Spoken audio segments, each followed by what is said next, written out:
Alrighty, I'm sorry, chat. I'm eating breakfast slash lunch. Give me one more minute, okay? Give me one more minute. 2 hot dogs and a Monster Ultra. What else could a man ask for? Give me one sec.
Alrighty.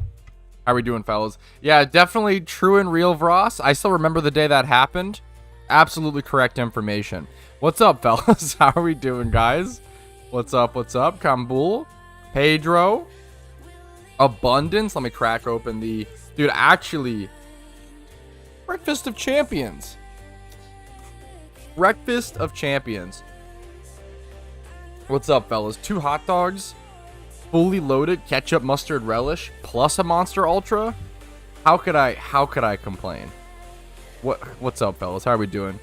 The Raticate spot. We've got to reclaim our glory, okay? We've got to fight back, okay? We've got to get the cow. We got the rat. That's okay. I probably should have the rat on me. Honestly, it'd be kind of cool to have the rat on me. Kind of a good idea. But yeah, I need the cow now. I need the cow. The limit to whether you can says rat? Yes. Yes. I have not done like almost any shiny hunting since the rat. Because yesterday I spent all stream doing red. So yeah, I've spent very, very little time shiny hunting post rat. I guess rat was rat on the 20th? It was like 2 days ago now. I guess today's starting, so a day ago, essentially. But we'll see how it goes. Yeah, we're very, very low on encounters, but hopefully it's not a long hunt this time, right, fellas? We'll see how it goes, but hopefully the hunt's not too long. All right, what I missed in chat? I won the first tournament. I don't know what to do next, so I came to Kanto. The first tournament. What do you mean by that? Let me scroll down. Won the tournament, beat Hoa, and didn't know what to do, so I came to Kanto. Oh, like, do you mean like the Elite Four?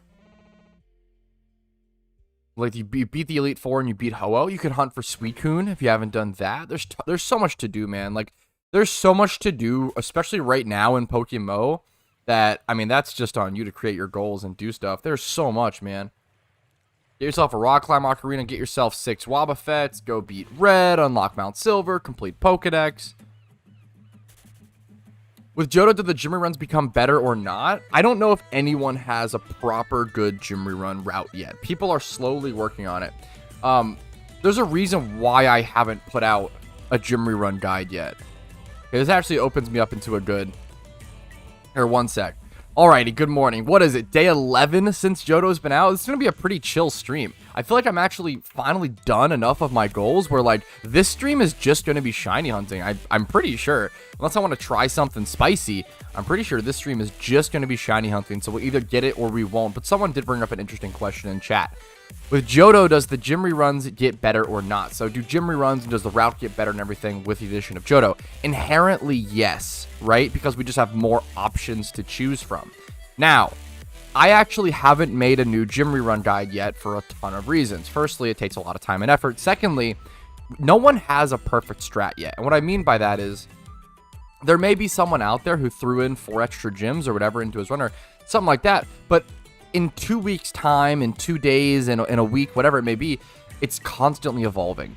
And while the new gym rerun route is constantly evolving, it would be a huge waste of time for me to make a video about it if it's just going to be changed in 5 days, you know, a week. Like, it's really important to let stuff like that develop. You don't want to make a guide on like, oh, this is the new gym rerun strat. You throw in these 2 gyms, and then in like 5 days later, it's like, oh, you actually don't do these 2 gyms at all. And if you just do these 4 gyms, it's actually better. You know what I'm saying? Like, it's really important to be patient and actually cover content in a responsible way, or a long-term way as well. Yearly payment for ad blocker? That is wildly fucking generous of you, Ken. I appreciate it. Thank you for the $5, man. Thank you, dude. What's the most value of 6 times IV male or female? In terms of, once you get to 6 times IVs, it matters a lot less. But if that question was slightly different, so if that question was which has more value, a 4 times EV, male or female, it's by far female. A 4 times female EV is going to be worth way more than a 4 times male. But like at 6 times, it matters less. It just depends on that situation. Gaming. An interesting wrinkle now is that, right now is that JOHTO gyms give 700 less yen per payout. They might fix that. That's interesting. 700 less.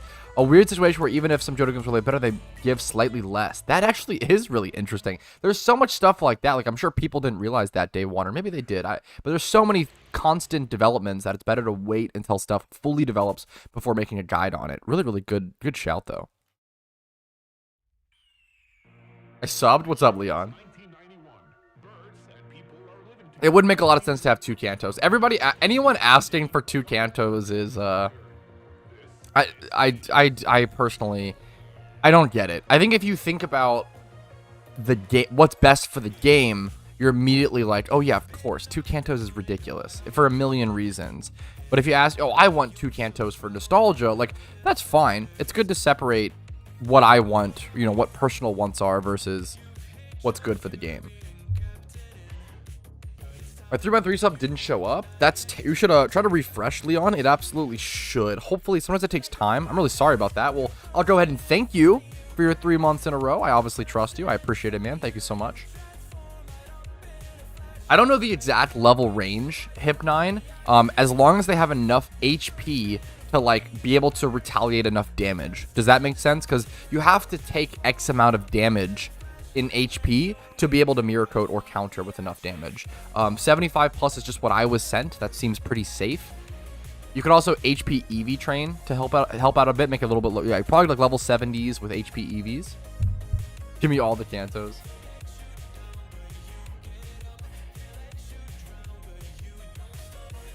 Story mode over late game grind. Wait, let me see this. Story mode over late game grind. That's why Kanto 2 would be Pog.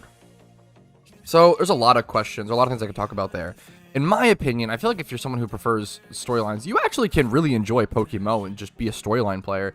But something that, this brings up an interesting point that I actually want to make a sole video on at some point. I kind of wish that they would add prestiging to PokeMMO, like prestiging to the storylines. If you're someone who wants to play the storylines again, there should be some way to like reset it, and essentially you get some sort of benefit or reward. People talked about how, like, imagine if you could prestige like each storyline like 10 times and you would get some sort of really small benefit. Like I like the idea of it's kind of funny, this gets really hilarious, but the rewards could be something really, really small and interesting. Like imagine if you had to prestige a storyline 10 times, and on that 10th time, you would get a 1% shiny rate boost permanently. So if you prestige if you played all storylines 10 times, which would be a really, really long grind, you would get a permanent 5% shiny rate boost. I think that's like as silly and ridiculous as that is, I think that's actually like a fair way. People always ask for like permanent shiny rate buffs. If you're gonna get any sort of shiny rate permanent buff, even 1%, it's got to be difficult. It's got to be difficult and hard, and I think that's an interesting one. I think, yeah, I think that's pretty cool. I think if prestiging, it would allow people to do Nuzlocke. It would allow people to do speed runs and just sort of allow people to play the storyline for fun if they want to without creating a new account. Being able to progress indefinitely on your main account is something that like PokeMMO I feel like really cares about. Something that I really care about. I think it's really interesting. Yeah, you can do some sort of permanent XP gain as well. You have to be careful with it. Yes, well, the meme would be, it would be 1% total. You could do that as well. I think 5%. I think that'd be interesting, actually. You could get like a 5% boost only in that region at 10%. That also could work. It's essentially the same thing at that point. You're not getting 5% per 10 prestige. Don't worry. It would only be, yeah. I think the national debt should give a permanent shiny boost. I don't think so, personally. But it's not like there's no right or wrong there. I don't think so personally. I think that that's too easy of a goal. Hilariously, even though the shiny dex is very hard to do, right? I think it's too easy of a goal. You have to be really, really strict and really careful when it comes to the shiny rate in PokeMMO. It's so rare for a reason, and anything that boosts it a bit, if it's like 1 to 2%, I could see being okay with like a 1% boost from the dex, but at that point is it really needed? I think you already get enough benefits from completing the Pokedex. I think adding in a permanent shiny boost is a more deserved reward in different pieces of content. But there's no right or wrong answer there. That's just my opinion. What's up, Rosso?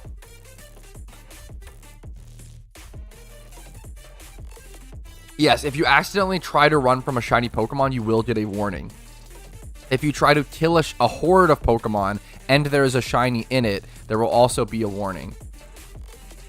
What about a guaranteed shiny at 30k? That would be the worst possible update and change that they could make to the game ever.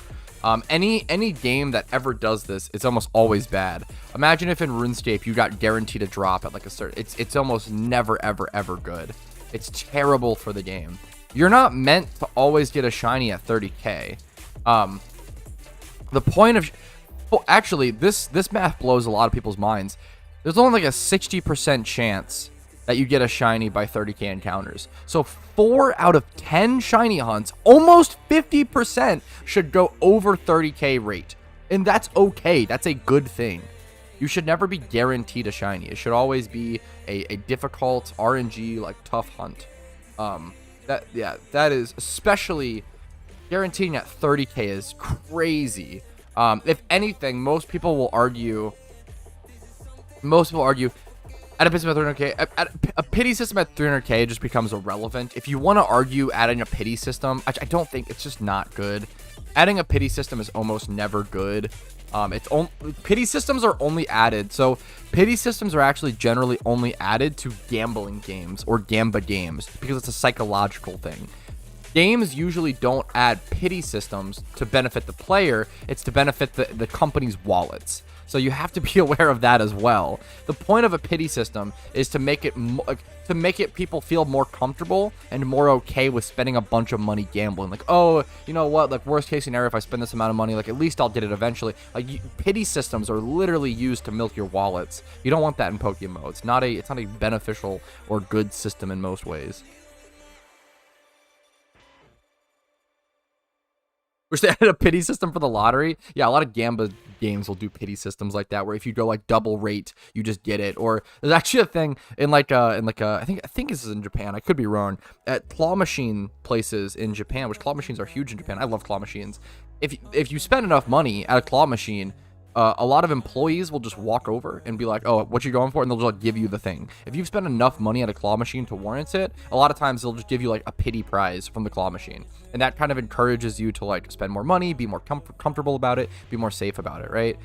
Pity systems in PokeMMO, where you're just spending your time and like energy to like hunt for something, I don't think it works. Like, usually pity systems are used as a malicious tool as opposed to a actually beneficial to the player thing, you know?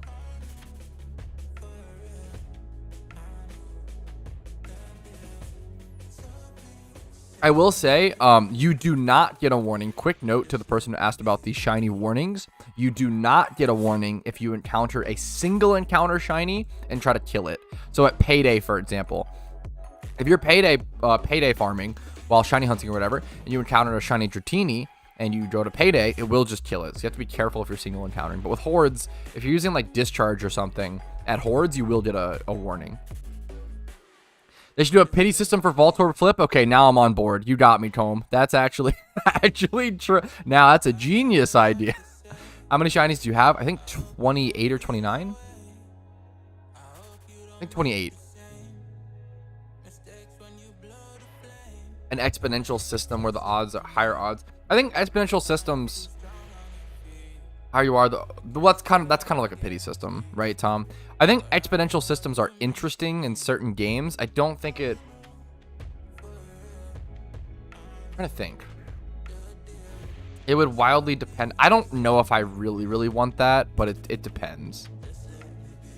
I think it's good to just have a solid rate. The issue is exponential systems create for really complicated things. Most things don't have exponential systems.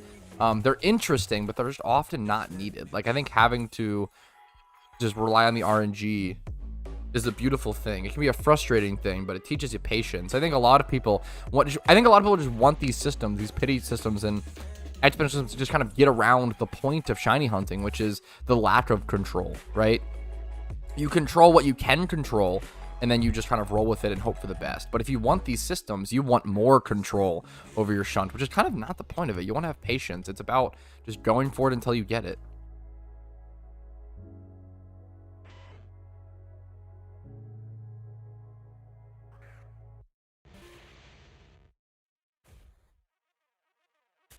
Yeah, absolutely, Pedro.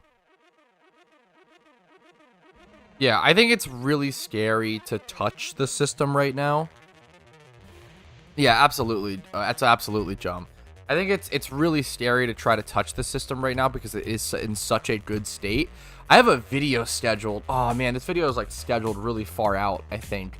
But I have a video scheduled that covers a forum post of the developers talking about how happy they are with the current shiny rate and the current system, and like in terms of the economy and how many shinies come in per day and how many shinies leave the game per day. Dude, you guys will be fucking shocked when you hear the percentage of shinies that leave the game every day. It is pretty insane.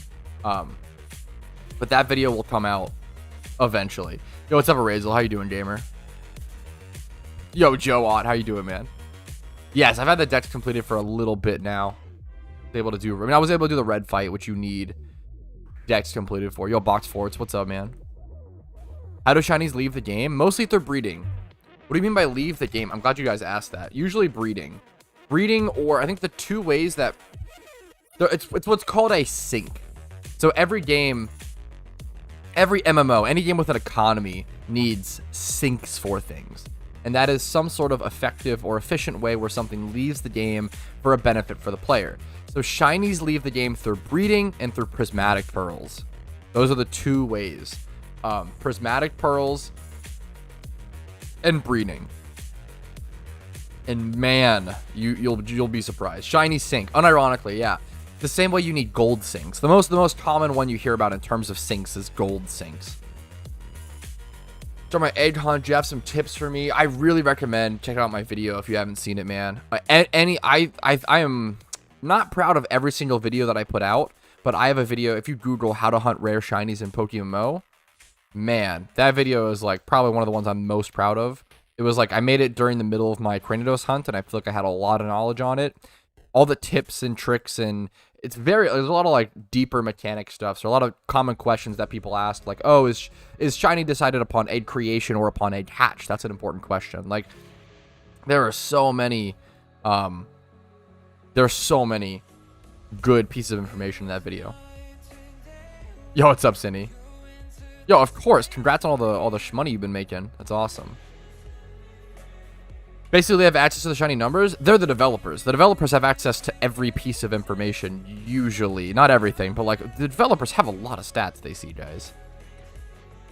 As RuneScape 3 has items that charge better items, yes. RuneScape 3 has a shit ton of item sinks. Yeah, exactly, Box Forward, exactly. The reason a guaranteed shiny 30 doesn't make sense is because you get to 29,950 encounters and start encountering rares or only do... Yes, that's a huge thing as well. I didn't even think about that, Awk. But yeah, that would never work. Are prismatic pearls worth it?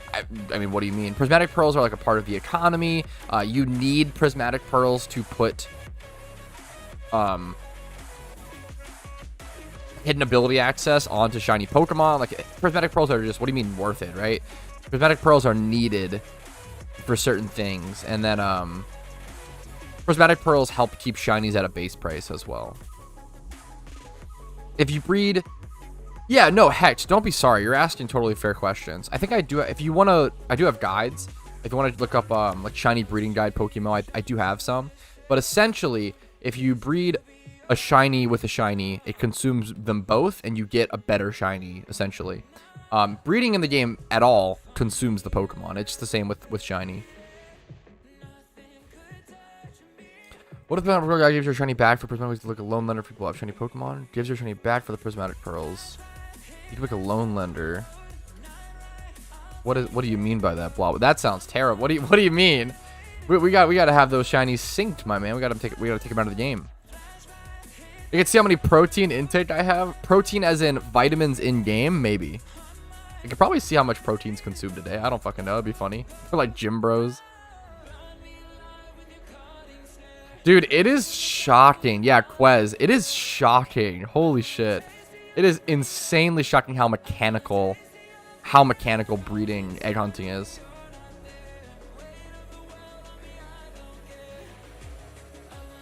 Yeah, I agree, Mist. I don't think it works. So like a Discord for buyers and sellers. I have a trading lounge in my Discord, yes. Also, when I 50-50 spot to encounters count all together. I don't know if you're asking about. So the way encounters in PokeMMO, the game isn't ever keeping track of your encounters. The game itself is not physically keeping track of anything. The encounter counter is essentially equivalent to like ticking up a calculator, right? It's not actually a part. Like, the game does not care how many encounters you have. The shiny rate is always 1 out of 30,000, and you're just rolling. You're rolling 5. The way that I always describe hordes, you are rolling 5 30,000 sided dice one time per horde. That's the way to think about it. Dude, that's always happy to hear. Tristan, what's up, man? I appreciate it, dude. That's a fucking honor. It's a great game. I love it, and hopefully my content can be worth your time and helpful, maybe even mildly entertaining here and there. A fateful encounter, I believe. Yeah, Enzo actually nailed that. An encounter during a seasonal event. Thank you. Is there a minimum level to guarantee?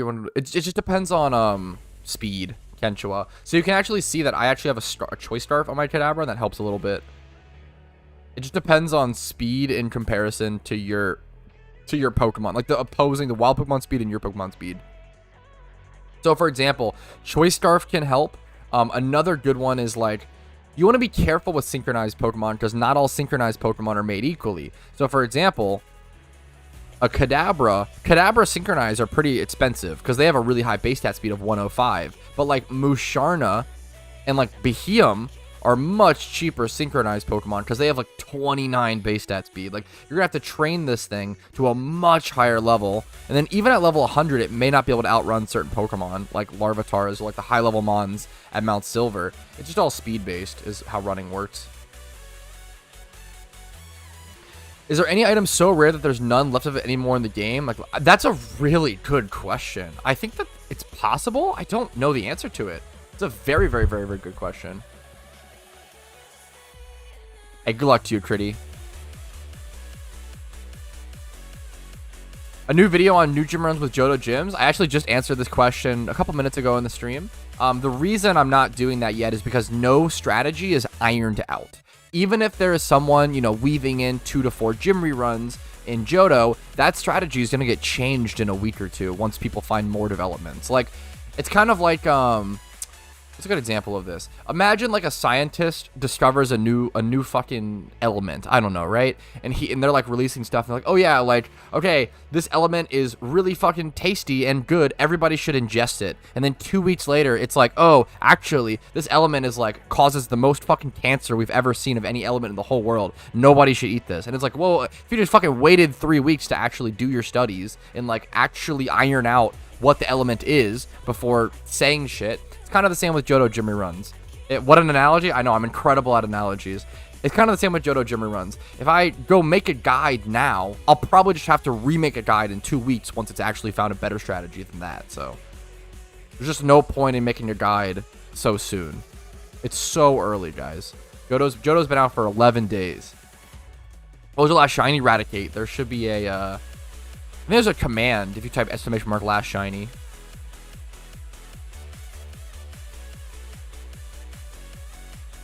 Yeah, but there is a couple of those. Yeah, there's a couple of those that exist. The Prism Shard or whatever.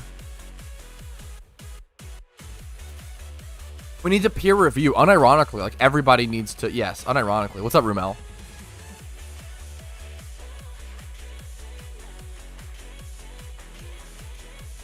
Best place to get XP? The new best place is at Mount Silver. Could it technically... This is a great question. Could it technically be possible to roll 2 shinies in 1 horde? Yes. I've only ever seen it in game once, and I've seen 2 other screenshots of it happening. The one that I saw in game was the most insane one. There was someone got 2 shiny Shinx in a ×3 Shinx horde. The odds of 2 shinies in 1 ×3 horde is... I'm not a math professor, but I can tell you it's absolutely fucking astronomical. Like hundreds of billions, I'm pretty sure. It's insane. It is absolutely insane. And I've seen 2 other screenshots. I only know of like 2 or 3 that I've ever existed within the game. Yes, the sad part is if you get 2 shinies in 1 horde, you have to kill it. It's way rarer than 1 out of 900, or that'd be 900.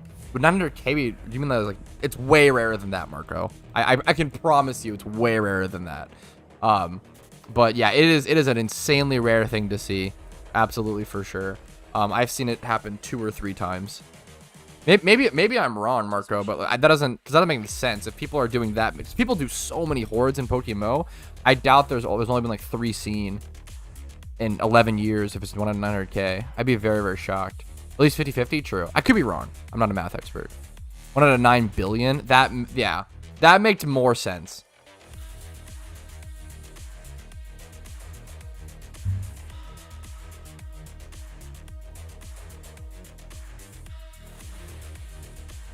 Yeah, so Ox said, I've spectated 2 shinies in the same horde twice in game. The other was a girder and a ×5 horde. It's always sad they gotta kill one. Yeah. The meme is as well, if you have to kill one of the shinies, the one that the next one you catch is not that great. The other one was definitely 6×31. True and real. They could be killing a wild 5×31. Yeah, exactly. I've already seen, it's funny that like this question was brought up. 1 in 100 million? That makes more sense. Yeah, I'm seeing a bunch of different numbers in chat. And no, you're Marco. I want to preface, I'm not a fucking math guy at all. My math is fucking atrocious, and it's shockingly complicated to like do math on something like this. I wasn't trying to. I don't, I wouldn't know what the number is, Marco. So you're good. Remember you saying you do shiny ratings, everyone do shiny ratings? I have. It's not that I like to. So the goal was to try to do them every month, Raphael. But obviously, with Shiny Wars and with JOHTO and everything going on, they've been pushed off quite a bit. I might try to schedule them for maybe the 31st of August. That might be a good time. You know what? Remind me. I'm gonna go ahead and write that down. After this stream, I will schedule a Shiny rating. The issue is I probably should do. We'll do my to-do list.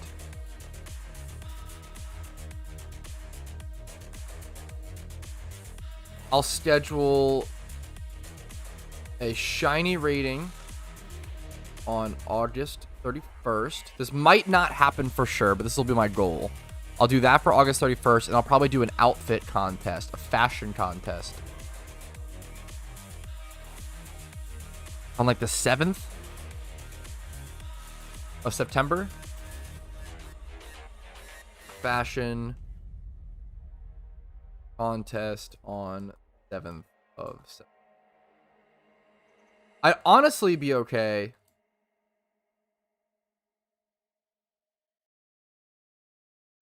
I'd honestly be okay. God, why can I not type? I'd honestly be okay with like doing one this Thursday. The issue is that's not fair to my audience and not fair to any players or anyone. Because if I'm down to do one this Thursday, but if I give people 2 days of preparation, that is not okay. That's not enough time. It's not fair to people. So we'll do. I'll try to schedule them for later.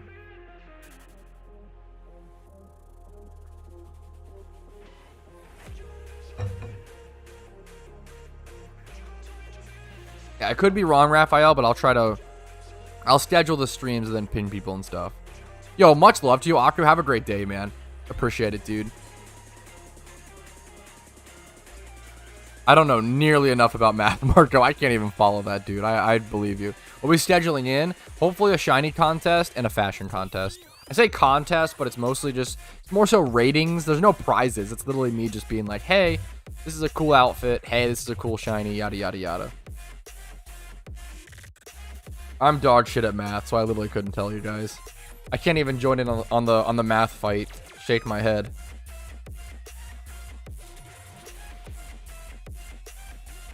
A backwards baseball hat, a team. Hey, it's a good look. Respect it. My first shiny starter participate. Yeah, good luck to you. Good luck to you, man. Shiny Mareep before shiny rate. I'm gonna be honest. I do want to tell people, if you've never been to a shiny rating of mine, I'll have to like do a thing or whatever. I think multiple other people answered this question you had, Dad. I saw the YouTube comments, man. I think multiple other people already answered this question for you, my man. So the first time you beat Red, you get 300k, and then after that, you get around, I think it's around 100k per rebattle weekly. From what I've heard. That's before, that's also before boosts and stuff.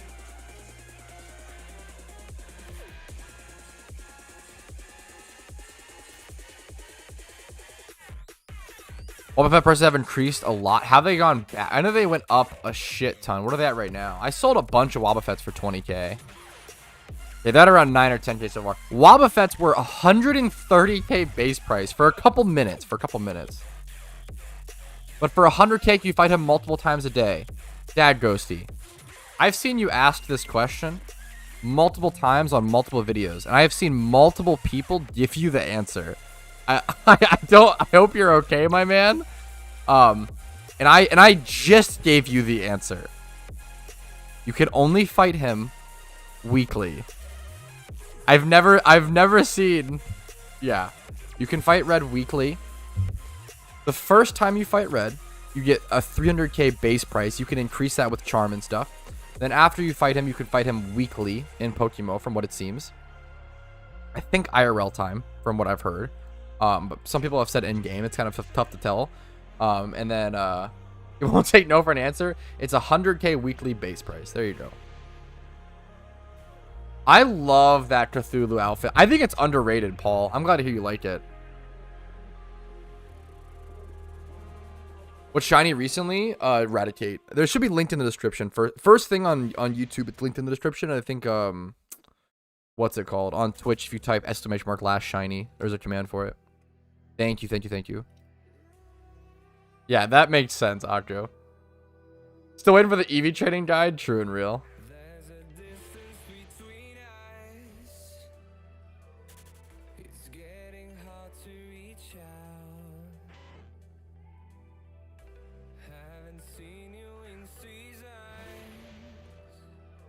Yeah, you nailed it, Dad. You got it, man. You nailed it. Dude, someone asked a really good question. I remember in one of my videos, or my recent video of me fighting Red, someone was like, wait, this is one of the funniest. Okay, dude, there's been, throughout JOHTO, I've had a lot more viewers, and I've had a lot of new viewers who aren't necessarily within my community or just kind of integrating in and have a lot to learn.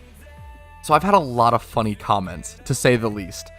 For example, recently on one of my videos, the Red fight, right? Someone asked, "Hey, how does Red have all those moves that pop out first when he like brings out his Pokemon? Is that a fight specific mechanic? Question mark. This is a great question, and this person pretty much already like summarized what it is. Yeah, because the Red fight, if you don't know, his Charizard summons sun, even though it has like the solar power ability already. They have essentially these extra effects. It's a fair fight. Yeah, all of his Pokemon essentially have 2 abilities. His Venusaur summons a light screen upon entry. That's fucking insane. They all get a free like ETB move, aka enter the battlefield. So that person asked that question, and they were pretty much correct. Before I got to respond, someone else responded, it's because his Pokemon are faster. And I had to delete that comment and be like, yeah, like, I don't understand. I don't understand. That's about it, Keck W. There is a certain type of YouTube commenter that is very confident, but so very uneducated on a topic. But they will still jump out of their way to try to answer. And, like, that stuff frustrates me beyond belief. Like, I don't know why it's... Yeah, people who are confidently incorrect, ooh, really, really, really grind my gears. I think that's, like, the thing that frustrates me the most in the world. It's very, very, very funny. It's a fair fight. Yeah, fuck. Honestly, yeah, base and true, Tom. It's kind of hilarious. I hope the Wobbuffet... This is selfish, but I kind of hope the Wobbuffet strat doesn't get nerfed. But that might be a selfish thing for the game. Dude, I don't know what the consistent strat will be, though. It's going to be interesting. 120 base speed? Yeah. Obviously, his Pokemon are fast, but it's just so funny. Yeah. I'm really honored to hear that, JP, and I'm sorry if that's a fucking honor, man. There's a lot of incredible new players. I'm meeting a lot of incredible new commenters and a lot of incredible new players coming to the game or coming back to the game because of JOHTO. But also, I mean, this is just, you know, the thing, as viewers go up, which I'm fucking super lucky about, right? It's kind of insane how much my numbers are increased during JOHTO. It won't last, but it's an incredible thing to be in the middle of and be the content creator for. You definitely get more viewers. You definitely get a lot. The more viewers you have, the more silly willy comments you're going to have here and there is kind of the meme. But 95% of my commenters are just phenomenal. Oh, shit. This is a quote from Rach C4. I would love to see the screenshot. I believe you. You're a trusted person. I would love to see the screenshot on this. Very cheesy. Can't guarantee it'll stay viable. Kudos to whoever discovered it, though. It's more amusing than annoying. Rach on the Wobbuffet strat. I love the devs. That's so wholesome. I feel like the devs do a really good job of responding to stuff like that. That's really funny. Like, that final line, it's more amusing than annoying. And I kind of agree. Dude, the whole time while I was recording me beating Red with 6 Wobbuffets, I was just like laughing and screaming out loud. Like, this is so fucking stupid. Like, this is so dumb. Like, it's genuinely so funny to watch, you know? Should I do Red as soon as possible? Yes, 100%. You should do Red as soon as possible right now before they nerf the Wobbuffet thing. Unironic. If you have your Pokedex completed, if you have all the Elite Fours done, which is what you need to go fight Red, please, please, please. Dude, you guys should... Everyone who has access to Red should get 6. Like, the #1 thing you should do in the game right now. Drop everything. Don't shiny hunt. Go get 6 Wobbuffets. Spend whatever fucking Pokeyen you need to and go beat Red. Unironically, because we don't know how long that strat's gonna last. We don't know. And I think, dude, beating Red was a pain in the ass for me. I'm not gonna lie. I lost to it for like an hour straight. That stuff was tough. Yo, what's up, Lozio? In the same place? Are you shiny hunting here too, man? Good luck to you. Yes, buy more of my focus sashes. Wahaha, genius.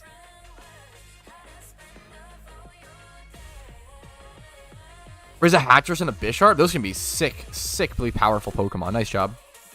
Focus sashes are still pretty cheap.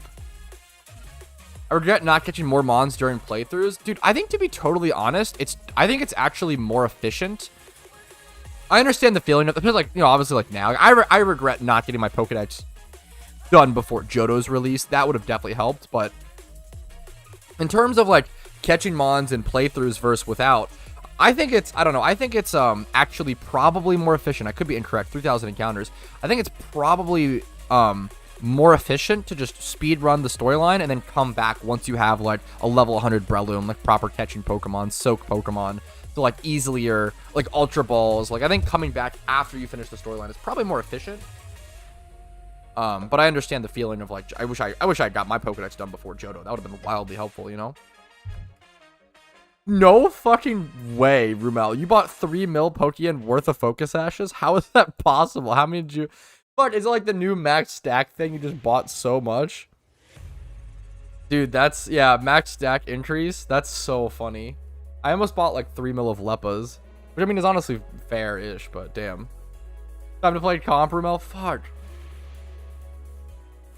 On the plus side, you'll literally never have to buy Focus Ashes ever again in your entire PokeMMO career.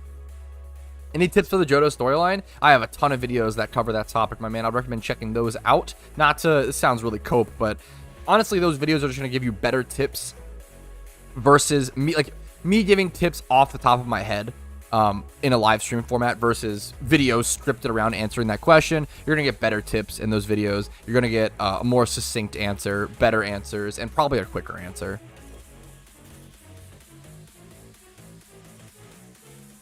Made like 20k profit. Wait, you flip them? Fuck, that's hilarious.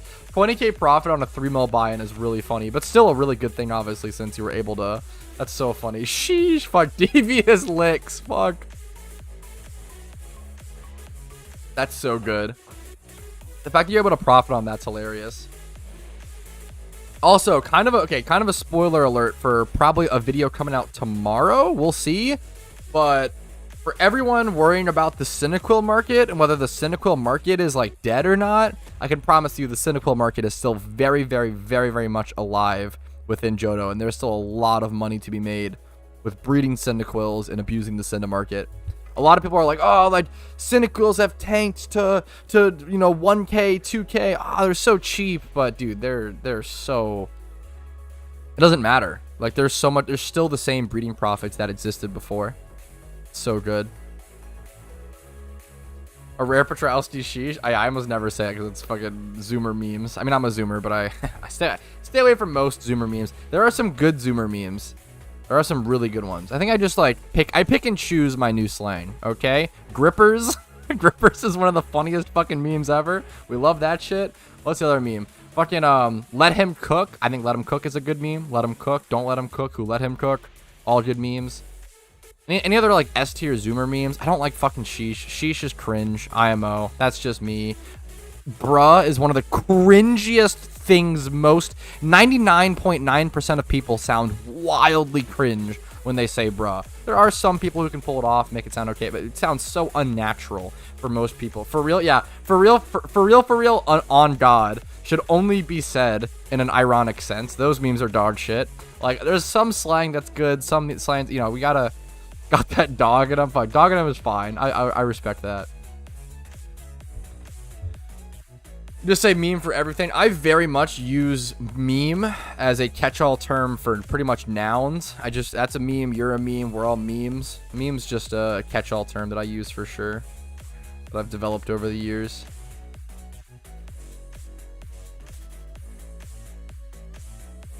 Yo, I really appreciate it, Day. Much love to you, man.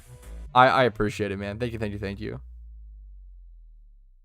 Yeah, I use GEC. Yeah, a lot of people ask me what encounter counter I use. So I think a lot of people think I don't use GEC because of the custom theme, but I actually do use GEC. It's just a custom theme.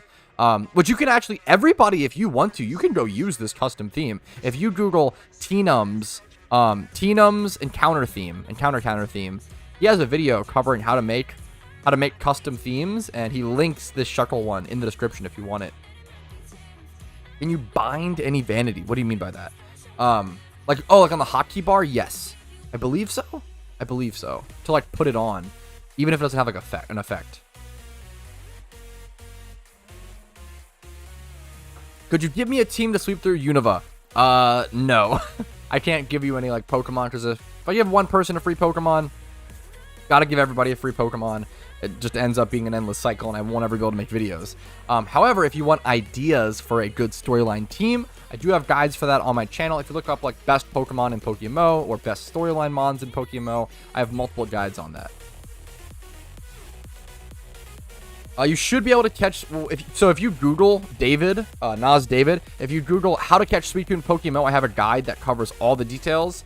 You cannot catch Suicune in caves, for example. Make sure you check out my guide if you're looking for information like that. You ever raffle Patrouski OTs? That's a funny idea. The way that I do Patrouski OTs, like, obviously I don't really mind or care about giving out Patrouski OTs. It's not that crazy. The main meme is it just becomes so much time. I can't give everybody that asks me a Patrouski OT just because I would never be able to make videos. I would literally never, I would never have time for anything. I already spend way too much time answering comments. I think, dude, Casey, my girlfriend, has been constantly encouraging me. She's like, dude, you need to stop reading comments. You have to stop answering comments. Because I answer and I read comments so often and so fast. Because I want to be able to respond to people quickly. And I love interacting with my audience. But, like, I've got to cut back for sure. But my point is, to get Patrouski OTs, I do have a system within my Twitch chat where you can redeem... like that person, I don't know your name, but or like Raccoon just did. You can redeem 10,000 channel points and redeem those for a Patrouski OT. What's up, by the way, Celebi Fan 7? I like the name. What's up? What's up? Sorry, I'm definitely missing some chats right now, guys, so I apologize. But you can redeem channel points to get one. It sounds like just an unlucky thing, David, but good luck to you, man. Raffle would be pretty fun. I'm not really a huge fan of raffling / giveaways because I don't want people to ever watch my channel, like my videos, or subscribe just because of a giveaway or because of a raffle. I will say right now I am really behind. I'm really behind on my channel point rewards, and I apologize. There's no other, like, there's been so many things happening. This is probably, yeah, I can, Rumel. This is probably the most behind I'll ever be in the entire history of my channel. I don't see myself ever being more behind than I am right now because of Shiny Wars, because of JOHTO. Like, those things happened back to back, and I just have not had time to do viewer rewards. So I apologize. Like, right now, I literally have 19 Pokemon requests that I am behind on. One of them, Netcrix, is 2 months old, but I don't know if I have their IGN. Soul is a month old. I have a couple that are a month old. Rumel wants the Alpha Pikachu. Do you want that renamed, or do you actually just want that refunded, Rumel?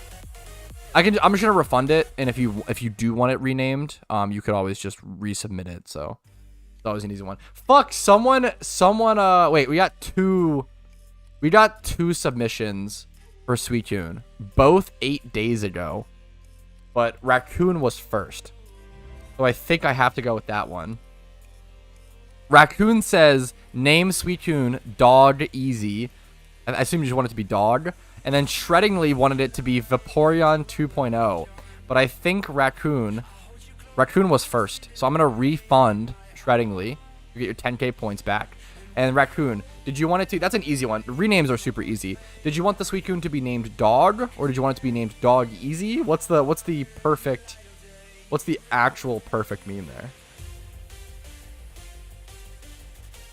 Dog. Okay, having said that, I'm going to be right back. Quick daily hour after streaming restroom break. So I will see you guys in 2 minutes. Really quick break.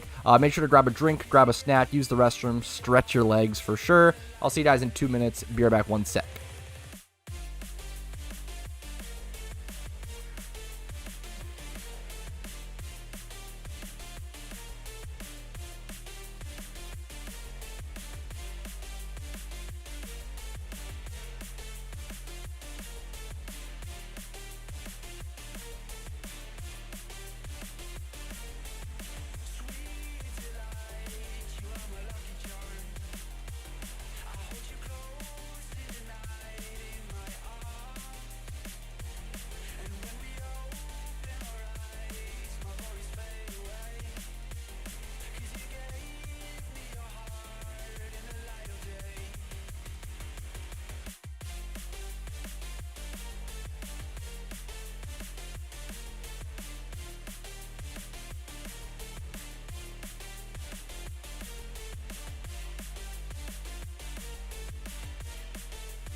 my music pause when I went AFK? That's not good. Alrighty, what's up, fellas? Sorry to leave you in the quiet remains of your beautiful brains. It's okay. I'm back now. What's up, fellas? How are we doing? Whew. That was a big oopsie. Big oopsie by me. Apologies, fellas. We're back, though. Don't worry. Don't worry. All right. Someone to me to name my Eradicate Backseater. That's awesome. I'll have to do the renames at some point. But what's up, fellas? What I miss? What I miss? Last shiny. Thank you, thank you, thank you. So many scatters. So many scatters in chat. What's up, fellas? Anyone got the leak on when 11th anniversary event is going? I think linked in the description feels bad. On YouTube is our latest update on the anniversary event. Let me go ahead and double check. I'm pretty sure there's a link there. 11th anniversary event. Then last year's event playlist. Let me see what this video is that I linked. This is the confirmation. So there is an update on this, though. So they confirmed it to be in July or August, depending on the schedule. But I think there should be a oh, what's it called one? There's another update talking about it being at a more specific time, I believe, from my understanding. 30 seconds. Okay, not too bad then. That's good to hear, at least, Hawk. That's good to hear.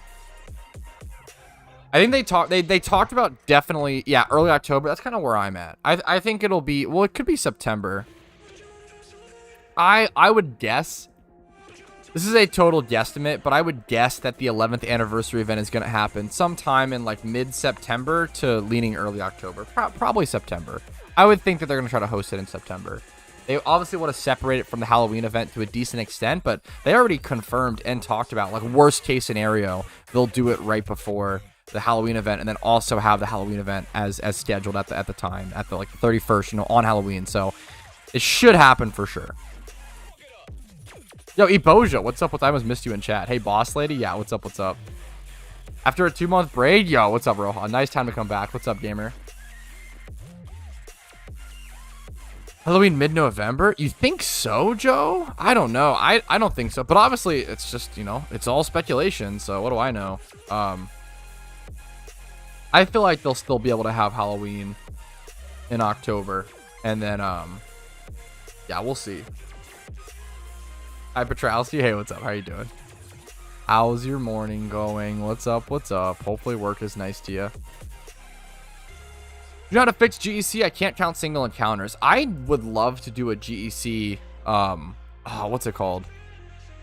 Like troubleshooting video. Because it is a finicky program, Blow Market. Let me actually, I think I already started a list of, here. So here, I'll make an official video showing visuals and stuff covering this, but as a really quick rundown, I'm kind of leaking the whole video. Make sure you don't have like the GTL open or anything covering the HP bar. That's a really good, like, the HP bars of the Pokemon are what track the encounters. So if you have the GTL or some shit open covering them, it won't track the encounters. So make sure you're not doing that.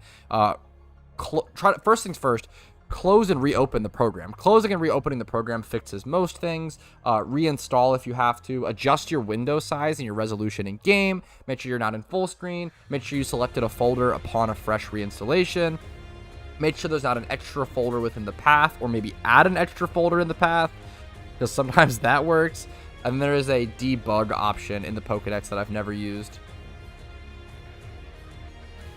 Does it also need the horde encounter message? Is that true? I never knew that. I've never heard of that, but it's very, very possible.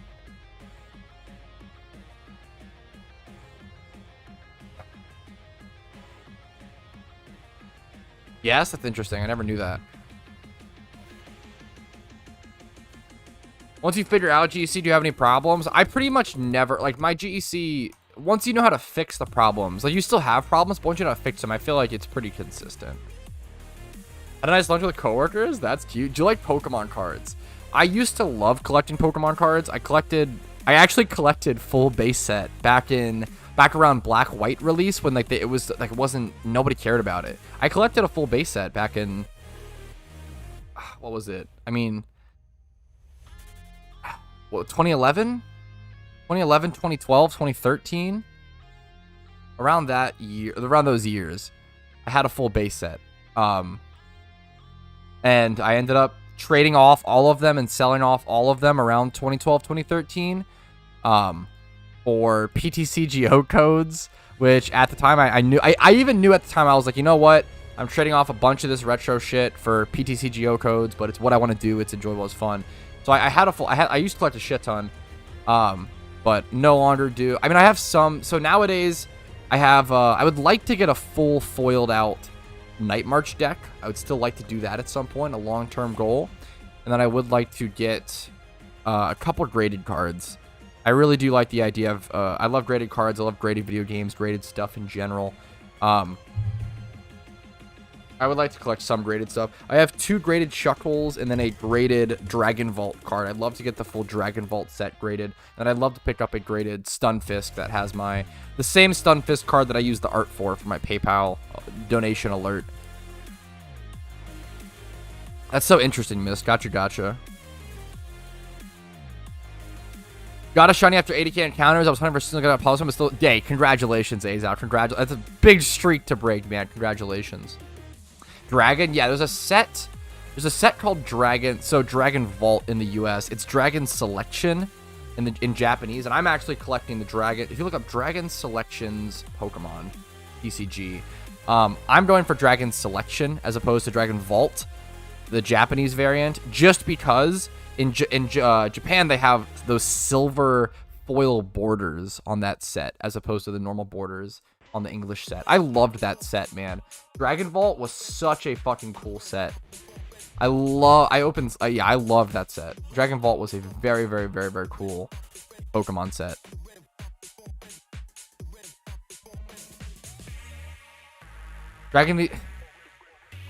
Tom, why? Why do you gotta do me like that, man? Which state you live in? I go back and forth between Maryland and Virginia.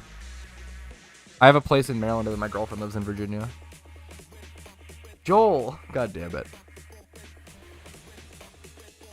What's the name of the encounter counter program you use? Geiger's Encounter Counter. No, it's Gillen's Encounter Counter. Why would you? Gillen's Encounter Counter. GEC. Virginia People Potters. Virginia's pretty cool. I mean, Maryland is a lot better, obviously, but Virginia's not bad.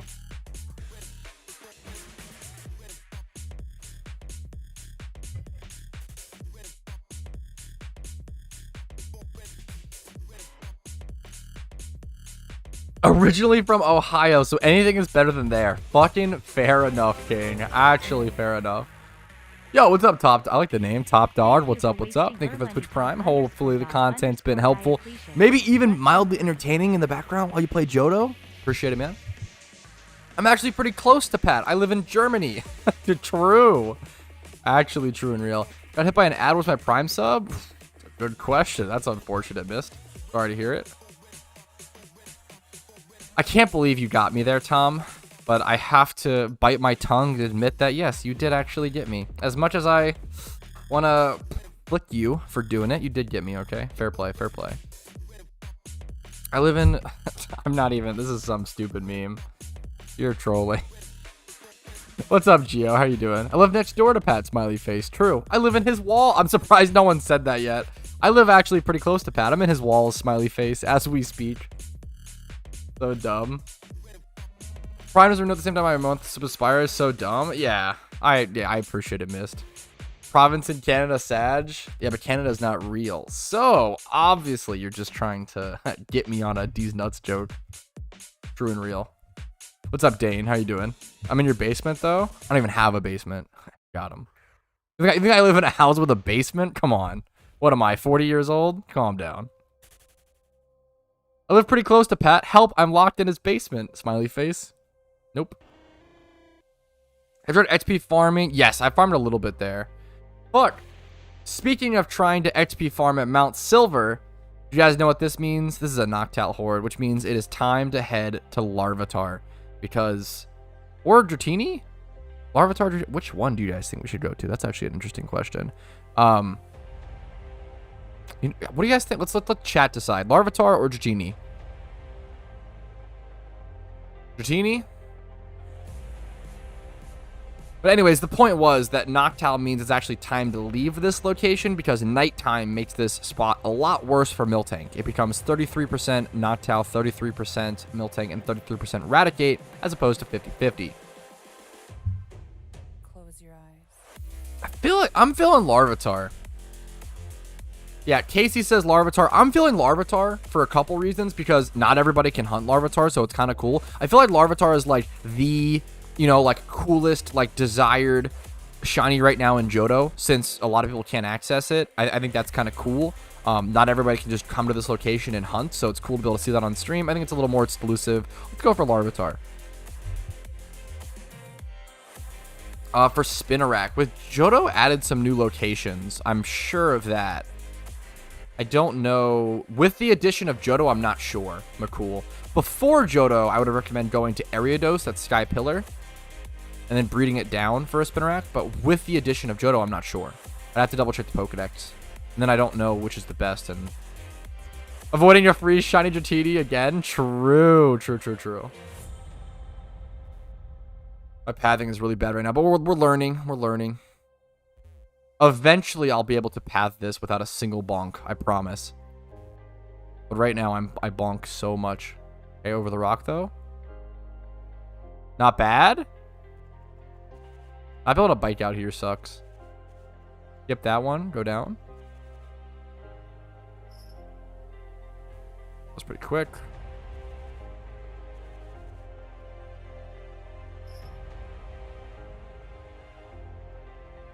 I'm shooting at 400 encounters. Still difference, my man. Congratulations. From what I've heard, weekly. Natural Harmonia. Weekly. I do not know if it's in-game week or IRL week. I'll be totally honest. I guess I'm just going to go ahead and use, like, Careful Synchronize here. I don't... It's not bad for, like, Onyx and Steelix either. This spot, I'm, like, very... I don't know. I probably should just bring, like, a... I don't know. I'll just use it because I have it. Careful's fine. Yo, thank you, Mist. Need an explanation of the Joel meme? There's literally not much of an explanation. It's mostly just a fish that spins. There's very little explanation. Let me get off. Yeah, let me get in a good spot. 60k Drown, Axew, and 2 Woobats. I want to cry. Dude, that kind of stuff. That's what genuinely makes me sad. When someone's like, oh, I'm like 60 or 80k dry on one shiny hunt. I'm like, oh, man, I hope, you know what? That's very dry, and I hope you get it as soon as possible. No matter what encounter someone tells me. Even if someone's like, oh, I'm like at 5k encounters, I'll still say, oh, I hope you get lucky. I hope you get it, you know? But, man, when someone's on phase 3... like, dude, shout out to Sinon. I hope you get it soon, man. Like, when someone's on phase 3 and you're 60k dry after getting 2 phases wrong, that's when it's like, fuck, man. On a 50-50 roll, I just hope to fuck you get it as soon as possible, man. Like, seriously, good luck to you. I feel like that, like, doing multiple shiny hunts, multiple phases, like, that stuff is what really is tough on a shiny hunt, you know? That's what's really, really tough. Why does he spin, though? Fishes don't do that. Hey, Joel does. Joel breaks statistics. He's got a point to prove, okay? He's got a chip on his shoulder.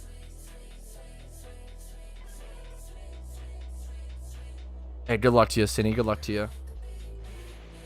Most people go a long time before their first shiny in game. I haven't said this a single time yet this stream, but if you guys are enjoying the content so far, if you're enjoying the stream, if you've learned anything, or if it's just good background content while you play Johto, please, excuse me, god damn it, please do make sure to leave a like on the stream. It helps out tremendously on YouTube with the algorithm. Make sure to subscribe for daily PokeMMO videos I upload every single day. Make sure to follow on Twitch for streams, usually Monday through Thursday at 12 p.m. ET.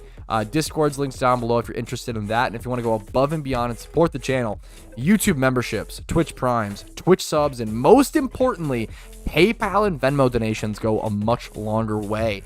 Only do this if my content's actually, like, you spend enough time on my content to be warranted. And only do so if you can afford it. That's always really, really important to me. My content will always be free, but it does really, really allow me to put more time into higher quality stuff, put out more content, and just more higher quality stuff, or stream for longer when I get more support. So I appreciate it, guys. Do this for a living? Yeah. I would challenge anybody to do so. No one could. This is kind of a flex, but I don't mean it to be a flex, but it kind of is. But it's more so just a logistics thing. No one could put out as much content as I do without it being a living. I work like 12 to 14 hours a day generally. During JOHTO, I've easily worked like 16 hours a day for the first week. I ended up taking a night off when we did a friend's karaoke birthday recently, and that was really fun. And then yesterday, I just really wasn't feeling it. I think I only worked around 8 or 9 hours yesterday, and that was like a small day, a short day, you know. I think I worked 6 in the morning, and then later on I ended up doing some editing and stuff. And like, yeah, I think when people ask me, there's no you just couldn't do this if you weren't full time. Like the amount of stuff that and it's an honor. I say a lot that, like, I feel like it comes off a lot that I'm complaining about my job. I fucking love my job. I wouldn't want to do a single other thing. Like, I love it so much. Holy shit. Like, but it's a lot of work and it's a lot of time. But I wouldn't want to do anything else. I always say that I'd rather do what I do, like 14 hours a day, than work at McDonald's for like 4 hours a day. You know, like the difference is like of fulfillment and enjoyment is crazy. I'm very, very lucky to do what I do. It's a lot of hard work, but definitely some RNG and some stuff in there as well. Everybody gets help along the way. Nice username, god damn it. The Steel Gem has a Flashfire mod, I assume in the rerun. That's good to know. That's good to note. Counts 1 Lugia encounter? That's hilarious. IRL RNG, unironically. Yo, Zito, what's up? Back from vacation? Nice, nice, nice. How you doing, man? I'm pretty good. I think I'm excited now that, like, what else do I even have left in JOHTO? Like, I'm pretty excited to be done most of my big goals and just play PokeMMO. Why not try other games? What do you mean? Like, make content for other games? I think most people watch me for PokeMMO. I enjoy PokeMMO. I do try other games a ton here and there. Yeah, it's really fucking nice, 5M5. I think you do. If anyone who's ever done this understands, if you turn your hobby into a job, there's a lot of positives and some negatives. I think you don't enjoy the hobby in the same way, but you'll almost find like new ways to enjoy it, which is super awesome. I believe I did, Raphael. Desu Pog. I should change it at some point to something more specific. Are you in college? I was never going to college. Absolutely not. I hated school. I hated high school. I hated school. College was not for me. Don't recommend it. And once again, this goes back to someone asked me 5 minutes ago or 2 minutes ago, do I do this full time? There's a 0% chance that anyone in college should make as much content as I do, which is why it sounds very braggy, and it kind of is, but it's really just a logistics thing. It's a huge reason why dude, anyone who does YouTube on the side as like a full-time, like anyone who has a job and then also does videos, Rumel, for example, if you do a job or do school and then also do videos, I have so much respect for you. That is fucking insane. But like, to do as much content as I do, you couldn't do anything. I already work 12 to 14 hours a day. I don't have time with a girlfriend, that's, you know, yeah, I don't have time for anything else. I can go ahead and check actually how many videos I've uploaded. Okay, now we're getting really braggy, but weird flex, but okay. You guys give me, I deserve it, okay? But let's go ahead and check the, so over the past, we'll do since JOHTO's release, okay? So since JOHTO's release, how many videos have I made? We'll do that number. I have 1, 2, 3, 4, 5, 6 that are scheduled right now. I have 6 that are scheduled, and then I have 1, 2, 3, 4, 5, 6. This should be 30. So 30 going back to, so from August 22nd to August 15th, 7 days, I put out 30 videos.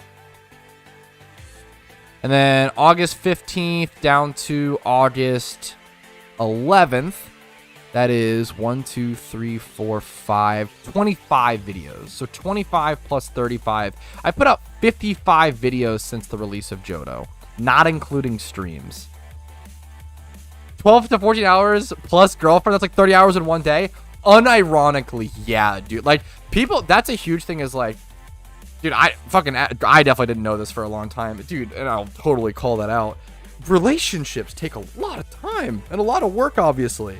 People super underestimate that. Like, that shit's a full-time job, you know? In a good way. Like, if you ever, like, I love it. Like, it's an incredible thing, but like, relationships definitely are a lot of work and a lot of payoff, you know? I think relationships probably have some of the highest payoff to highest work ratios, I guess, of any meme. But yeah, the math skills, fuck. 5 hours, no Audino. I'm starting to hallucinate. I love you. I love that so much. I hope you get it soon, man. Best of luck to you, man. Waiting on Phenos fucking sucks. I am so sorry. Anyone, true box. Anyone waiting for Phenos? Oh my god.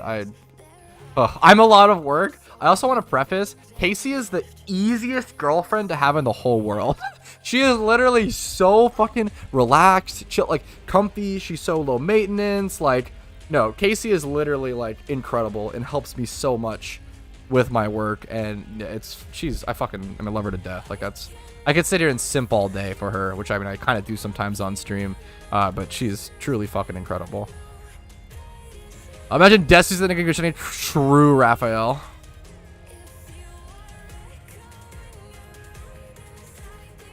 I'm in college and that's my pastime. I have a lot of respect for people who do college because it's something that, dude, I hated school.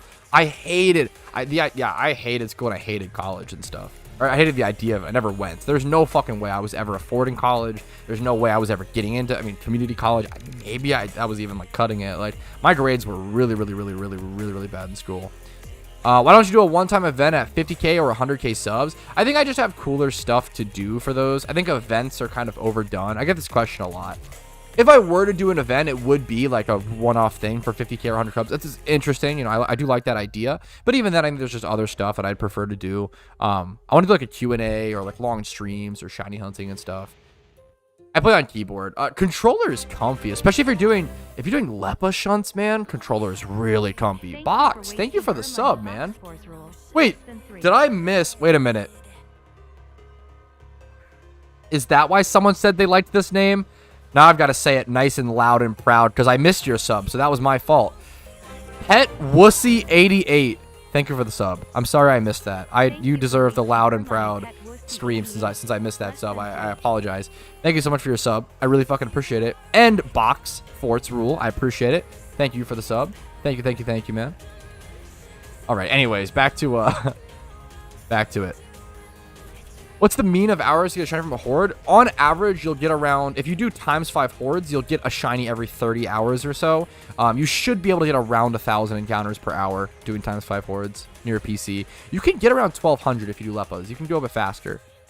How are you today? Yo, PDAF. Sorry I missed your chat. What's up? I'm pretty good, man.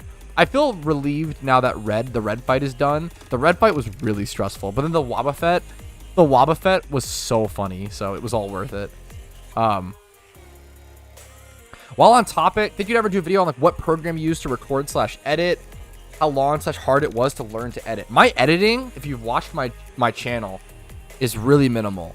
I actually always say one of the best critiques that most people give me, or fairish critiques people could give me, is that my videos are too rambly and that my editing is too minimal, which I think is very, very fair.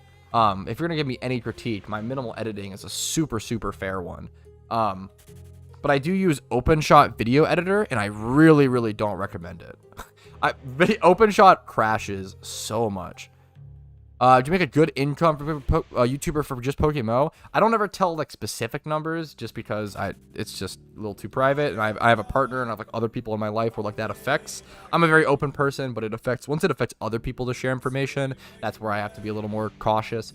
What I'll say is that I pay the bills. I definitely don't make like you can just do the math if you really want to. There are like numbers out there, average numbers out there. It's pretty easy to understand how much money I make. It's not a whole lot. It's less than the average. I think it's below average in the US. I believe so. Definitely, I think actually. But I make enough to pay the bills and do what I fucking love. So, and I will say, the really cool thing about YouTube is that you have indefinite growth, right? That's a really cool thing about YouTube, is that you have indefinite growth. If I'm working at like fucking McDonald's or whatever, you know, I can maybe like highest I'll get up to is like a managerial position, right? And maybe at that I'll be able to make like 60 to 100K. I don't know how much. I think McDonald's managers make around 60 to 100. And it's a huge range. I would guess closer to like 60 to 80. I don't fucking know. But you could make a healthy living, you know, being a McDonald's manager, which is actually pretty cool. But you're capped there, right? You're probably not going up in the ranks past that. And I don't make anywhere close to that amount of money, but like maybe one day I could, and one day I could, you know, have infinite progression as long as you stay at it, you know. Bro makes as much as PewDiePie. Yeah, that is definitely so true and real. So funny. Drives a Bentley, if that helps. Okay, that you guys are fucking memes. A shit engine with 3x31? Fuck. There are tons of better editing software out there for sure.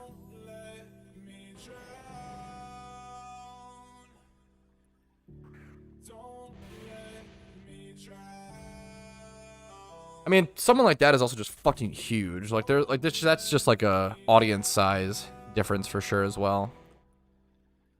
Should do a money spread. What does that even mean? A money spread. Money spread. Like just like have like a couple bills that that's so cringe. I don't think I could. Nice try. Nice try. Oh, good luck to you, Tom, on the shunts. Paying the bills for like above average nowadays low. I say that's a white collar Andy, but still, I think it depends. I think a lot of the issues are like you can make a living making not that much money. The issue is people. It's tough. Well, okay. Big benefit of growing up how I grew up. My expectations are really, really low. I could eat hot dogs 24/7, every meal, every day, and be comfortable. Like my expectations of my quality of living are very, very, very, very low, and I'm very happy with very minimal things. Where I feel like a lot of other people may grow up more comfortable. They may want to have 2 cars. They may want a car. They may need to eat out like once a week to feel comfortable. Other people's quality of living is gonna be a lot higher than mine. Whereas like I'm very comfortable shopping at Walmart, paying $5.50 for rent. Like you can live really fucking frugally if you want to, but I think a lot of people want to live a lot higher up. I'm a huge proponent of it's something that like one of the most important financial things that everybody needs to learn is to live below your means, right? Your spending should always be like 20%. Like your outward money should probably be 10 or 20% lower than like your total income. So for example, if you make like, let's say you make $4,000 a month, right? That's really good. That's really fucking good. If you make $4,000 a month, you should be spending probably like $3,400, $3,200. I would have to check the numbers exactly. $3,200 to $3,600 like a month. And like you should be saving like X amount every single month, right? You should never be living. If you're making $4K a month, you should not fucking be spending like $3,900 a month. And that is, everyone can do that. It's very, very difficult. Not everyone wants to hear it. It's really tough, but like everyone, you can do that. It's nice to, yeah. Most Americans, this is a really good sentence. Most Americans live in luxury and don't realize they live in luxury. 1,000,000 fucking percent. Holy shit. 100 fucking percent. It's really easy. You adapt to it very, very quickly. It's really easy to like live like what is considered a pretty whatever life or normal life, but that's very, very like nice. Like if you have hot running water consistently, if you have like all this stuff, Valid Money IRL, people, it sucks because like so many people are not great with money, myself included. I have to like be, well, kind of. I've come to be very frugal, and I kind of need to meet in the middle. How am I trying to say this? I want to really think hard and be proper.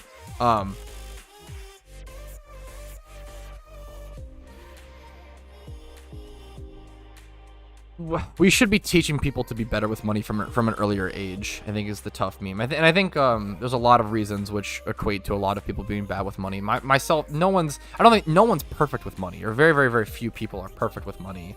I just spent 36 bucks on a fucking Bugs Life standee. We talked about that last stream. Keep that in mind. When you're getting money lectures from someone, keep in mind, I just spent $36 on some fucking green cardboard that looks pretty to me. Like, I want to preface, like, I'm not fucking, you know, economics Andy over here. Like, I'm, like, I spend very frugally. I'm very frugal. And I you know, I make my bills or pay my bills playing a video game that I love very much and working very hard and making a lot of content. But yeah, what's up, girl without a fairy? How are you doing? Sorry to what's up? How are you doing today? It's a money lessons. I think it's an interesting discussion, but my point was, one of the most important financial lessons to learn is to live below your means. I think a lot of people like live right at the fucking tippy top of their means, and it's really bad to do that. I like to live at the bottom of my means. I'm frugal to the point of a fault in a lot of ways. I really, really like to live at the bottom of my means. So if I'm making, let's say I'm making like, if I'm making 2K a month, I want to be spending 800 a month. I want to live at the fucking bottom of my means. I want to be paying fucking 500 for rent, internet, minimum food shit, like 200 to 300, maybe 400 bucks a month for food. It's kind of a lot. If you include like 2 people, like dinners and stuff, like eating out, I like to stick around like 200 to 300, I think, a month for food, for groceries and stuff. Living at the bottom of your means is fucking awesome. You save a shit ton of money. You fucking chill. And it's gonna be dependent per person. Unironically, I literally say it's a lot of work. It definitely depends. Like, I prefaced earlier, I'm really fortunate. Like, I'm not picky with food. I'm very fucking comfortable. I don't need a lot to feel comfortable, but a lot more people may want a nice blanket or may want a nice mattress. Maybe you have back issues. Like, it's going to be so dependent per person. And I am very fucking lucky and privileged that, like, I am so comfortable living like a caveman. Like, I just don't give a fuck. As long as I have internet and my computer, like, I'm mostly fucking good, you know? I wish I was 500 a month. I have to pay 1,500. If you think your rent is too high, this is gonna, just move. This has been a meme for so long in the streamer community of fucking, what's that? I love that XQC clip where he's like, just fucking move, and he's not wrong. If you think your rent is genuinely too high, it's okay to complain about rent going up. It's okay to complain about anything you want to. It's your life. You can complain about whatever the fuck you want to. But if you're like, yeah, I live in fucking New York City, man, and rent's like 4K for like a what? Fucking move. You are choosing to live in New York City. Stop doing that, Tech W. Like, you can still rent 500 bucks a month. A lot of room, one room places. You're not gonna rent like a fucking house. You know, it's human logistics. But like adult logistics, you can rent 500 a month in a lot of fucking. I see shit all the time on like fucking Facebook Marketplace and shit for 500 bucks a month or less for a room. I've seen $300 rooms over the past 2 years multiple times on fucking, what's it called? Stop being poor. It's not that. It's definitely like, I'm not saying that. I want to preface. And moving's really difficult. It's not so easy as just move. Having to actually move your job, it's not super easy, right? But if you are truly like not able to pay rent because your rent is so high, you do need to make the adult decision of like, okay, I need to figure out how to move. But it's really tough. Facebook Marketplace bomb, chill. Sometimes it sucks. Just get a house based. If they're not willing to leave that lifestyle, Pat. So if they're not willing to leave that lifestyle, that's their fault. That's on them, right? If you're complaining about rent, but you're also not, well, that's called being an adult, right? If you're complaining about your rent and you live in New York City, but you want to live in New York City and you're choosing that. That is a value choice, and that's okay. And if you want to like memeingly complain about it or kind of like jab here and there, it's not that big of a deal, right? But if you're someone who is like legitimately like doesn't understand why rent is so high in like the most popular places in the whole wide world, you're choosing to live there. Just move, Keck W. It's beautiful how many people have the option to work from home. Holy fucking shit, yes. Dude, the cheapest state to live in with good internet. JW Tree, it is the best time in the world. And I fucking hope that we just continue to push that. That is like one of the most powerful things that we can do for fucking citizens, is unironically to like encourage more businesses to do remote work. It's so good. It's so good, man. Woo. What about hiring is like biting your own arm and saying it hurts? A lot of the time, yes. Now, obviously, if you, yeah, kind of. I empathize with people. If you live somewhere, there's a lot of, you can be more sensitive and be more empathetic for sure. If you live somewhere for 20 years and you love this location, you love this area, and eventually you get priced out, like it becomes popular, it's really sad. It's really sad, and it's heartbreaking to see someone live somewhere for 20 years, love it to death, but get priced out and have to move. But that's being an adult, right? Like that's literally like an adult decision, and that's okay. It's not like some crazy, you're not like a victim. It's not some crazy thing, right? Yeah.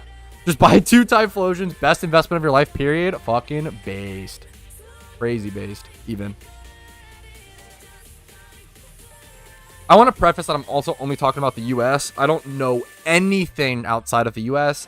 Anything once you involve global shit, and I'm fucking brain damaged, okay? I am 100% that ignorant American who knows nothing about what's happening outside of America. There's so much shit going on here. We're so self-entitled and important, myself included, that I have no fucking idea what's happening outside of the US. So absolutely true and real. I don't know shit about anything else. Literally, I don't know anything about anything outside of the US, unironically. 100%. I will totally acknowledge that.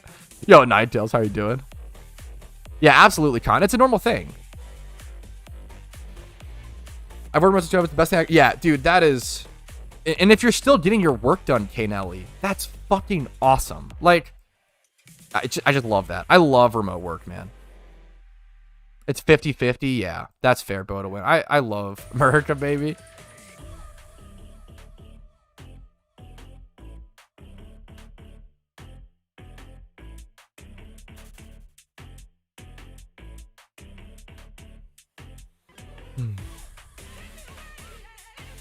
The sentence you can say in both PokeMMO and IRL, just go to the fucking gym. Both are correct. It's not easy. Neither one is easy, and you should be empathetic. If someone is struggling to go to the gym IRL, or someone is struggling to go to the gym in PokeMMO, you should be empathetic towards them and encourage them in a positive way, but you definitely should go to the gym in both. Not wrong. Coming from someone who needs to go to the gym a lot more IRL, I need to go to the gym a lot more. Now, telling me just go to the fucking gym isn't gonna like really motivate me, but maybe. Depends on the day. Depends on the person. Some people telling them just go to the fucking gym, you fat slob. Some people it will motivate them, which is kind of, but it's really good to know that ahead of time. Because some people you say, hey, go to the gym, you fat slob, and they will never go to the gym ever for the rest of their life. Like you have to know the person you're talking to.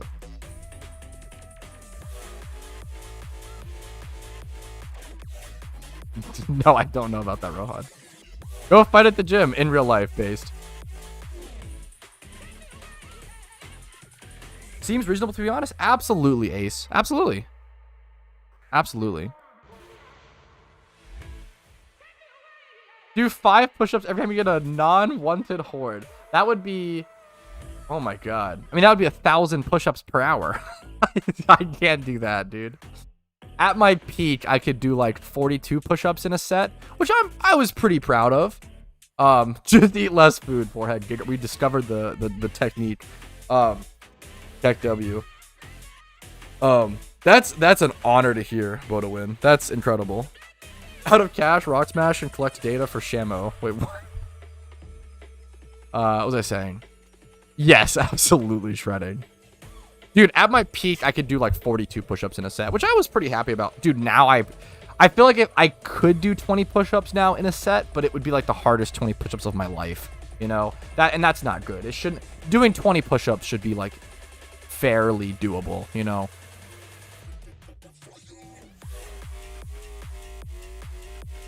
If I were to move from Europe to the US, where would I recommend I move to? I don't know. I'd have to sit down and I don't know. I'd have to really sit down and think about it. And I haven't traveled a whole lot. I'm not qualified to answer that question. My gut instinct tells me I fucking love Maryland. I would move to some sort of cheaper state in Maryland, or cheaper city in Maryland. I fucking love Maryland. Obviously, don't go to DC. Probably don't want to live in Baltimore. I love Baltimore, but probably don't want to live there. Don't want to live in DC. I don't want to live in, like, I probably don't go to Bethesda. It's too fucking preppy. I love Maryland. There's some good places in Maryland. I would say Maryland is incredible because in Maryland, pretty much everywhere in Maryland, you can drive 5 minutes and be in like a bustling city, or you can drive 5 minutes and be in actual cornfields, or you can drive 5 minutes and be at a beach. Like, Maryland truly has fucking everything. Or drive 5 minutes and be at fucking mountains, or like a fucking riverside, or like the fucking Potomac, or like, dude, Maryland unironically has everything. I think Maryland is like such a good state because you actually have like every part of the world in one state. Mountains, we've got fucking mountains, we've got fucking giant crazy rivers, we've got the Appalachian Trail if you like hiking, we've got big mountains. You say mountains over and over again. We've got some pretty insane cities, in my opinion. Obviously, DC is like inside of Maryland, kind of. Technically, not really, but it's pretty much, right? Like, who really cares? Keck W. Only Maryland simp I've met. Crazy. Maryland is fucking awesome. I will say, Maryland is constantly dicked on for the drivers, which is probably fucking fair. I think Maryland was voted. No, but hopefully that shouldn't matter, Joe. Maryland was voted. I don't want to get that stuff involved on stream. Maryland was voted like the worst drivers in the whole U.S. I'm pretty sure by state, which is unfortunate. How does a content creator get sponsors? Is that something you need to hustle for? Or do they just approach you? That's a really good question. Wow, that's a really good question. So every sponsor that I've actually accepted and gone with, I think they've approached me. But I have tried to, me and Casey both have emailed many people, many businesses looking for, I have very, very few sponsorship opportunities, honestly, unfortunately. I would love more.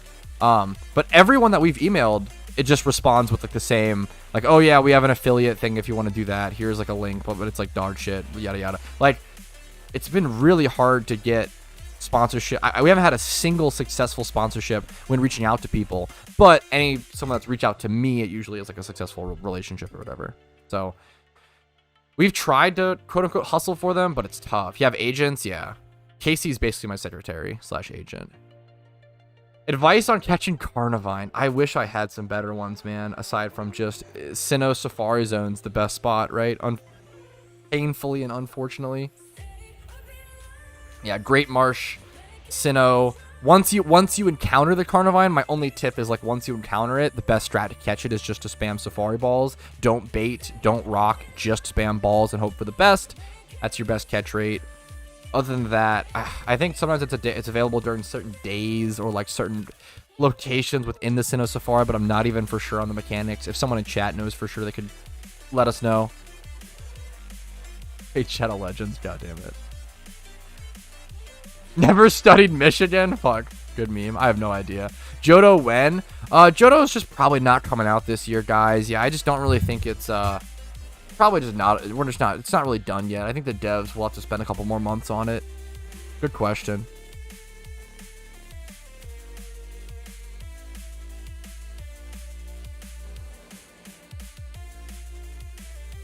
This gym run is brought to you by fuck, I just like do it. That's awesome.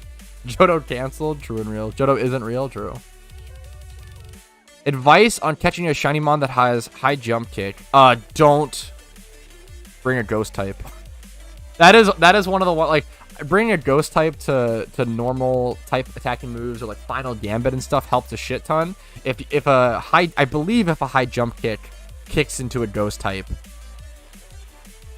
it just counts as a miss and they take the damage. I think the best strat, someone could correct me, Encore and Disable. I feel like that's pretty safe. I think Spore and Disable should leave you like safe, right? I feel like if you have like, can Breloom get Disable? If you're going for a high jump kick mon, let me check. It might be worth to teach your Breloom Disable temporarily, but you should get some sort of Pokemon. Can any Pokemon get Spore and Disable? Maybe just Smeargle, but Spore into just to put it to sleep as much as possible. You could do Imprison. I think if you honestly just Spore it, you probably should be fine. What's that? Like the odds of it waking up and high jump kicking and missing are all really unlikely, but I guess it could happen. Imprison's definitely a guaranteed safe way. Give me a couple ways, yeah. Hello Fresh, fuck. Dude, I really, this is oof. I'm sure there's a lot of people in chat. I know this is maybe I'm just this is definitely my frugal brain speaking. Because Casey literally does factor and she loves them. I kind of hate all of those like meal prep things, like HelloFresh, Factor. What's the other one? There's like a Chefscape or dude. I hate all those meal plan things. I feel like they're kind of a scam, which is like not really, because if someone buys it and enjoys it, that's all that matters. And I'm sure there's a lot of people in chat who do that stuff. If you buy it and you enjoy it, that's awesome. I just know that I wouldn't. They feel so expensive for what they are. The calories, the calorie per dollar. Dude, I base everything on calorie per dollar, and they're so bad for that. But that's like, I didn't know until dating Casey. I did not realize that other humans didn't calculate every meal they ate by calorie per dollar. I didn't realize this was like some insane fucking calculation that only I do. I thought most people so fucking stupid. It's not too bad. If you enjoy it, more power to you. That's all that matters. For me, my frugal fucking brain just screams and it's kind of like, oh, it's so expensive for what? But like, if it saves you time, if it saves you energy, it tastes good and you enjoy it, that's literally a huge W, you know. Case reveal whenever she wants to. I guess she's just, I mean, I don't know. Plus, it's also like not really important, but I don't know, whenever she wants to. Yeah, that's also, yes, that's a huge thing as well. E-Boss is like, I think my metabolic rate. I think if I don't, like, for a lot of people, dude, my fucking girlfriend and her mom both wish they like could eat this much. A lot of people do. I think my metabolic base rate, like if I'm inactive, to stay neutral weight, I think if I eat like 25 or 2600 calories, that's like base. And then if I do like light exercise daily, it jumps up to like 2800. Does Casey really exist, or do you lie? Ooh, good question. We'll never know. How to calculate the calories you need? I think if you Google calories I should eat, or calories calculator, it's not going to be perfect. But if you Google calories calculator, I'll go ahead and do mine actually. Age 25, male, 6'4", weight, currently 260. Not happy with it, but what I am right now. Activity, you can do sedentary, little or no exercise, and then light exercise 1 to 3 times a week. I would like to get to that. Here, we'll do sedentary first. So at 6'4", 25 years old, at my numbers, dude, this is insane. My maintain weight calories per day is 2,700. I can eat a lot of fucking calories per day for the most part, and which is why it's kind of insane that I gain weight, because I fucking love food and I just I eat a lot. So I could eat 2,700 calories a day, and it's gonna be different per person. This number might not be perfect for you, but it's like, I love this calculator. I use it a lot when I was losing weight. I have lost a lot of weight in the past, but I gained a bit of it back. Not all of it, which I'm very happy with. I gained a bit of it back, but honestly, it could be a lot worse. Let's go to light exercise 1 to 3 times a week, and let's see how this would be. This allows me to eat like 3,100 per day. Yeah, so like I can eat a fair bit of calories per day, which is nice. You're 6'4"? Yes. I'm not that, yeah. The meme is, people always, I wish I was taller, which is fucking hilarious. Casey tells me it's stolen valor that I wish I was taller when I'm already 6'4". But fuck it, I always say this, like, what's it called? Man, everybody wants to be taller. It's being tall is one of those things where it's like, you just always want more. It's never like enough. Should be in the NBA? No, 6'4" is way too short to be in the NBA. I love basketball. I'd love to play more basketball casually. It's a great exercise to do. But nah, I'm not good enough, not tall enough for the NBA, let alone not good at basketball. I mean, I'm okay. I was okay, but not anymore. What was I saying? Growing up, I always say, man, growing up, I had a goal height, which is the most like male, like American thing in the world. I had a goal height growing up, and I wanted to be 6'3", and now that I'm 6'4", I just want to be 6'6". Like, I just want to be taller. How to have a point guard. The issue is I'm not like fast enough or agile. Like, I'm a big guy. When I played basketball, I played a shit ton of basketball when I was 15, 16. I was center at where I was at, because obviously I was mostly big and I was in high school or whatever. Somebody is Steph Curry. Yeah, but I'm a big guy. I'm not draining fucking threes like Steph Curry or whatever. Like, yeah. I still up to this day. I fucking love, dude, adults that play basketball. It's not easy. It's kind of like tough to like get into that. I have so much love and respect for that. I would love to play more basketball. I'd love to like do some more pickup games around my area and stuff. Like, I fucking love basketball. It's wildly fun. Oh, I love basketball. Basketball is my favorite sport of all time to play, for sure. Basketball stream when? It's so fucking fun.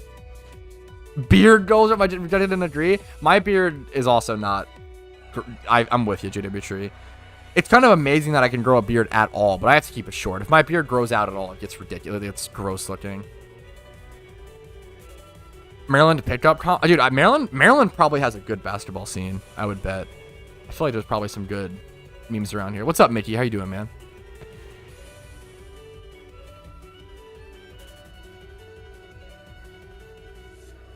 What are the sound settings used to mods to mute mon cries when shunting or grass sound effects? There are sound settings and mods that exist for that. I don't have any enabled. I still hear it's just quiet, but I actually still have the cries like on.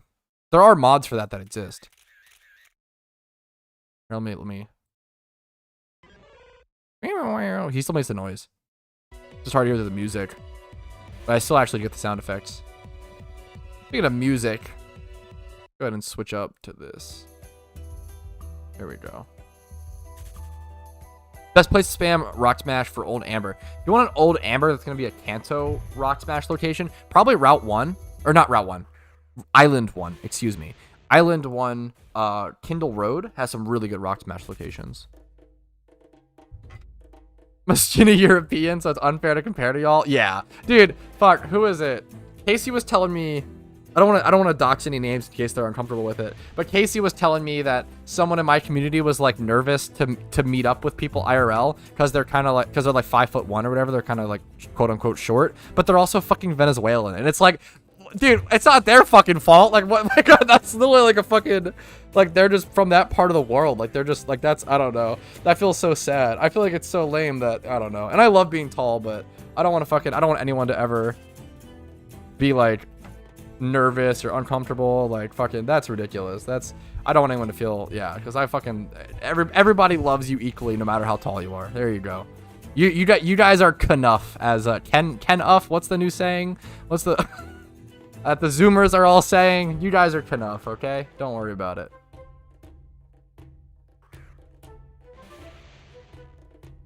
Yo, thank you, Shamo. I appreciate it.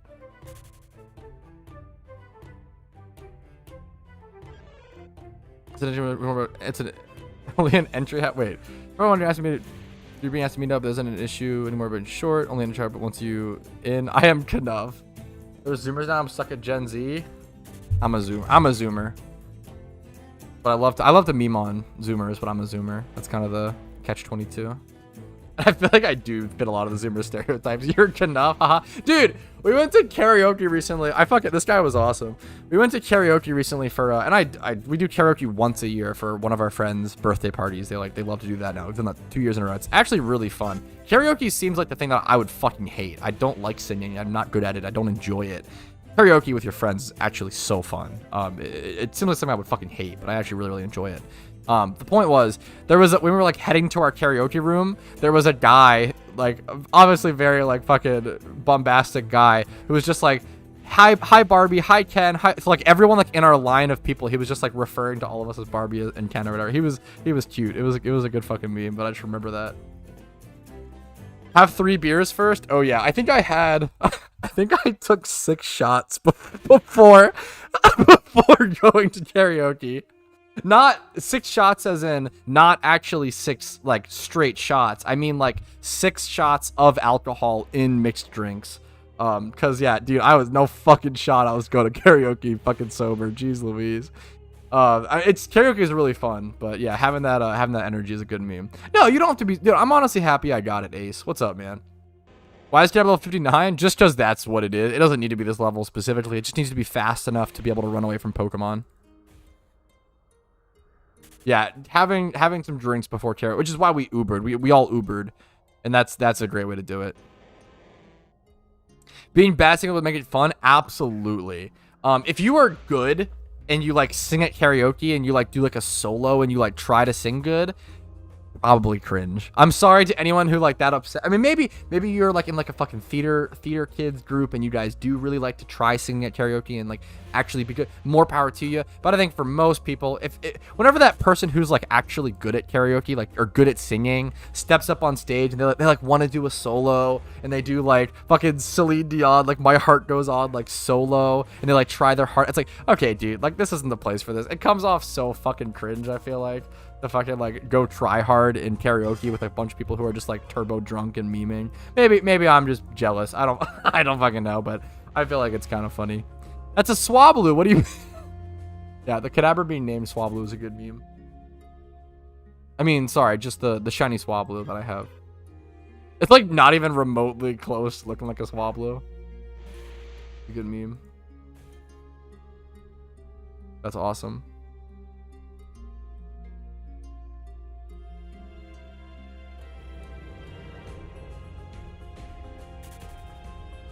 Singing my heart out to Robbie by Juice WRLD. How did I butcher that so many times? I haven't listened to much Juice WRLD. I feel like I probably would. I like my fair share of sad boy hip hop. I feel like I probably would like Juice WRLD, but I actually haven't heard much of his music. Yo, Mist. Imagine being 5'1", Joel. Yo, Mist. I love you so much. Thank you for the 9 months of Prime. I really fucking appreciate it, man. How you doing today? You've been in chat nonstop as always. Awesome to see you, man.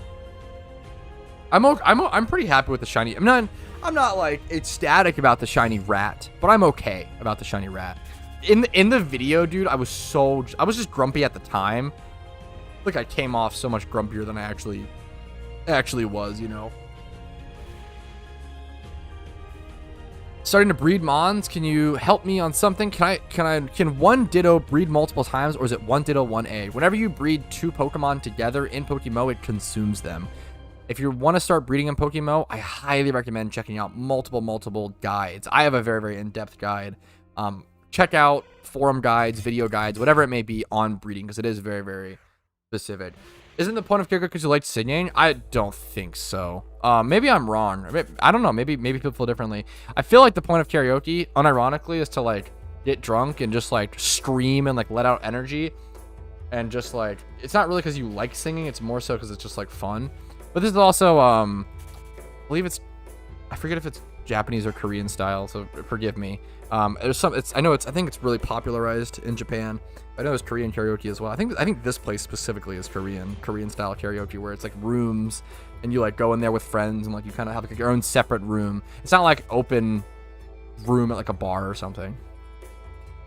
I feel like from what I've seen, it's just like people getting drunk and streaming and kind of memeing. It's almost like a rage room, but with your voice. That's what karaoke ends up being. Hilariously. I would fucking love to do a rage room, I'm not gonna lie. That shit, has anyone in chat done a rage room? That shit seems so fun. That is one of the best business inventions I've seen. Whatever fucking entrepreneur started that, whoever made the first rage room, dude, that's genius. Huge shout out to them. That is crazy. It sounds terrifying, Mark, because but it's actually so much fun and so much better and so stress-free, and like it's so good. I can't imagine singing in front of a whole bar. Also with like private room karaoke like that, it's so loud, you can't really hear it. Like everybody's singing every song. No one's like doing a solo.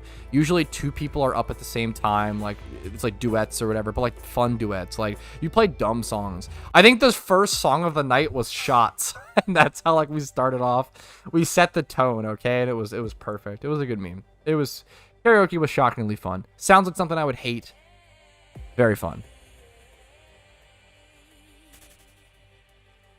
Curious about not pick up farming words. I don't understand the rates or if I'm doing it right. I do not know the rates for rainbow quills. I'll be totally honest. A lot of people are curious about that.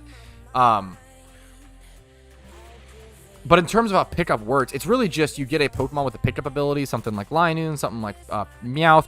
Usually Meowth is the go-to because you have access to pickup and payday, which is pretty good money. And you payday something and you'll pick up a couple items per hour, and you hope for those rainbow quills if you're in Johto.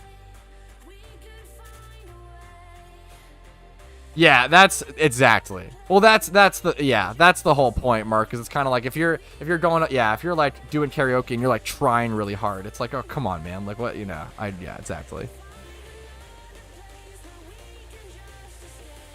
Absolutely, Ferrari, absolutely. Breeding in PokeMMO is really intimidating and is like really scary for a lot of players, myself included, man. Like when I first got into breeding, after the breeding change in like 2015, I was really stubborn and put off breeding for a long time.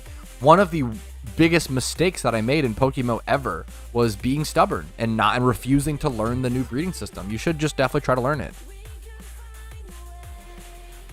You stack multiple Pokemon with pickup. You can only really get the pickup trigger once, I believe, per battle, right? You can only pick up like one item. But you could have like 6 payday pickup Meowths in your inventory or your party and like not go to the PC for a long time to heal. You can do that. The way pickup works is if you kill a wild Pokemon with pickup, it only matters if you have a pickup Pokemon in your party. It doesn't work. You have to like lead with that Pokemon and use that Pokemon. Does that make sense? Exactly. German, yes. Out of battle ability only works for the Pokemon in the first slot. Absolutely.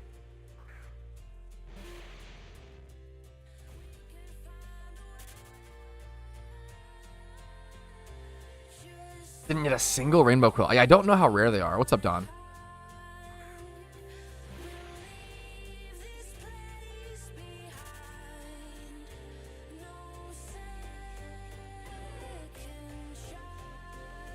It doesn't feel complicated for breeding in PokeMMO. Doesn't feel complicated except in Arc Survival. I don't know what you mean, like in comparison. I never played Arc Survival, so I don't really know. I think most players consider breeding in PokeMMO very complicated, or at least very daunting to get into, because a mistake with breeding is going to cost you a lot of money. Is the scary thing.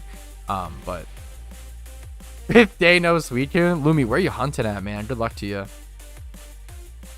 Good luck to you. We're going to get Spirit Tomb other than Turnback Cave. The Pokédex should tell you, but I don't know either. So let me go ahead and double check. Just Turnback Cave. There you go. Good luck, gamer. Yeah, there are certain Pokemon like Spirit Tomb, like Carnivine.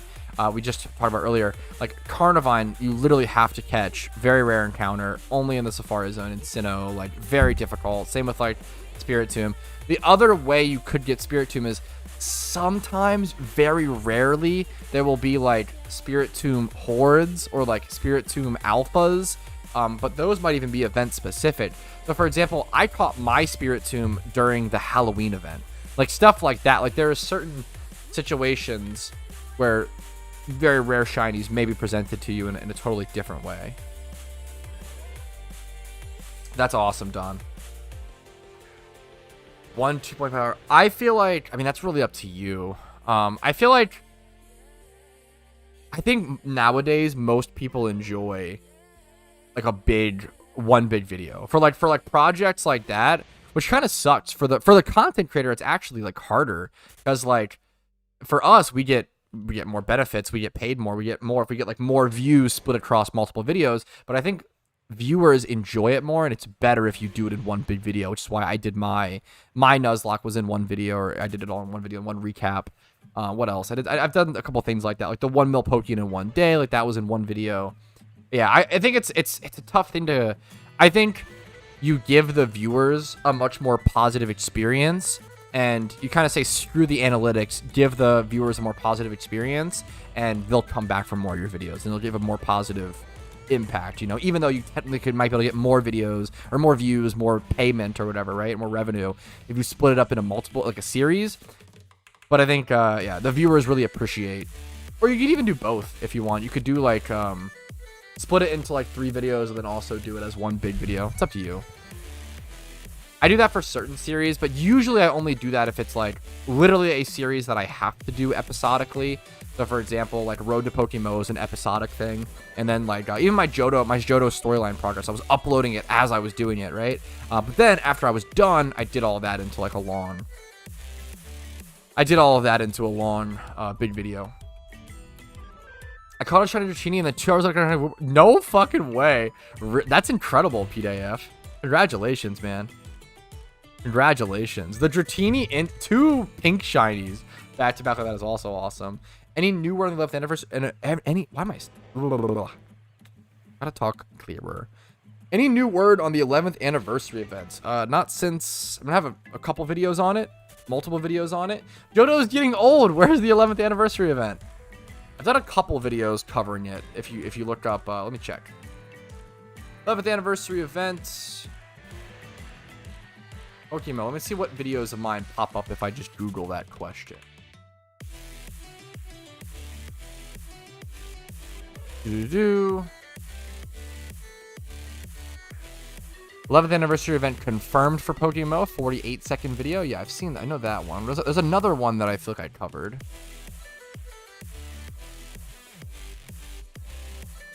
I don't know where that one's at. That one may be harder to find, but there was an update in some update log or blog or whatever.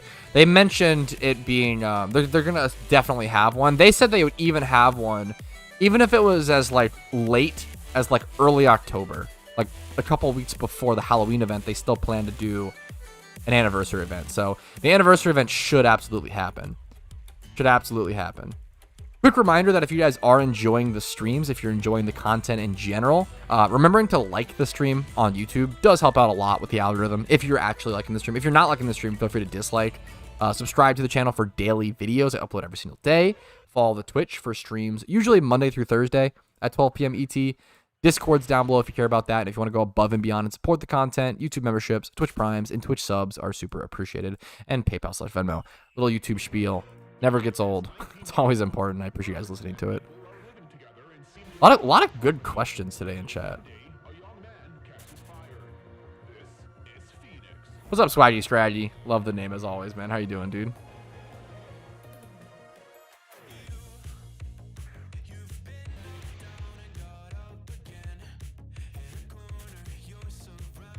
I forget when I did the last update on it, but yeah, the anniversary event should absolutely happen from everything I've seen. I remember the devs talking about on the forums how, like, worst case scenario, they'll do it early-ish October, but I would guess, I think I mentioned this earlier, I would definitely guess that it'll happen like mid-September or something, would be my guess. Mid-September, check out for the 11th anniversary event.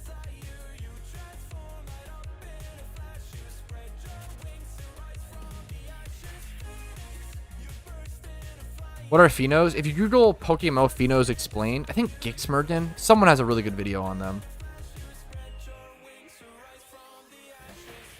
No, I do not have a shiny Onyx yet. That's a good question. No, I do not have a shiny Onyx yet. So I'd be pretty okay with a fail here. This is pretty similar to the Dratini spot, where I'd actually be okay with 2 shiny Onyxes, worst case scenario, so I could have a shiny Onyx and a Steelix. Preferably, I just get a Larvitar, and then I can kind of leave this location, maybe come back for like T-Tar or something someday, because if I get a shiny Larvitar, I'm actually going to keep that bad boy as a Pupitar. Shiny Pupitar, secretly the best form out of these 3. It's so good. If you haven't seen it, let me see if I can find it. Shiny Pupitar is really, really good, dude. Let's see if there's one on the GTL. Let's hope that there is. Unfortunately, there is not. It's like a very striking purple. Shiny Pupitar is gorgeous. Yellow Crane and Hardcore Ability. Thanks for the follows, guys. Hopefully the content's been enjoyable. I started this for a 13-hour video. Was that the Road to PokeMMO Season 1? The Road to 1 million Pokeyen from scratch? That video? Dude, that's an honor. Welcome to the game, man. On the spreadsheet? Oh, dude, yeah, I need to... Wait, I haven't checked that. I need to bookmark that spreadsheet and actually be, like, updating it, because I have not been using it. I have to like get used to using it. Dude, can you relink it to me, Mist? That's kind of, I can just scroll up.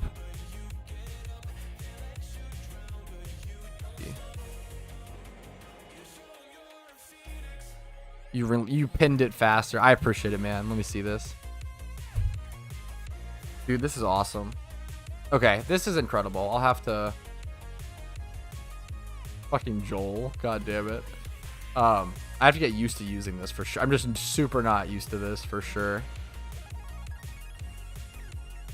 It honestly looks like cleaner and smaller than I realized. I guess that's a lot of fucking shiny Pokemon, but it looks so clean, dude.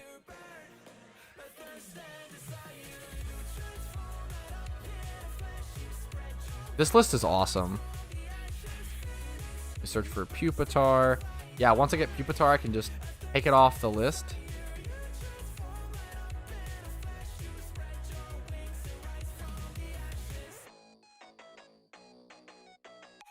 That's awesome.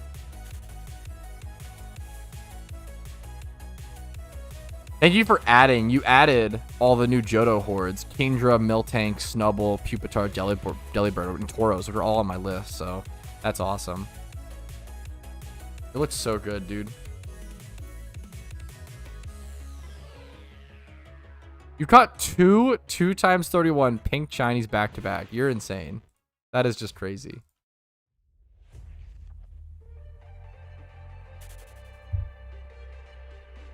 I haven't really gotten a Pokemon, but it looks interesting. I love this game. If you have any questions about it, let me know.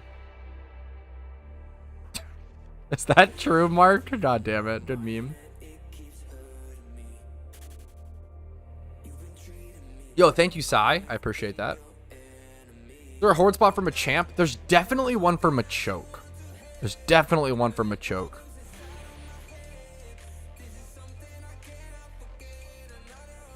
Which might be the best way to hunt it, to like go for Machoke and then just evolve it.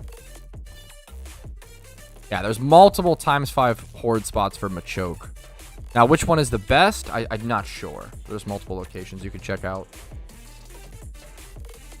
You single encounter... Damn, PDA, you're fucking cracked, man. Hopefully I get some good shiny luck here. We'll see, man. I should be going a little faster, a little more efficient. Hopefully I can get some of that good shiny luck. You make this game so much more enjoyable. Are you saying thank you for existing? That is so... Hey, chill. I need more haters in chat. No, I'm just kidding. But dude, that's one of the nicest... Probably one of the nice things you can like tell to another human is thank you for existing. And I'm sure that there's someone in everybody's life that feels that way about someone, where it's like just literally thank you for being around. But that's thank you. On a scale of 1 to oof, how time consuming is this? I think the beautiful part about PokeMMO Hardcore is that it could be low. It could, if you're a casual player, I think you can casually enjoy PokeMMO, or it could be an oof ×3. You know, I think it depends what your goals are. It depends what you want. I compare PokeMMO to RuneScape a ton, if you're familiar with that game. But there's a lot of things I would say about PokeMMO that I wouldn't say about RuneScape. And old school RuneScape's my favorite game of all time.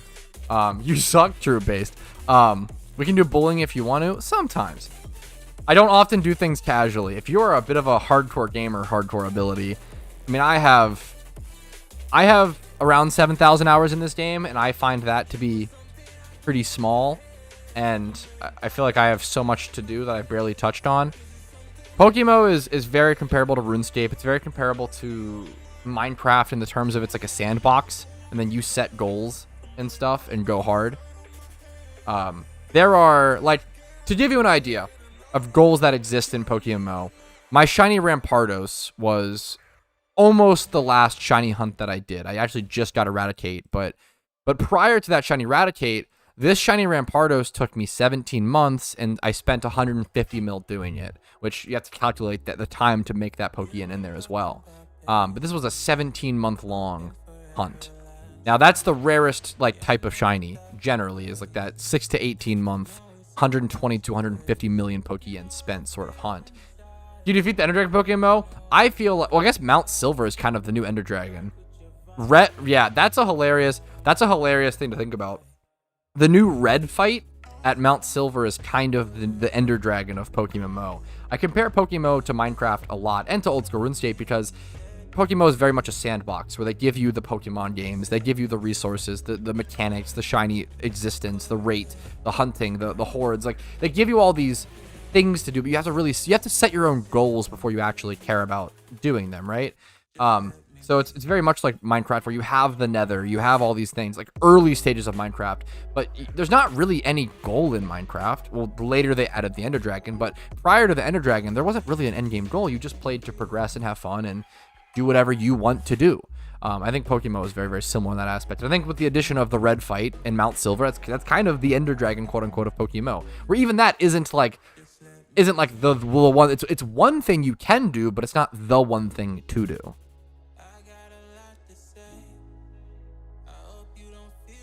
We're gonna make expert lures. I believe any Pokemon, if I'm not mistaken. Are you going for Onix? There's the Onix and there's Larvitar here. Which one do we think I'm going for? That sounds so mean. I'm more so. This is the best spot in the game for Larvitar. Everybody's here for Larvitar, and I assume you meant that kind of ironically. It's an MMO after all. Absolutely. There's no like one thing you do. There's a million things to do. It's an MMO. Absolutely. Wobbuffet strat nerfed? Not yet. I don't think so.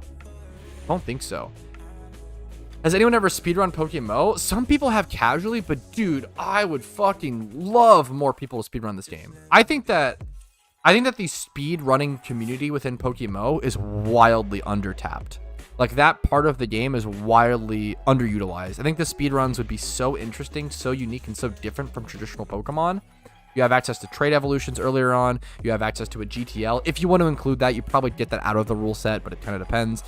Custom rules, custom like mechanics, generational differences. You have Gen 9 balancing in the game. You have teleport buff. You have PP nerf. You have all sorts of Gen 5 and below Pokemon. Like, the speedruns, the Nuzlocke, very comparable, where they're wildly different, wildly interesting. And I feel like both of those are super undertapped pieces of content in PokeMMO for content creation and just for player enjoyment. Man, Nuzlocks and speedruns are just really cool in PokeMMO and just not done enough, is the TLDR. My favorite shiny is Shuckle, which I have. I have my top 3 favorite shinies in game, which are Shuckle number 1, Rampardos number 2, and Stunfisk number 3. Some people do speedrun PokeMMO, but like not really, like not seriously. Like, I would love to see more of that done. I would love to see like a straight up like timer and like do splits, and like I would love to do that at some point. Take it really seriously, you know.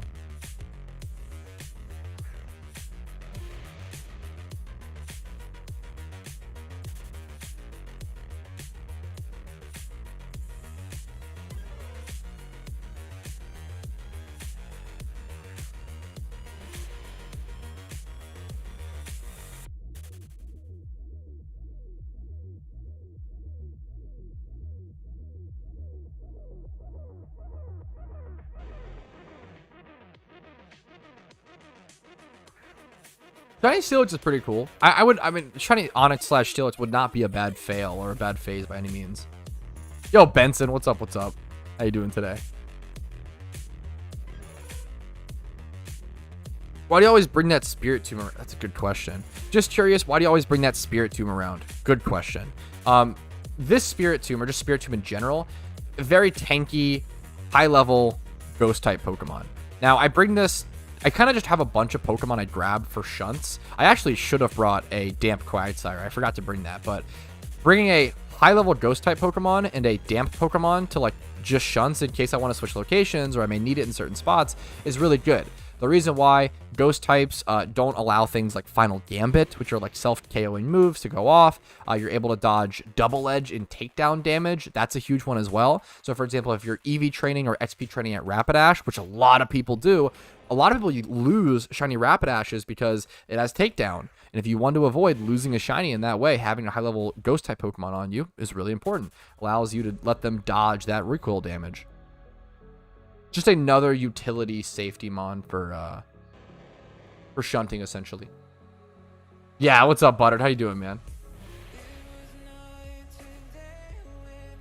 Done with this. What's POC hardcore? What are you playing currently?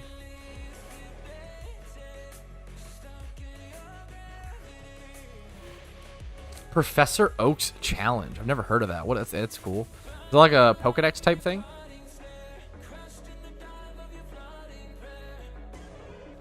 Have you done some parts in the only shiny account? Considering Shiny Wars and Johto, no, man, I have not. That account is a very, very passive thing that I have not. Not able to touch always, unfortunately. Wait, congratulations on Suicune and Fabio. I feel like I glanced over that, Fabio. Congratulations, man. If 30 people shunted at this spot, then around 1 shiny Larvitar per hour is encountered. No, 1 shiny like Onix or Larvitar per hour. Yes. If 30 people shunt at this location, there should be around 1 shiny an hour. Yeah. If people are shunting efficiently, of course. But obviously, it'd be 50-50. It'd be like Onix's or Larvitar. Wizard's challenge is harder. You gotta capture everyone for each gym/badge. I've seen people doing that. I honestly have no interest in that, but I get it. It's completionist as fuck. More power to people doing it.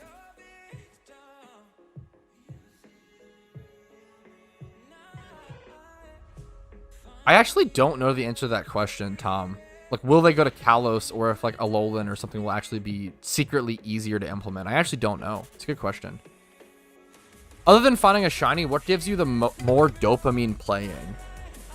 If I'm going to be totally honest, after shiny hunting, this is kind of a cop-out answer, but the thing that gives me the second most dopamine is actually just making content. Like making guides, making videos, releasing the videos, you know, seeing how it does. Even if a video does badly, like, that's what... I think my favorite thing to do regarding Pokemon, number 1, is shiny hunting.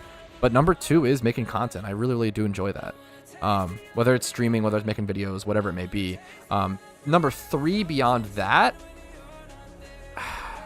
PvP is fun, but it's so like the wins in PvP can give you those high highs and then those low lows. PvP can be really frustrating and really, I get very frustrated at PvP for sure, but it can also be really fun. You can have those high highs, but you gotta be careful with it. I feel like number 3 consistently, I really enjoy making mediocre comps. Or breeding for profit. I think breeding for profit and making like competitive Pokemon for profit is really fun.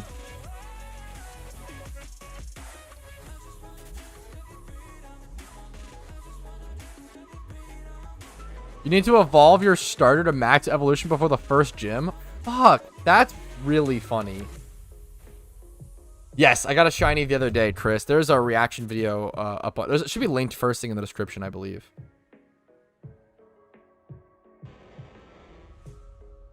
I think all the channels that Pokemon was fun. Dude, I need to do way more. That's actually like, that's a piece of content. Once again, dude, I get so many, not so many. There are a couple Pokemon content creators that'll say like, oh, like, you know, I'm all out of ideas. Like, blah, blah, blah. Like, there's so much stuff that I haven't covered. Like, some people, I get comments of people saying like, oh, like, I want to become a Pokemon content creator, but like, I don't know what to do because you've kind of done everything. That's not true at all, man. There's so much stuff we've covered in this stream alone. Speedrunning, Nuzlockes, mod showcases. There is so much content that I don't cover. I don't have the time or energy to cover everything. There's a reason why multiple, like, think about how many Pokemon YouTubers exist, right? So fucking many. Thousands, easily, you know? Like, I wouldn't say there could be that many for PokeMMO, because it's like, there's less... I don't know, maybe there's less of a player base, but if the player base grew with the content creators, that it's doable. I think people vastly underestimate. I think people who are like not creative and just want to make videos for whatever, and then I don't know, I think they kind of blame it on like, oh, there's only so much you can do. I just could not disagree more. There is so much to do, it's insane. My video idea list is fucking ginormous. That shit could go on infinitely. Video ideas are not short. It's all about time and energy. Time and energy is the hard part.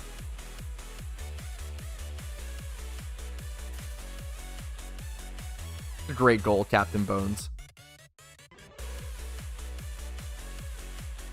All wild location spawn information, Ace, is always in the Pokedex. So as long as you have like Pokemon owned OT or have Pokemon in the Pokedex, you should always be able to see that.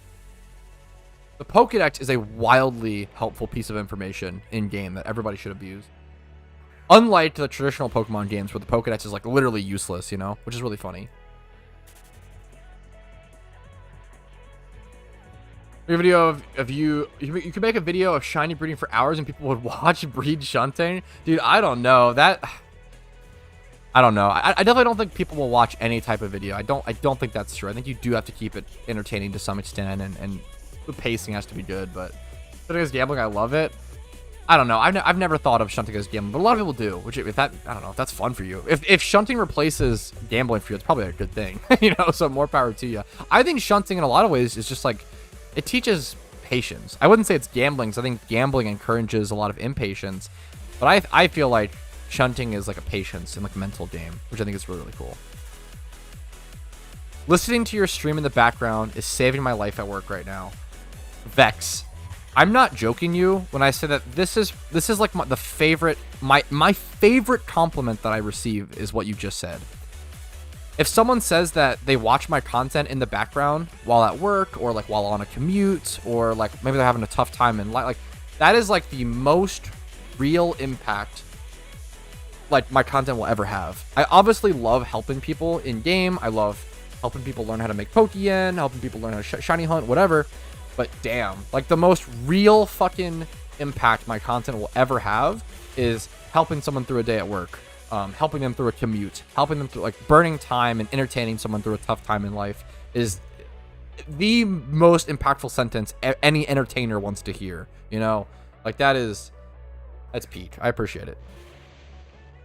Yeah, I feel that. And like the reason I make a lot of my content centered around the fact that I want people to watch my content in the background while they play PokeMMO. I do the same thing with so many games. Like the amount of games that I want to watch content in the background for while I play them, you know, Terraria, Rage 2, Kingdoms of Amular. There's so many games I want to do that. Retro video game collecting and like eBay browsing and like stuff like that. Like I always want to be absorbed in those sorts of hobbies, and hobbies and passions are really, really fucking important to people, man. For a lot of people, this is a good thing. Hobbies and passions and interests are a huge like reason for life for a lot of people, and that is like a very like accepted thing. And that's actually, I think I've talked about it before on stream, but there's a term for it. It's called categorical desires, which essentially is just a fancy word for hobbies that give your life meaning. Now those hobbies could be, I watch Pat videos while pooping based. Now those hobbies could be making people happy, spending time with family and loved ones. Those hobbies could be with your hands, woodworking, basket weaving. Those hobbies could be PokeMMO, League of Legends, hopefully not. Like those hobbies, that hobby or passion could be anything, but whatever you care about, whatever you enjoy, that's all that matters. I don't care what it is, as long as you're not hurting other people, right? Like your hobby can be whatever the fuck you want it to be, and be just as meaningful as any other hobby. It's super important to have like a meaningful, passionate hobby or interest in your life. It's like one of the most powerful things. If you have something, anything in life that you love, it makes your day by day so much better. Like it's so, and I'm a very, very lucky person. I've always been, passion is an emotion that I've never lacked. Like I've never been like a non-passionate like person. I'm very, very fortunate that I've always had an aggressive interest in hobbies and activities and passions and such. If you breed a shiny with a yeah, the game will physically not allow you to breed a shiny Pokemon with a non-shiny, hilariously nowadays. Yo, Benson, thanks for the sub, and Nico Curious, I like the name. Thank you for the sub. I appreciate it. Hopefully the content's been enjoyable. Express my dislike of Cynthia at this current moment. The floor is yours, Jay. Go ahead, King. I loved that opening. That was awesome. If you know someone who plays LoL, teach them to play a different game, no matter the cost. Getting someone off of League is like getting someone off of crack. You want to just lock them in a room and feed them and treat them nicely until the addiction fades away.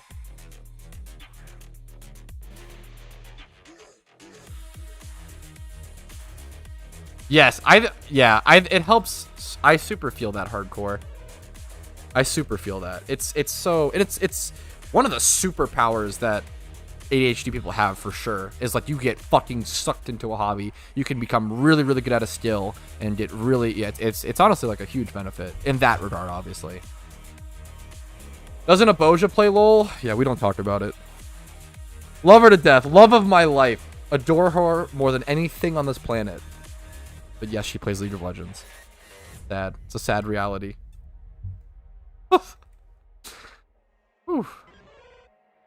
Only get on to play ARAM when I like how it auto-corrected to like IHOP So for a second, I thought you were saying you only play lead. You only play ARAMs while at IHOP. That's like your lead. That's your league extent. And I was like, damn, that was awesome. LOL intervention stream, yeah. Thought locking people in rooms was frowned upon now. Ugh. What's the world become? Okay, I'm obviously joking. That was, I hope I want to preface. Oh, hey, Aboja. I didn't know you were in chat. Hey, how are you doing? I'm in the doghouse, boys. See you later, mates. I'll be getting the couch ready for tonight. Pancakes and ARAMs are kind of good, though. Dude, kind of get me interested. I miss something that more adults should do, especially if you're in your young 20s, man. Go to IHOP at 3 a.m. Go to Denny's at 4 a.m. I feel like it is impossible to not make memories if you go to IHOP and Denny's at 4 a.m. because you're obviously doing some fucked up dumb shit. Not fucked up, but like you're obviously out there doing some fun dumb shit. If you're at Denny's or IHOP at 4 a.m., you know, you're up hanging out with the boys, hanging out with the girls, hanging out with whoever, you know, you want it to be, having fun. Waffle House? I've never been to Waffle House, so I don't know, which is hilarious. There's a lot of Waffle Houses in Maryland. I've never been to one. Yeah, dude, Denny's at 4 a.m. Dude, that stuff is, it's good memes. Obviously, be respectful of all the workers. It's really easy to do that. Be too drunk or something. Be disrespectful. Please don't do that. Don't be that crowd, but, you know, go to Denny's at 4 a.m. Just hang out. Have some discussions, play cards, whatever. Decent, solid chance of seeing a fight. God damn it. We tipped well. There you go. Dude, some based shit you can do. If you're the type of person to like go to Denny's at 4 a.m. and like just order water, leave like a fucking tip. There you go. Like that's if you're gonna like go to Denny's and not eat food or whatever, or like whatever at 4 a.m., leave a nice tip is always nice. Crazy based. There's a Denny's near me. I actually don't. It's funny that I'm saying. I actually kind of dick on Denny's all the time. The only time you should. People in Maryland fucking love Denny's for whatever reason. Denny's is like. To be fair, it's like fine. It's actually not that bad, but I just like to dick on it. Unlimited pancakes. Yeah. Denny's is actually kind of decent, but it's more fun if I dick on it. Waters all around. Fuck. And waiter's worst nightmare. Okay, I get waters. We always get a shit ton of waters, but I feel ya. I almost never order soda at a restaurant. I actually, yeah, I think I legitimately never do. I always get water, and but then I eat, obviously.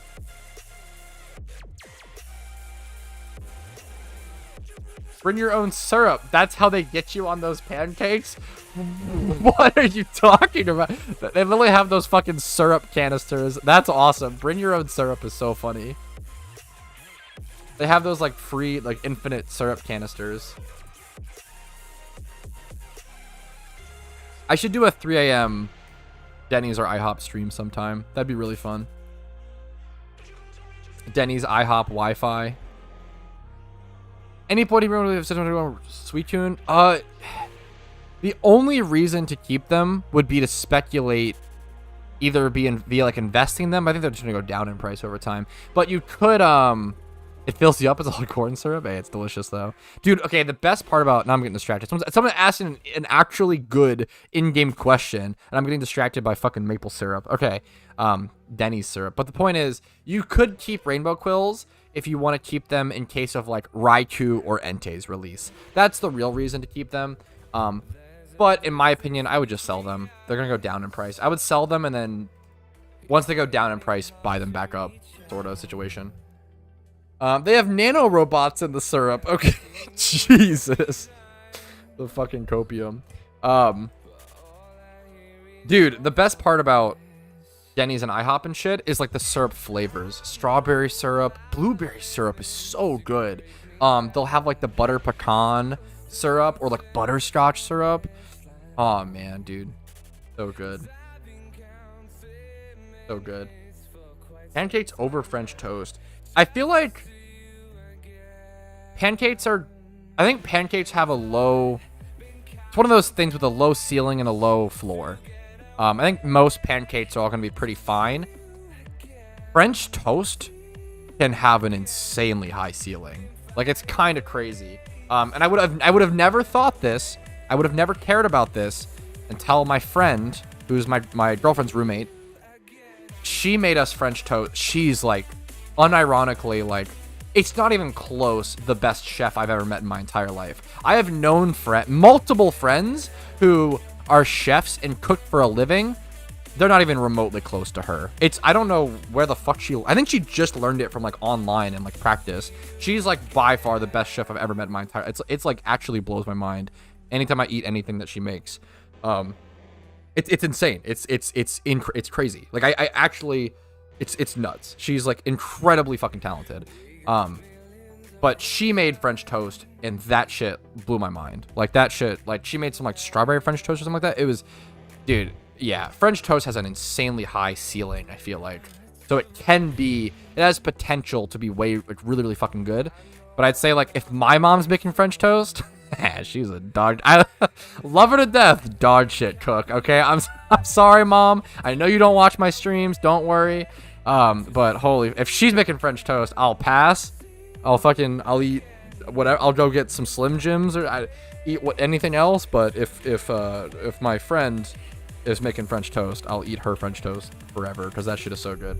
That's my take. Long-winded take just for French toast versus pancakes. I will say, when it comes to French toast versus pancakes versus waffles, 95% of the time, I think French toast is like last on that list. If most people are making French toast, I'm gonna say like, nah, I'd rather go waffles or pancakes, you know? Now, if you ask me, do I prefer pancakes or waffles?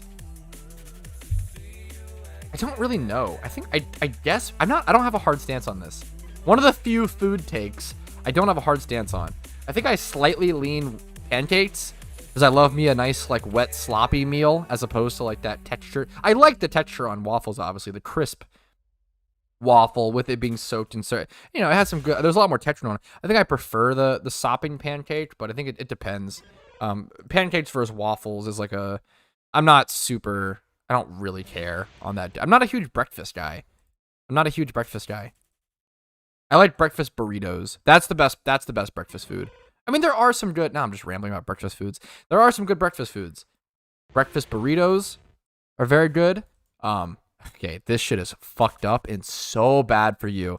But sausage and gravy, like sausage and biscuits or gravy and biscuits. Man, that's something that, oh my god, that shit is so good. And then, what's it called? Something that gets wildly overlooked and is really good. If you haven't tried it, I really recommend it. Cream chipped beef. I don't know who the fuck made this. Who invented this? Cream chipped beef. This shit is so good. But I think I like, it's like savory though. Like that's why like I'm not a huge breakfast guy because like I love my sweets, but I always prefer like savory. If I have the option between sweet and savory, I'm going savory every time. Cream chipped beef is so fucking good. I think you need more veggies and fruits in your diet. What makes you think that? My Wendy's biggie bags? Yeah, absolutely. Soloran. But so does probably every American. But absolutely. Shit on a yeah, I actually looked it up and I saw it being called that as a nickname. That's so funny. I've never heard it called actually, I think I have, but not in a long time. Shit on a shingle is hilarious. Cream chipped beef is so good. What's the origin? Cream chipped beef origin. It is believed to have originated in the 18th century when the British Navy began serving it to their sailors. Fuck, man. It's British. At least they got this one right. Okay, well. Why? Okay. People meme on British people all the time. Wait. Wait a minute. I saw United States. We can claim this. We can claim cream chipped beef. Chipped beef is served in many diners and restaurants in the United States as a breakfast item. It's popular among the veteran community who generally refer to it as shit on a shingle, chipped beef and milk gravy.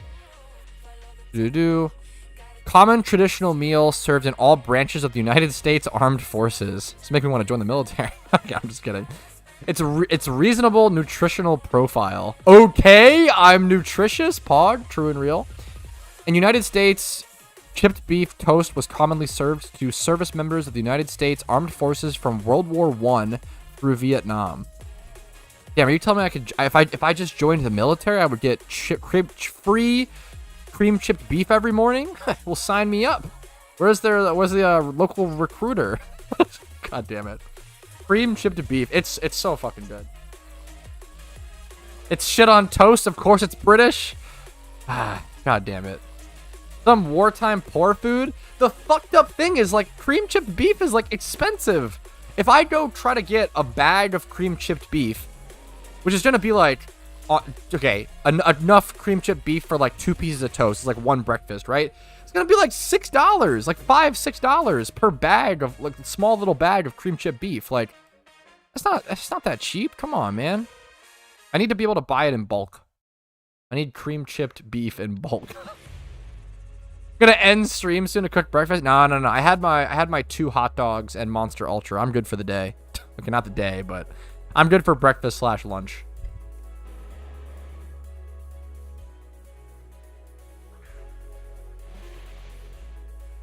I ain't taking nutrition advice from someone where smoking was considered healthy based. Expensive because it has low demand. No one wants it. That is unironically probably true. Like, it's hard for, like... Unironically. Breakfast of Champions? Dude, it was delicious. I love fucking... Okay, beef hot dogs are so good. The funny thing with hot dogs is, like, you can go expensive with every ingredient on a hot... Like, you could go, like... If you buy, like, a fucking $3 or $4 bottle of ketchup... you know, expensive mustard, relish, $4 pack of buns, and then, like, whatever for your hot dogs, go all beef. Okay, you can't go bison and still do this, but the point is, you can go expensive hot dogs and it'll still be like $1 a dog. It'll, like, even if you go high end, it still ends up being like $1 per hot dog, which is very, very good, even at high end, which is crazy. Like, and I'm the frugal guy. Like, I got a 16 pack of hot dogs, I think for like $8, $6. We'll run the math on my diet, okay? So I got a 16 pack of hot dogs for, let's say I think it was $7 or $8. Let's do $8. So $8 for 16 hot dogs, and then so it's $8 for those hot dogs, and it was. The pack of buns was 89 cents, and I got 2 of them. So we'll do plus $2. Do tax and everything. And then ketchup, mustard, and relish. Ketchup and mustard are really cheap, like $1 a thing, bulk, so it's $2. And then relish is a little more expensive, probably $2 or $3 a thing, so we'll do plus 2. Now, all of this can be used for 16 hot dogs, way more. You're doing, what's it called? With the sauces, the ketchup, the mustard, and the relish, those are going to last longer than 16 hot dogs. I'm getting hungry. 15-minute food talk pod. The point is, I've just made 16 hot dogs for around $14. That's the cheap end, to be fair. And maybe you can't go $1 a dog. Anyways, that's not bad. And so 16 hot dogs. I think with the bun in the condiments, it ends up being around 350 calories per hot dog. So it's essentially 2 days of food for $14 at 5,600 calories divided by 2. That's 2 days food for $14, $7 a day. Bam. Bam, bam, bam. That doesn't, no, okay, that's weird and doesn't make any sense. Please don't we're talking about hot dogs, guys. You don't gotta bring politics into hot dogs, please. We don't have to do that. We're having a hot dog discussion, fellas. That's ridiculous. White new PokeMMO Guides, Kanto, Elite 4, like 2 days ago. I just saw your cheese video. Would that work with Elite 4 rematch? Probably not. Elite 4 rematches are a very, very difficult thing. It requires a lot of preparation, a lot of things. Yeah, yeah.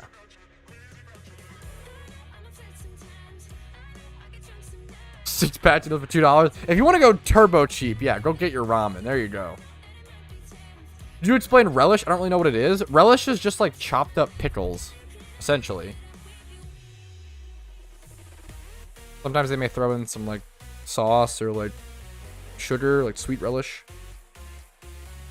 I DoorDashed a burger that got me $30. That is fucking brutal. Sweet potato fries, though. Damn, are they good, man? Good reason to talk. Do you guys hear this? When I move my mic, do you guys hear that squeaking? I'm sorry for that. I fidget with my mic so much. You know how like some people like pickles on their burger? Like I love pickles. I love pickles. It's kind of like that, like sweet relish on a hot dog. It's good. DoorDash crazy price. Chopped up what? Pickles. Am I wrong? Isn't relish chopped up pickles? Am I wrong? I could be wrong. I'm not. I could be wrong. What is relish? Is relish just cut up pickles? The most common relish is made from chopped, pickled cucumber. Okay, this is okay, this actually tilts me. This is pickled cucumbers, which is just fucking pickles. That's how you make pickles, by pickling a cucumber.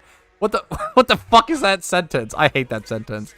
Either dill or sweet pickles. Yeah, relish is literally just chopped up pickles. Diced up sweet pickles. Yeah, there you go. Wikipedia relish. Fuck, the level my stream is. That's awesome. What's the best ball to catch dittos now? I don't know. We'll have to do some testing. People have been talking about what's it called? Like trying to do the repeat ball strat for ditto, but it depends how long you want to stay there and stuff. Yeah. Usually pickles, vinegar, sugar. Yeah, that's what pickles are in, right? Vinegar and sugar. Base. Sweet corn jalapeno. That sounds really good, Laz.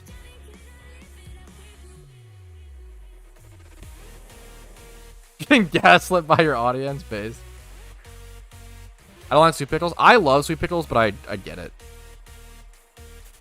Yes, repeat balls work very different now, Joe. Let's see how it says in games. I don't actually know. I thought relish was cabbage. I could see that. That's fair. I have the PokeMMO IGN pickles. Okay, Ock out here bragging with the good stuff. That's awesome. That's a great IGN. Let's see if it says... I'm actually really curious now what it says in-game for repeat balls now that it's been changed. It doesn't say anything. A somewhat different Pokemon that works, especially one Pokemon that was previously caught. This is not how... Okay. Maybe I should do a video... I covered it, and if you haven't seen my JOHTO update log, please watch that video, because that covers everything. But yeah, repeat ball is wildly different now. So the way that it works is, I think you have to catch like 14 Pokemon in a row or something, and then it gets to 2.5 times catch rate for that specific species. It's kind of weird. So I believe, I could be corrected, I believe the way repeat ball works now is, if you catch the same species in a row, you essentially like build up a catch rate. Like you would get it like the same species in a row. So if I catch like 10 dittos in a row with a different type of ball, if I then use it's like chaining in a row, yeah. And then if I like catch a Whismur in between, I think that fucks it up. I could be wrong. It's very interesting, but I think what are repeat balls cost right now? Maybe dust balls are still just the best. I don't know, man. What are repeat balls? Repeat balls cost $12.50 now. Repeat balls cost $12.50. I think it's repeat balls are better than dust balls now because they're 100 Pokeyen less at dittos. But what you should, I think the strat at dittos will probably become catch 14 dittos with dust balls and then switch to repeat balls. But then if you leave the location to like go do something else, you get punished. So it's really interesting. It's very, very strange. They changed a lot of Pokeball mechanics. So if you haven't seen it, I have a video called like JOHTO just changed the game, or JOHTO just changed PokeMMO forever, or something like that. And it covers all the different changes. Why is Dust Ball best? 2.5 times catch rate in a cave for Ditto. It's at max catch rate while costing $13.50. That's really it. You get the max 2.5 times. I'm trying to think, like really quickly as well. Timer Ball used to be good, but they changed the formula and it's really not anymore. I hate the bread and butter chips. I totally get why people hate bread and butter pickles, but I love them. They're very sweet. They don't taste like pickles almost. They're very, very strange, but I love them.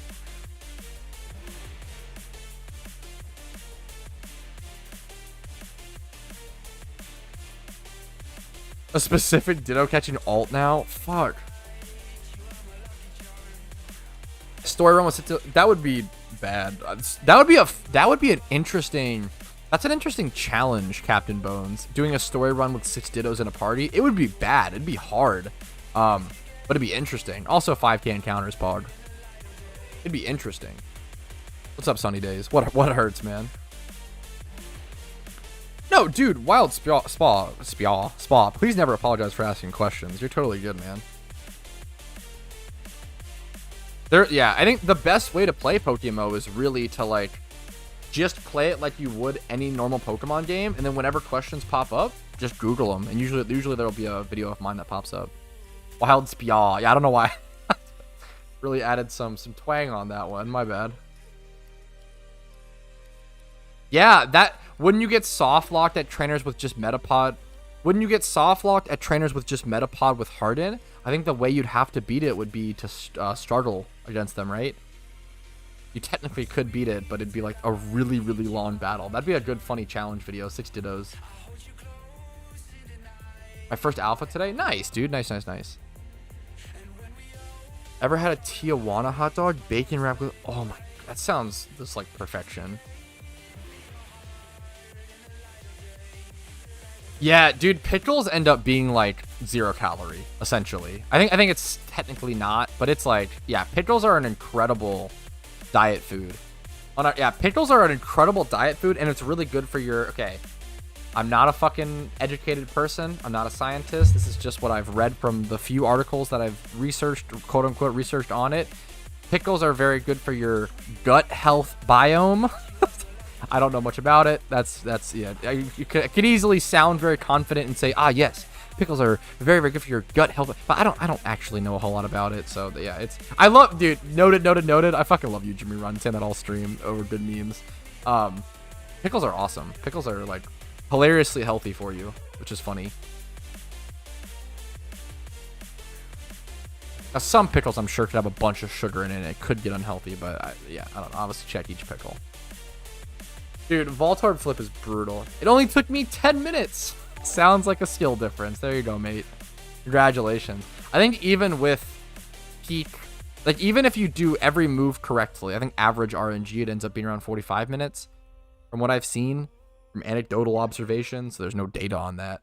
10 minutes is very, very, very lucky. That's very, very good. There's a lot of RNG with Voltorb flip.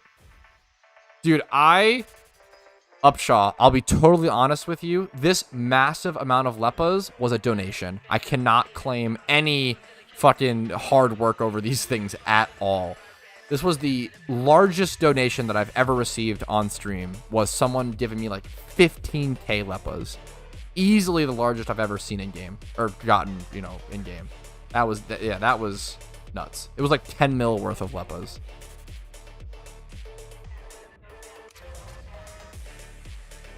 Would you ever try to make your own pickles? Dude, I'd fucking love to. It's pretty easy, I feel like. I would love to, man. Good. JW Tree's got the knowledge. There you go, man. There you go. Beneficial gut bacteria. Are the new Dream Balls the best balls to catch with? I honestly couldn't tell you. I'd have to check. I honestly don't know enough about how they work.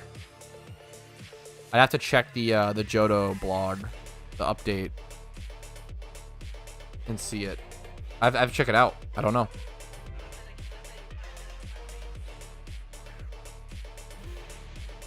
I saw your Wobbuffet. Do you think it's level 70 plus or level 20? I don't think level 20s would work. That's probably too low level. You need to have... I don't think there's like some specific, you know, perfect level, Kenzie. And I talk about in the video, the only thing that matters is you have to have enough HP to where it can kill, where it can absorb enough damage to push out enough damage to kill the Pokemon. I have no idea what that magic number is, but I don't think anybody does right now because you have to do a lot of testing. But I think level 20 would be way too low. I've heard some people say that they did with level 50 and that worked. But it depends. You want to HP EV train for sure and stuff. And Wobbuffet has a ton anyway. Pickled red onions. Dude, pickled onions are so fucking good. Holy shit. Absolutely, like, underrated food. 400 once for 2 turns. That sounds really good. I feel like obviously you can't use that all the time, but that's really, really good. That is definitely a very good ball to consider. Yes, I have many breeding guides on my channel. I think if you're having trouble, like, as long as you... I think it's good to breed for, like, the next storyline, but if you're, like, in the middle of one, I would just EV train or just try to brute force stuff, honestly. Once you get your first region done, it helps a shit ton. Once you get your first region done, it's a huge... Every other region after your first is easier. Finish channel, gentlemen. Should I just mass release all the useless mons? Yes. Late game PokeMMO, you end up releasing a lot of Pokemon. Now, obviously, it's good to check for base price on certain species. So, for example, things like Chansey and stuff, I believe, usually have a base price. Or then, obviously 1x31s you sell off, but you end up releasing a lot. Male bug egg group also has a good base price. Male fairy egg group has a good base price. It's definitely good to check those. Probiotic fishing bait recipe. That's fucking awesome, dude. Okay, I fucking love and respect fishing so much. It's actually so fun. It's one of my more fucking Kona activity. I feel like everybody could enjoy fishing. Fishing's actually so fun. And I feel like I was always so interested in like lures and baits and like there's so much interesting, I don't know, like science and fucking fish psychology. I don't know if that's like an actual thing, but like understanding what fish want what type of lure. Why is that so interesting to me? It's so stupid, but I think it's so cool. It's IRL shiny hunting. I love it. Yes, it's patience. Like it's, man, fishing is so fucking fun. Fishing's awesome. Why not just sell them for minimum price? Most Pokemon won't sell for like, even if you list them for like 2K or whatever. And I don't recommend selling most Pokemon for 2K. It's usually faster and you save time and money by just releasing a bunch of bad Pokemon. Like, there's so many Pokemon on the GTL listed for like, if you're listing a Magikarp for like 1,000, like this, these people are losing money. Even if someone buys them, you're wasting time and you're losing money. It's better to just release them. In my opinion, even this, don't do this. Don't sell Pokemon for 1,100 Pokeyen. If your Pokemon sells, you're making 100 Pokeyen, and that's it. Because the listing fee, like these have been listed for 5 days, probably will never sell, and we'll just sit here and like lose that person 1K. The way that I usually explain it is like, I only sell for 2K or above. Because if you list 10 Pokemon and 5 of them sell, if you list 10 Pokemon for 2K, let's do 2K. Let's make sure I do my math correctly. If you list 10 Pokemon for 2K, it costs 1K to list each of them, right? And if 5 of them sell for that 2K, you're actually net neutral, right? If you list 10 Pokemon for 2K, only 5 of them sell, and the other 5, the listing wears out, you're literally making 0 money, and you just wasted your time listing those Pokemon. So it's often better to just release stuff. Yeah, 3K minimum. I think 3K minimum is also fair. Yeah, sometimes you'll end up yes. Dude, unironically, sometimes it ends up being beneficial to release 31 special attack field aid group, 31 special attack monster. It hurts sometimes, but it's tough. Yeah, 3K is a good minimum. I respect that. It's time consuming. Absolutely, Sam Taylor. It's time consuming. Easy 100 yen, mega stonks based.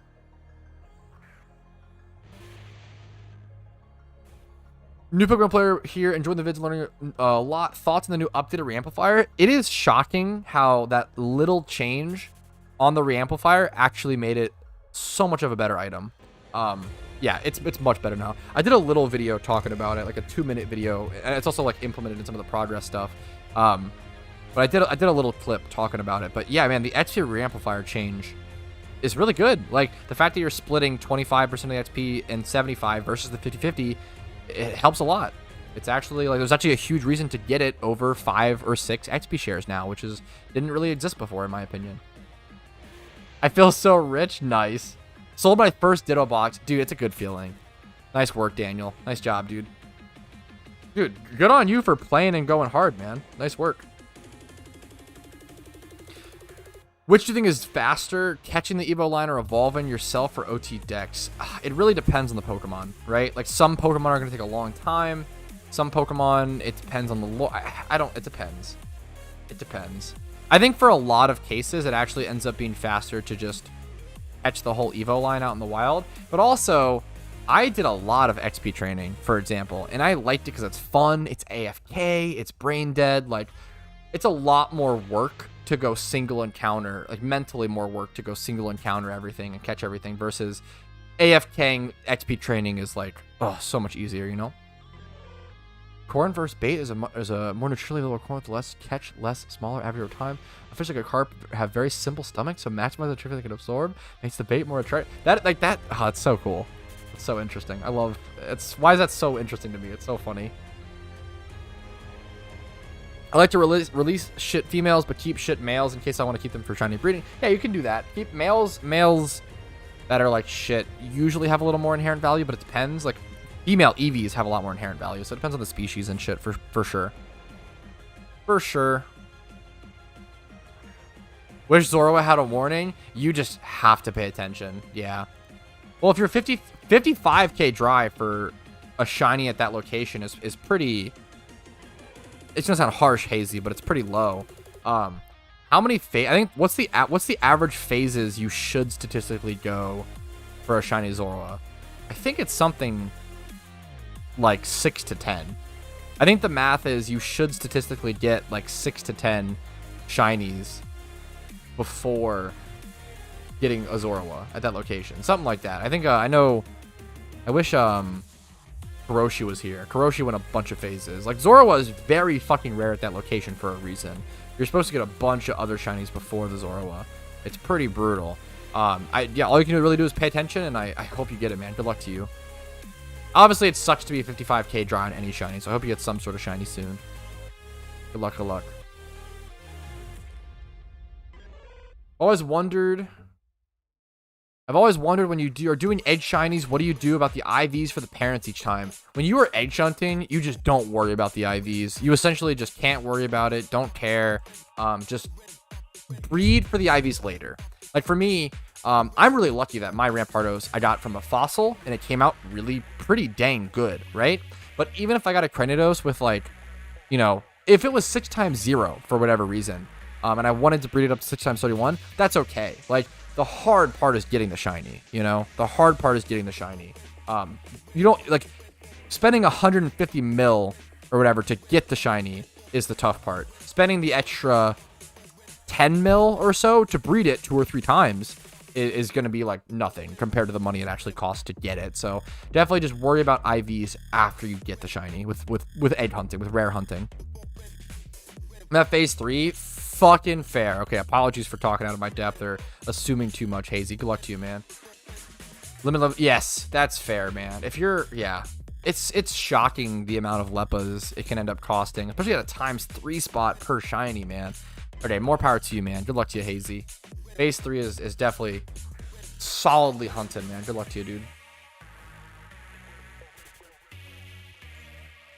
Now, are you 55k encounters into phase 3, or is that like 55k in total, and you've already found 2 shinies in 55k encounters? I'm assuming you're 55k dry into phase 3.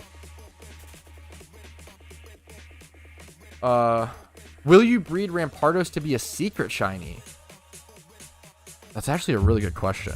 I would love to, if I'm being totally honest. The issue is if the right breeder pops up on the market at the right time. The tough thing about shiny breeding is, I mean, it's not really the tough thing, because a lot of it comes with patience. If you want a good IV shiny, it's very similar to hunting a shiny. You kind of just have to check the GTL every morning, check the GTL weekly, check the GTL whenever you're interested, and just see if a good breeder with the correct stats and nature pops up for what you need for the egg group that you need. It's a lot of just checking the GTL and hopefully finding the right thing. 55k dry into phase 3. Fuck, dude. Good luck to you, man. Turbo, good luck to you. That is brutal. Yeah, you're on a serious fucking hunt, man. Super good luck to you, dude. At ×3 as well. 51k on second. Damn, dude. No, no, dude, don't. I'm sorry if I made you feel like you needed to downplay it, or dude, Hazy, that is a serious hunt, man. More power to you, dude. That's nuts. I hope you get that shit ASAP then. That's tough. Good luck to you, man.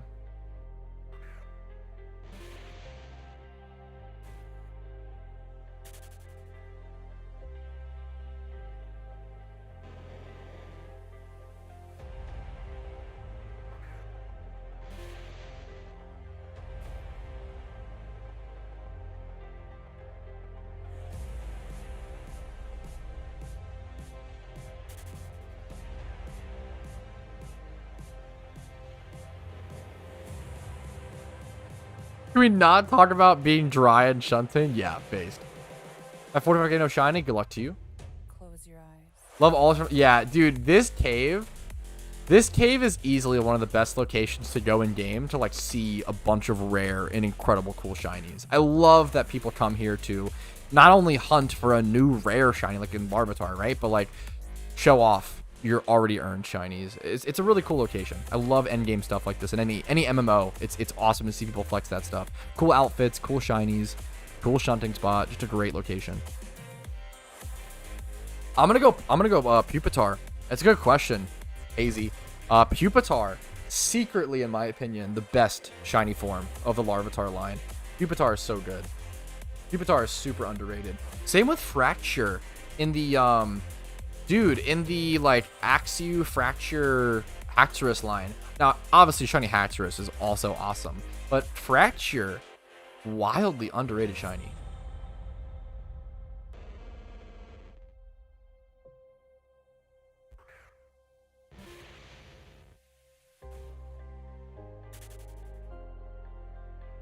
Let me get one more encounter. I can even it out at 5285. Yeah, dude, shiny Pupitar is crazy based. Crazy underrated. Shiny Duskull is a great shiny, beloved one. Tempted to get 2 Larvitars? I might as well, Envy. I might go for Pupitar and for T-Tar. I might as well, man. I might go for 2 as well. I need some WD-40 on this fucking boom arm already. Close your eyes.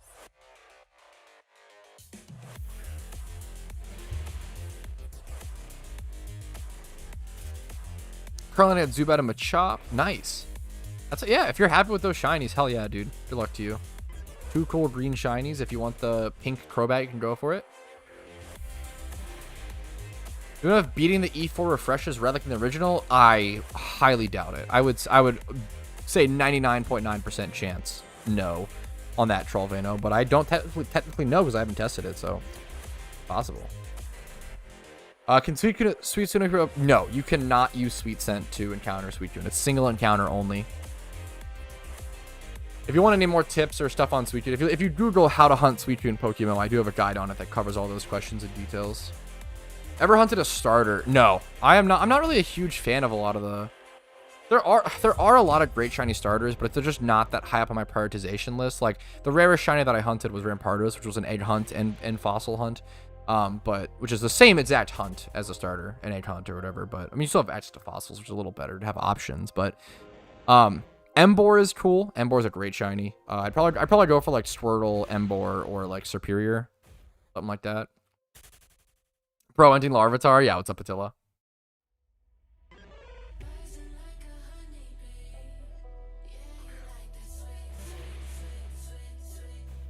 And Umbreon's evolution only at nighttime. Only at nighttime natural.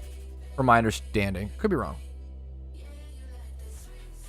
Good luck to you, Sam. The Pokedex is tough, dude. How are you? I'm good. My throat's getting a little sore, but I'm doing good.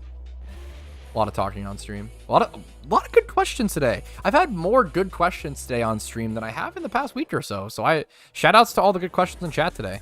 Appreciate it.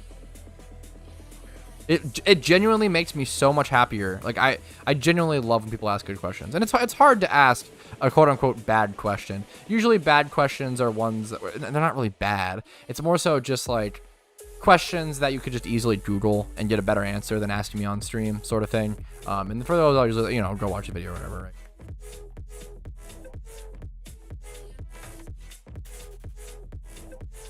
Oh, I should switch back to Good call, Tom.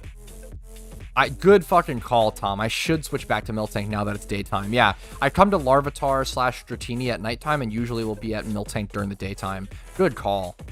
That's actually... Can I fly? I think I can fly from here. Really good shout.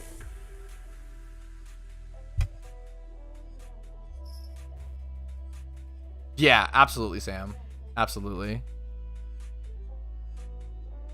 Thank you for that, Tom.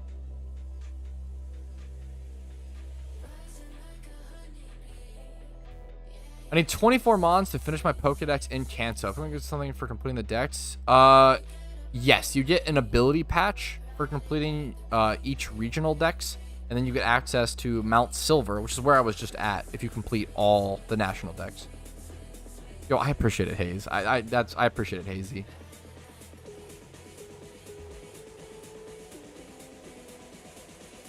Fuck, dude, I respect that so much, Hazy. Much love to you, man. That's a huge, like, hugely good mental to be able to say that's awesome, man. Much love to you, dude. That to me is a very good sign of like just being a good person. Maybe I'm taking it too far, but like that's a huge thing to be able to admit. Like, yeah, like I was the person who had this opinion, and then I learned a little more. I was like, oh wow, maybe, you know, maybe not. That's awesome, dude.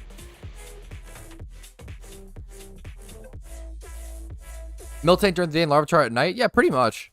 Because Miltank at nighttime, this thing is so squeaky. I'm sorry for the squeaky noises. At nighttime, thought Mount Silver was Hoenn Dex completion. Nope, you need the entire national dex to be able to access Mount Silver. How would it be? It's in Johto. Did you beat Rage 2 yet? I beat Rage 2 forever ago, but dude, I'm gonna be honest, JW Tree, I've been going for 100% achievements, and that's what I've been going for. Dude, it's making me hate the game because I've been trying to play it on Ultra Nightmare difficulty.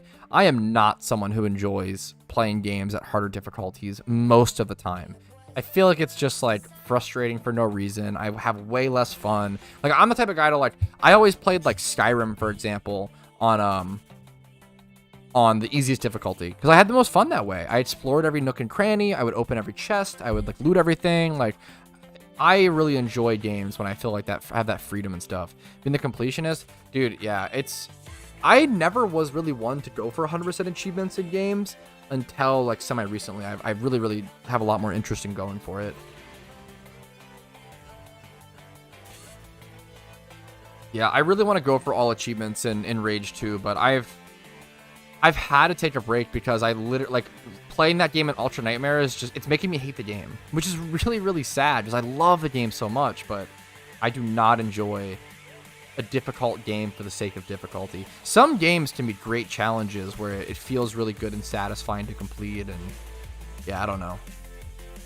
But I don't know. Yeah, I don't know. Depends. What's up, Zion? How was life? Life's fucking good. I would say my life is very busy and very stressful, but very fulfilling, which I feel like is the best way to be. So, you know, who can complain? Celeste. I still never played Celeste. I'd love to at some point. Love to at some point. Good luck to you, Bandit. Good luck to you, man. Yes, I'm a huge side quest dude. Yeah, absolutely, JW. Don't want to rush the storyline. Yep. What other PokeTubers do you watch? I mean, I watch a little bit of all the big ones here and there, like Wolfie VGC. Wolfie VGC is a really special content creator. It's kind of insane. It's kind of insane that he can be like charismatic and incredible announcer, like, you know, that's the word, announcer, incredible YouTuber, the way that he's so good at presenting information while also being so good at the game. It's really rare you find someone who's like really good at content creation to that extent, and it's really hard to be so good at something and so deep into something and still present the information in a really presentable way for more newbie people, even like myself, when it comes to VGC and stuff. So Wolfie VGC is pretty phenomenal. Pretty hard to hate that guy. He's like perfect. I had my stint where I watched a lot of PokeMMO and Blunder, just because, dude, they're almost more like stand-up comedians than fucking, like, you watch them because they're really good at Pokemon, but then you stay for the fucking banter. Like PokeMMO and Blunder and that whole crew they're just so fucking funny. They're actually like stand-up comedians. Who else? In terms of PokeTubers, I don't watch that much PokeTuber content for a couple reasons. I don't want to subconsciously copy any of their stuff, which obviously inspiration for art is good, but I don't want to subconsciously watch too much. Watching some is good, but I don't watch too much.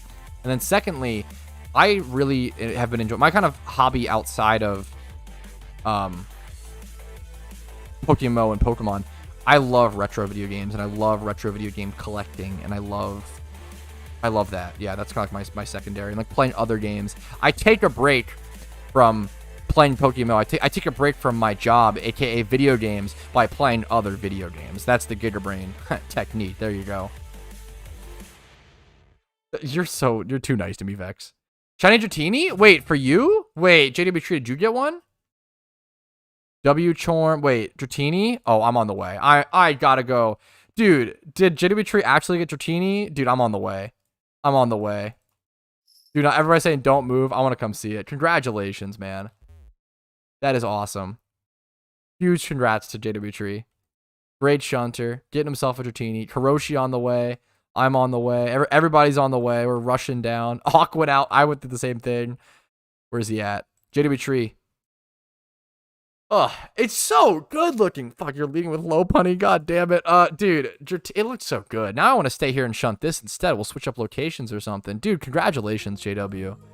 Obviously a shiny that everybody's gunning for right now. Beautiful shiny Pokemon. Like, this is what I think. When I think of, like, a shiny Pokemon, I think of this. Like, the way it stands out in the horde. That rare, mystical feeling of, like, man, I encounter... It's so different and special, and... That's awesome, man. Congratulations, JW. Good luck on the IVs, and good luck on the catch, man. That's a sick shiny. Let's see if I can, Yes. Let's see if we can get 2. I like Dragonite as well. I think shiny Dragonite is overhated on because I do think Dratini and Dragonair are better, but I think Dragonite's also good, but just not as good and gets hated on because of that comparison, you know?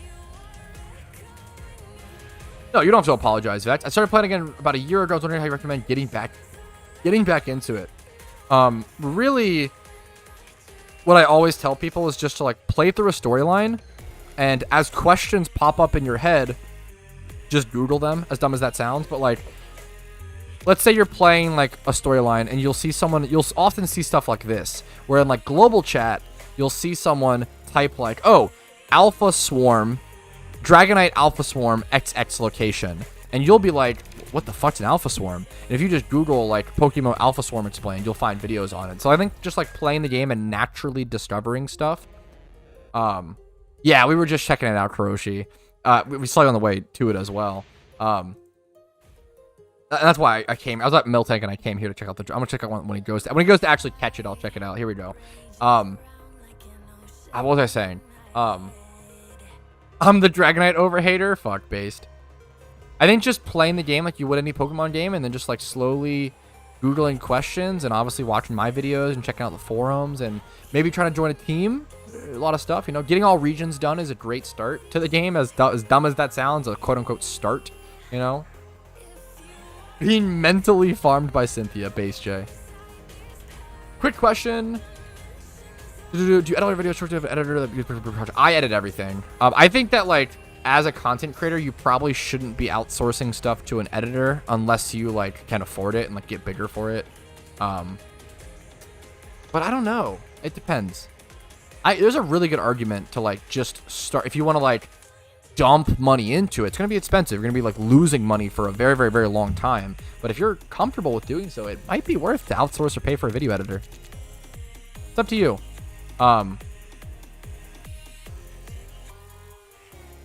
Gotcha, Awk. Will do.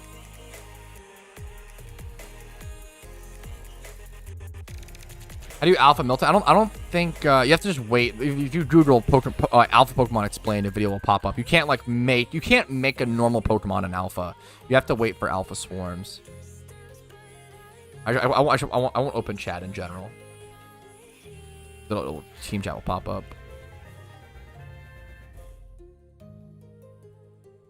Congratulations. Yeah, I thought about that. Awk. Good shout. Good shout. I'll just wait until, because if I open chat now, here, let me actually do this. Here, one sec. Congrats, JW. It's such a good shiny, dude. I know I'm on BRB screen. One sec, guys.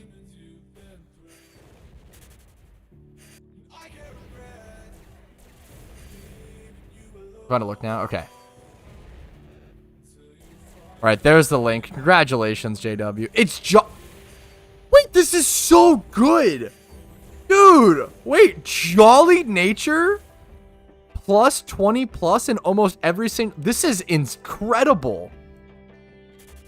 Dude, fucking congrats. This is like one of the best like fresh catch, I mean shiny drats you could get. That's in Jolly Nature, 20 plus attack, defense, almost 20 plus special defense. This is also like the stat you care the least about. 31 HP, 20 plus speed. That is such a good wild shiny catch. Like that is semi-comp. That's ready to go. Make it a Dratini, make it a Dragonair. That's so sick. Congratulations, JW. That's so fucking good, man. That's actually like all you could ask for in IVs. That's so sick. You talk about retro games. What's your favorite retro game? My favorite retro game of all time is SSX Tricky. SSX Tricky is phenomenal. Just an incredible fucking game. Love it to death. The only game I've ever like speed ran really seriously. Thanks a lot. There's a lot I want to do, like start shining on thing, but it's difficult after coming back. I think your goal list is a great way to go about it. Yeah, making goals is really important. And learning about the game slowly. You don't want to overwhelm yourself, you know? You can only do so much per day.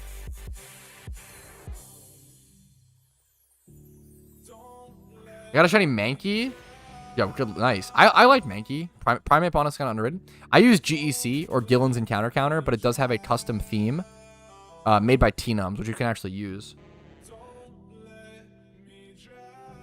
Dude, I'm talking with a dude from Microsoft to bring it on Game Pass. SSX Tricky or what game? I don't know how that would... I guess, would they have the rights? I don't know how that would work. SSX Tricky? That'd be fucking interesting.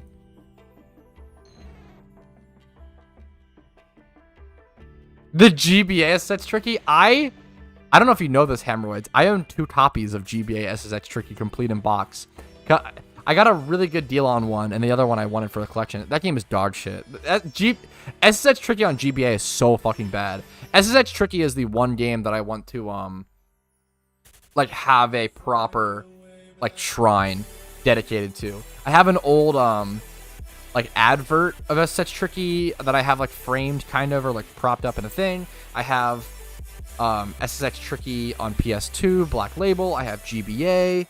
I want to get a copy of it on N-Gage. I still need to get a copy. I have a Japanese copy of SSX Tricky on PS2. I still need to get copies of it on original Xbox and GameCube. I want it on everything. I would love to get... My dream, like, thing would be to get a graded copy of SSX Tricky on PS2. I'd heavily prefer Black Label, but obviously, if I get like... I almost bought...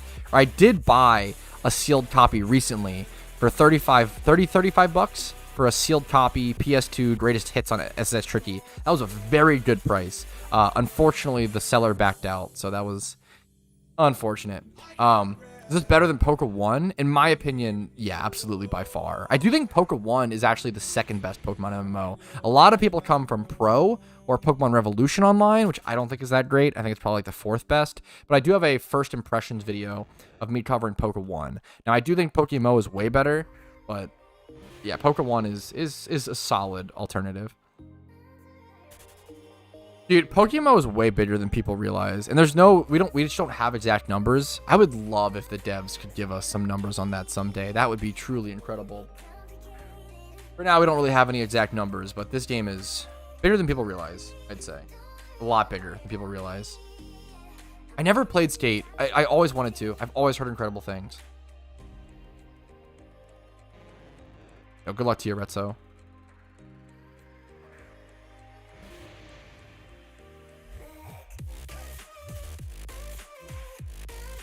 Yeah, I fucking feel you, Hemorrhoids. I feel you, man. Yeah, if you guys are interested in retro, I'm actually almost, if you guys want to, I'm like so close to 500 subs, which is really funny because it's not that many, but like it's very much like my small passion project channel. If you want to watch more Patrouski content, just me covering a different game or different games, I do a bunch of little passion project videos over on RetroPat. It's my side channel. It's a lot of fun. It's really just a fun passion project for me, but I love it. I put a lot of time. I put a surprising amount of editing into it a lot of the time. And it's great. But I'll post the link. If you want to follow me on there or subscribe to me over there, only subscribe if you actually want to watch the videos. You don't have to pity subscribe. If you only want to watch me for PokeMMO content, there's no harm in that. There's no shame in that. But I am almost at 500 subs, which would be a really cool thing to hit.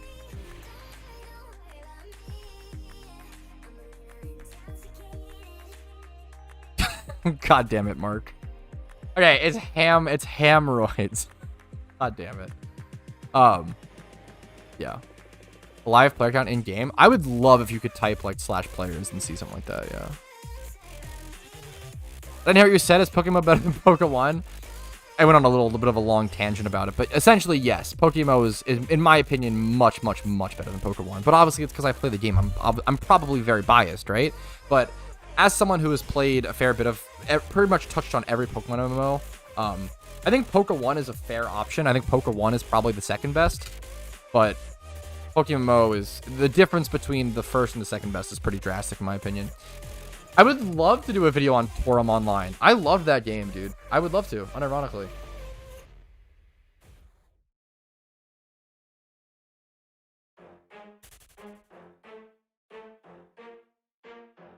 I wasn't close down. I don't know anything. I don't know their old game, so. But I loved Torum Online. The fun mobile MMO, which is a hilarious sentence. You could have one Pokemon as a buddy that lived outside of its ball, IRL. My answer to this is always, it's my favorite Pokemon, Shuckle. I love Shuckle. IRL, it would make me juice. It's kind of hinted at that Shuckle makes wine, hilariously, because it says he turns berries into fermented juice, which just sounds like wine to me. But what do I know?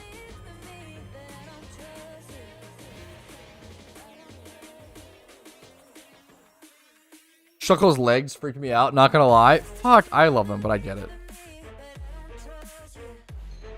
It's it's hilarious that people still I love that people still play. Like, that's awesome. It was a fun game.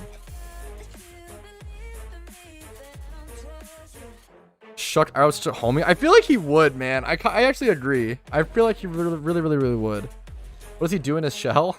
Making out prison wine? Fuck, Shuckle would be incredible at that, yeah. Celeste Arca only. That's so interesting. I've never heard of that, Mark. That's so. I'll have to look at. Now I'm interested. No, Miltank. I just switched to this location because JW Tree got a shiny Dratini, so I wanted to come support, hang out. I'll probably switch back to Miltank in a quick sec. I hop around hunts all the time. It's not like I'm, no Miltank. I hop around hunts all the time. I'm gonna finish this little inventory. What do you think of Scarlet and Violet? Hilariously, I am someone who plays Pokemon, essentially, for a living. I didn't play Scarlet and Violet. I haven't played... The last traditional Pokemon game I played was Gen 6, was Pokemon Y. And it's not because I'm some grumpy boomer who, thinks they're just, terrible games, blah, blah, blah. I do have a lot of issues with them, but I think there also are a lot of positives. I always harp on or not harp on in a good way. I always talk about how I love a lot of the new Pokemon designs. Gen 6 plus Pokemon designs are really fucking cool. Avalugg, Hawlucha, Clodsire, the new stuff. Tinkaton, I really like. There's a lot of cool designs. Having said that, I really don't like a lot of the balancing. The shiny hunting in those games are an absolute joke. It's no longer a thing, essentially. It's just easy as fuck, and it's just stupid. I always the thing that makes me really frustrated. I always cite this video, but I remember seeing a video on my YouTube recommended where it was someone catching as many shiny Pokemon as possible within 24 hours in Pokemon Scarlet and Violet, and that man got 30 shinies, over one shiny an hour. What the fuck is the point? If you are able to get more than one shiny an hour on average over a full day's time, that's a insane. That is a fair. It makes me speechless and sad. What's the point at that point? It's no longer shiny hunting. It's at that point you're looking for a 1 times 31. How nuts is that? That's actually crazy to think about. You get more shinies in New Age Pokemon than 2 times 31s in PokeMMO. How sad is that? And what? So to clarify the math on that, I always reference and I cite this video where someone did a video covering how many shinies he could get within 24 hours of I think it was Pokemon Scarlet and Violet. This man got 30 shiny Pokemon within 24 hours in Pokemon Scarlet and Violet. Over 1 shiny an hour. In my opinion, that really saddens me. What the fuck is the point of shiny hunting at that point? That is so easy. Like, they're no longer special. You'll end up getting a 2x31 every like hour and a half to 2 hours in PokeMMO. Depends on what you're hunting, but you should get a 2x31 every 70. I think it's 1 out of 78. So if you're catching like 40 Pokemon an hour, which is on the higher end, depends on the species and stuff. That's like on the middle to high end. You should get 2x31 Pokemon per 2 hours, or hour and a half or so, or probably 2 hours, right?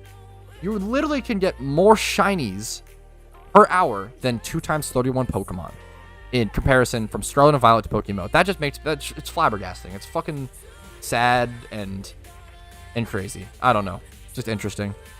That's one thing. I don't want to be that grumpy old boomer. Like, I don't hate new games for the sake of hating the new games. I actually like don't hate the new games. There's a lot of things I like to praise about the new games. There's a lot of cool items. Heavy duty boots, assault vest are fantastic items. Pretty balanced in my opinion. There's a lot of cool changes. The hail change is interesting. The PP nerfs were good. The balancing changes in those aspects. The Pokemon designs I think are awesome, and the gym themes from what I've seen are very, very, very cool. I have not played a Pokemon game since Gen 6. I've never played a Alolan or Gen 7 Plus. There are a lot of positives from what I've seen from those. It's not all negatives. They're not just totally bad games with only faults. But I really hate the shiny rates. I really hate the balancing. I really hate... I don't like the 3D graphics, but that is something I could overstep if other things were better, I think. I could overcome. I obviously prefer I just love pixel graphics and art, to be fair, but that's a preference thing. That's not like wrong for them to do that, you know? Yeah, I'm not a fan of the new... I think it's important to criticize respectfully and criticize fairly. I'm not a fan of the new Pokemon games. I think a lot of people aren't, but I think a lot of people do get caught into that grumpy old boomer, like back in my day mentality. I try really hard to avoid that. I think that's the important takeaway.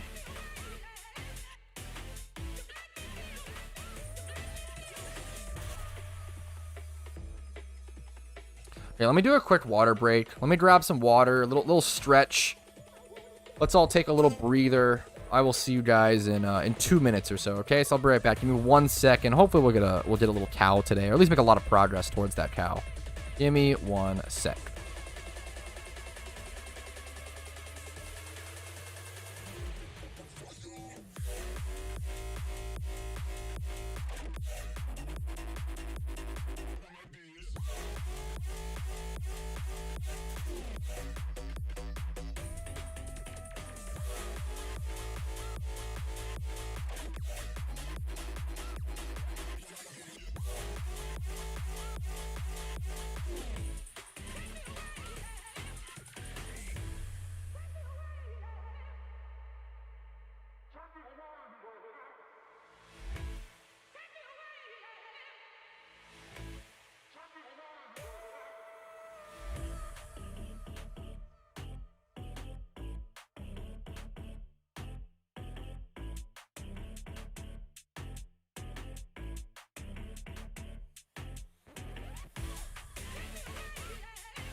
Rumel shiny at Miltank spot? No fucking way.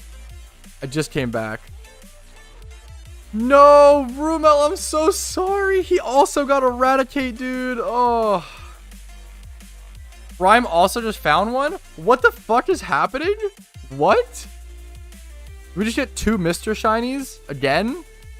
Back to back? Team popping off? We've had 3 Mr. Shinies in the past like 10 minutes. Dude, the Shiny Fracture lead is also so good. I'm so sorry it's Eradicate, Rumel, but congratulations, dude. That is fucking awesome. Rat Power. Fuck Rat Power, dude. I'd cry. Hey, congrats though, man. I'm sorry to see it, but good luck on the Fast Cow next time for sure.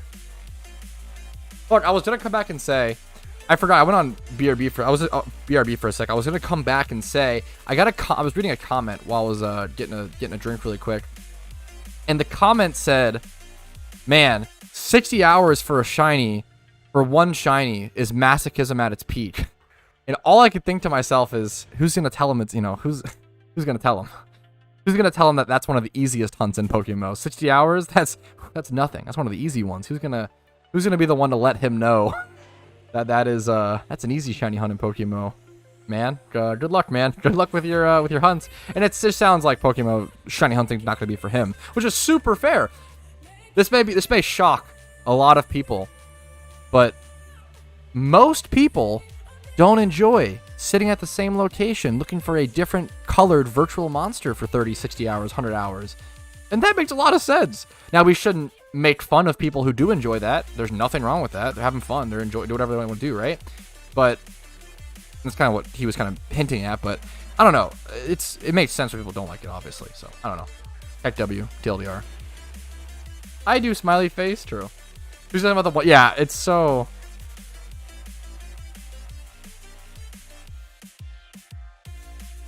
I heard in the rooms you can basically autopilot the game to shiny hunt. Yeah, dude, I don't know, man. I feel like, I don't know. Heck W. The grind is what makes it worth it. Yes, in my opinion. Like, and this is the case with anything in life. This isn't just shiny hunting. But the more you have to wait for something, the better it's gonna feel, and the more value it's gonna hold to you. This could be for anything. Let's say you're from some obscure village and you've never had a piece of bubblegum. And let's say that for 30 years of your entire life, you're like this isolated village, like outside of the world. And you have to like invent how to make bubblegum from scratch. And it takes you 30 years. That piece of bubblegum is going to be the most delicious thing you've ever had. You've been working for it for 30 years, developing the strategy and the formula from scratch, versus someone who can just go buy a bubblegum for 25 cents. Like, and feel nothing. But however long you work for something, however hard you work for something, it really impacts the payoff and the satisfaction, the delayed gratification, as one might say. 1, 2, 3, ta-da! What's up, German?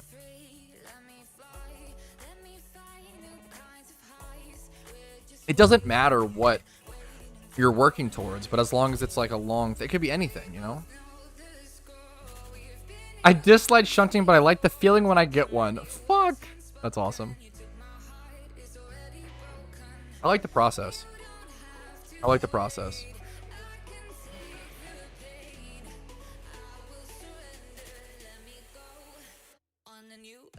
We got 760 hours in this game, made 10 of those have been shiny hunting, but now I've finished basically everything in the game. Do you really think that, Squala? That sounds really mean, but like, dude, there's no shot you could finish everything in the game. Obviously, maybe I'll be charitable. I think I'm being uncharitable. I'm being I'm actually nerd emoji. I think you've probably finished everything that maybe you want to do, or maybe everything that you've come against so far, but there's so much to do in this game. I just caught my first shiny was a Charmeleon. Is that true? Did you catch a wild Charmeleon in PokeMMO, Markio, or in a different game? Because a wild shiny Charmeleon in PokeMMO would be very fucking rare. Very, very, very, very, very rare.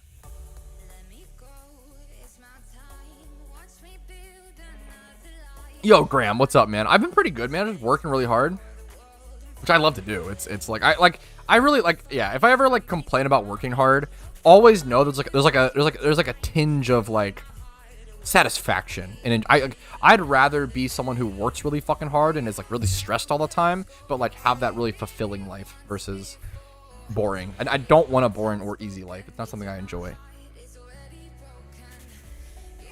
Did you actually catch a wild shiny Charmeleon? You were looking for one for the dex? That is really fucking rare and lucky, man. Congratulations. That's an awesome flex. A wild caught shiny Zard or Charmander line is crazy, crazy rare.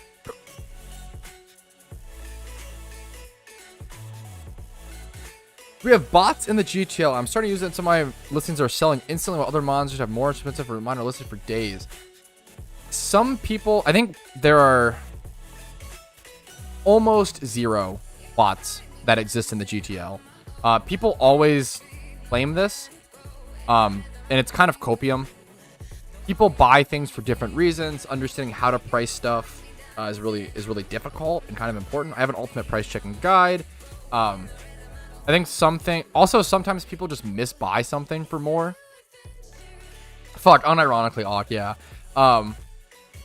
I can almost promise you, like, most bots just get banned. Dude, I have a video coming up talking about it. There's a video scheduled. I forget how far out it is. That covers how fast bots are caught and how common false bans are. Let me see when that video is scheduled for. I feel like it's really far out, though, unfortunately. I'm going to be totally honest.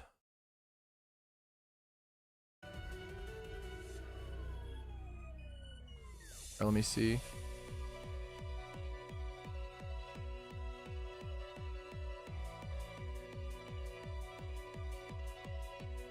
Actually, it's closer than I thought.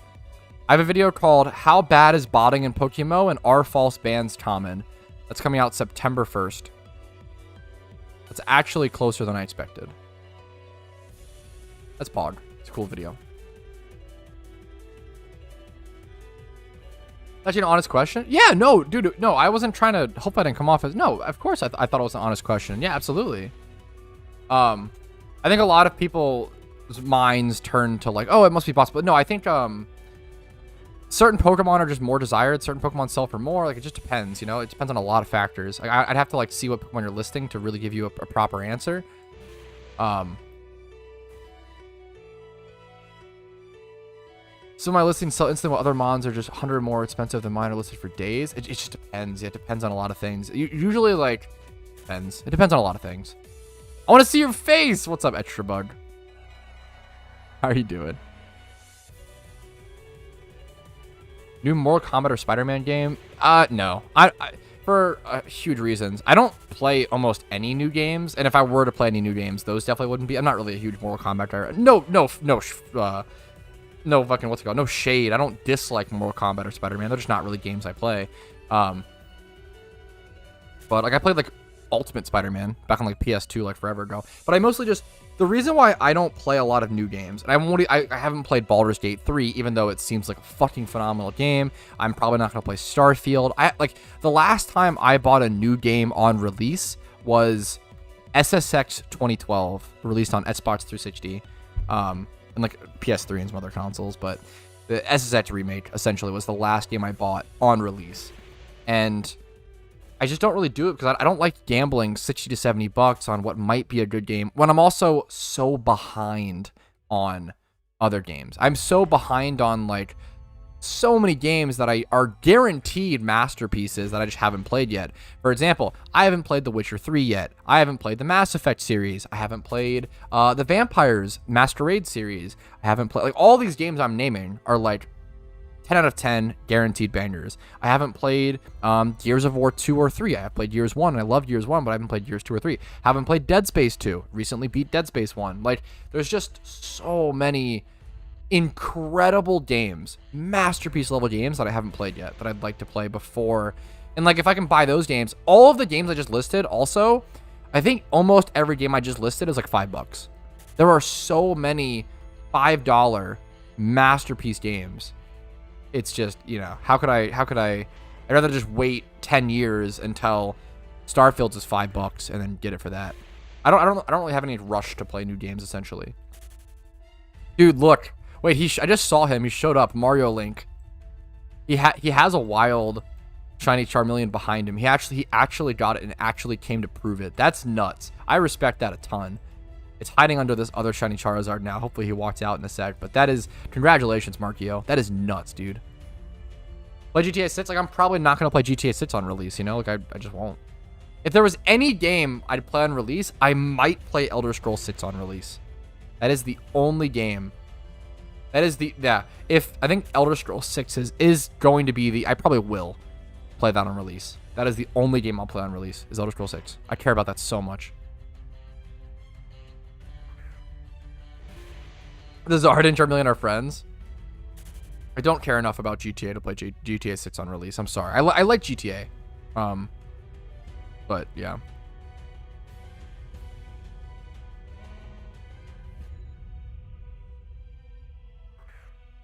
Was the Johto storyline decently tough in PokeMMO? I plan to hardcore Nuzlocke it.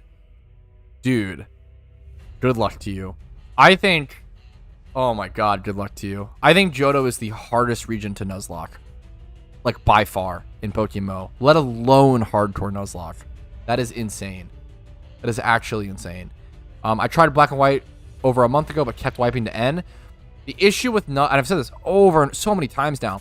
The issue with Nuzlocking in Johto is that you have the Gyarados boss battle fight and the Ho-Oh boss battle fight, and they're just bound to kill some of your Pokemon. Like, you just will have to tank losses. Fighting games are cracked. I'm not a fighting game guy. The only fighting game I've ever gotten into, like, heavily-ish was Brawlhalla. I only have like 100 hours in that, but that was, yeah, I'm not a fighting game guy. But Brawlhalla was really fucking fun. Like, one of the more fast-paced, great mechanics, great game.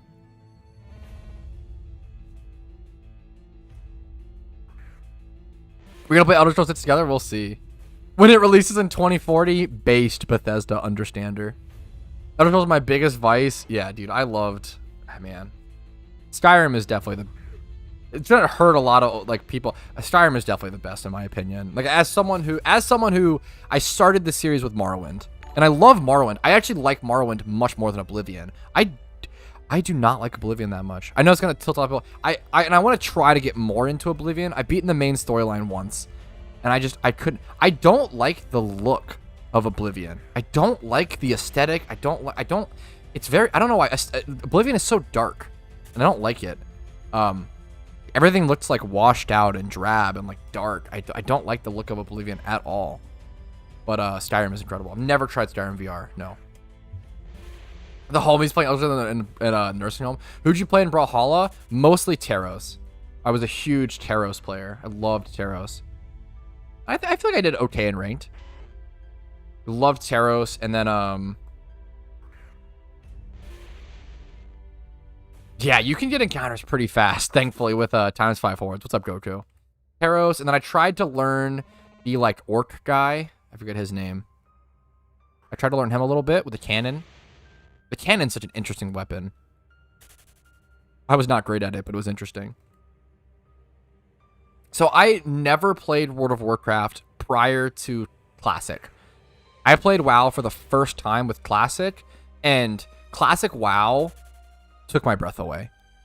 I had nostalgia for Classic WoW, even though I had never played it before. And I've never played a game and had that feeling. Ever. Aside from Classic WoW. I'm trying to double check. I think, yes. I think that's correct. Classic WoW made me feel feelings that I've never played. I've never had. Like, I loved Classic WoW.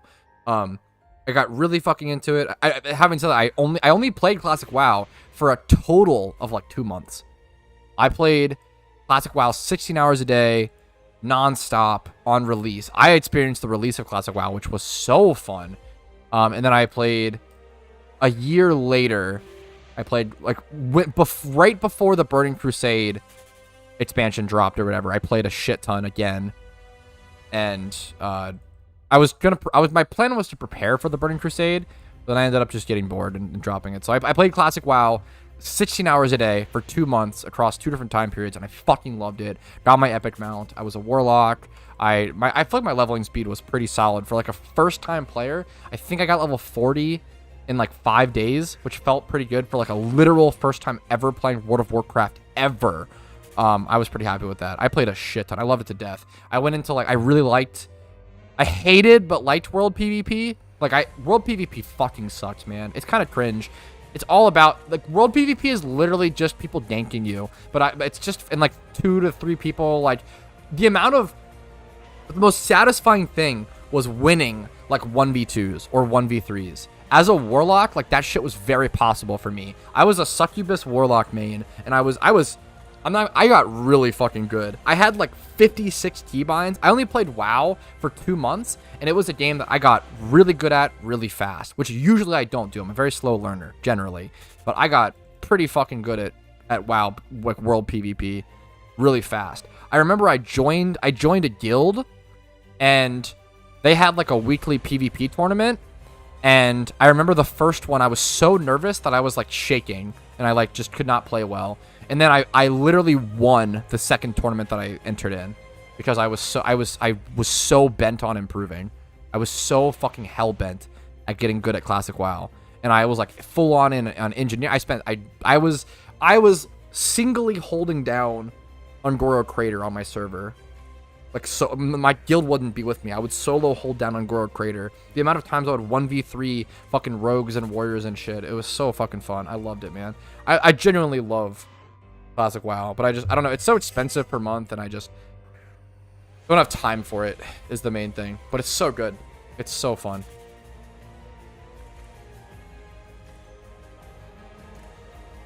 Anyways.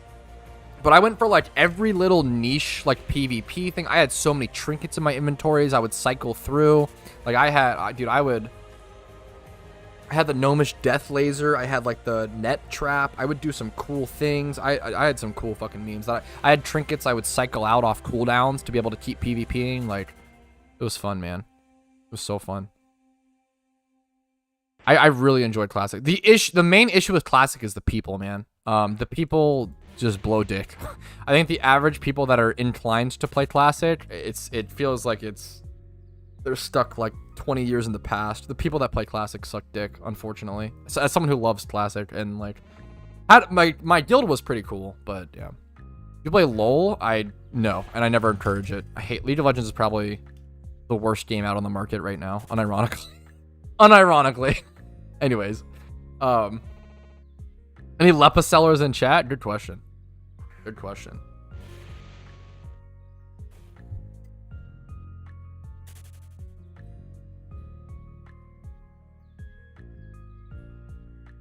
You're so sweet. You're too sweet to me, Zane. I just get really fucking sucked into stuff. Like, and I'm not always good at stuff when I get sucked into it. Dude, I was really bad at League for a long time, like growing up or whatever. I never got good at League, it feels like. I got good at Overwatch pretty fast. It took me a long time to get good at Magic the Gathering, man. I was really bad at Magic for a long time.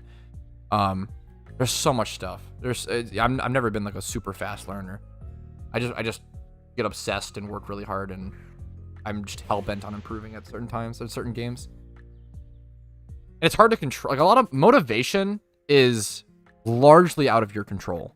You can do certain things to try to optimize it, but really you just try to wait for motivation and like ride those waves and use it while you can, you know? Yeah, true, baby. They took Gym Rerun hostage. Wait, what's up, miss? We must do something? What happened? What the fuck? Are you good? Wow. What's your League ranked? I literally never played ranked. I fucking hated League, and I never thankfully got into ranked, which is a good thing. I peaked at Masters in Overwatch, low Masters, 3600, and that was like the most fun I've competitively had playing a team game.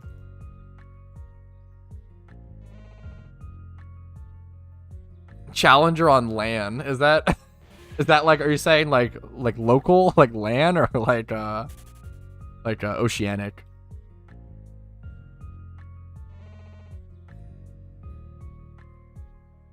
He said League was fun. Oh no. Get him to a doctor stat.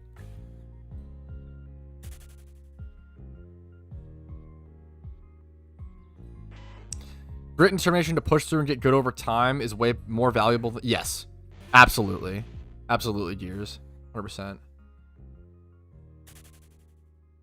LoL is the most toxic game ever once you get into ranked. LoL is the most toxic game ever when you fucking load up level 1, dude. It blows my mind. League of Legends is the only game you can play in 2023 where people will just spam slurs for no reason in fucking open lobby. It makes no sense. It is I swear to God, League is just like inhabited by 12-year-olds. I don't know what happened. I feel like its community has like all the older players have left, and it's like it doesn't make any sense. League is like so stupid. League players are terrible, and the game is terrible. It's so bad. Anyways, League blows my mind. I don't get it.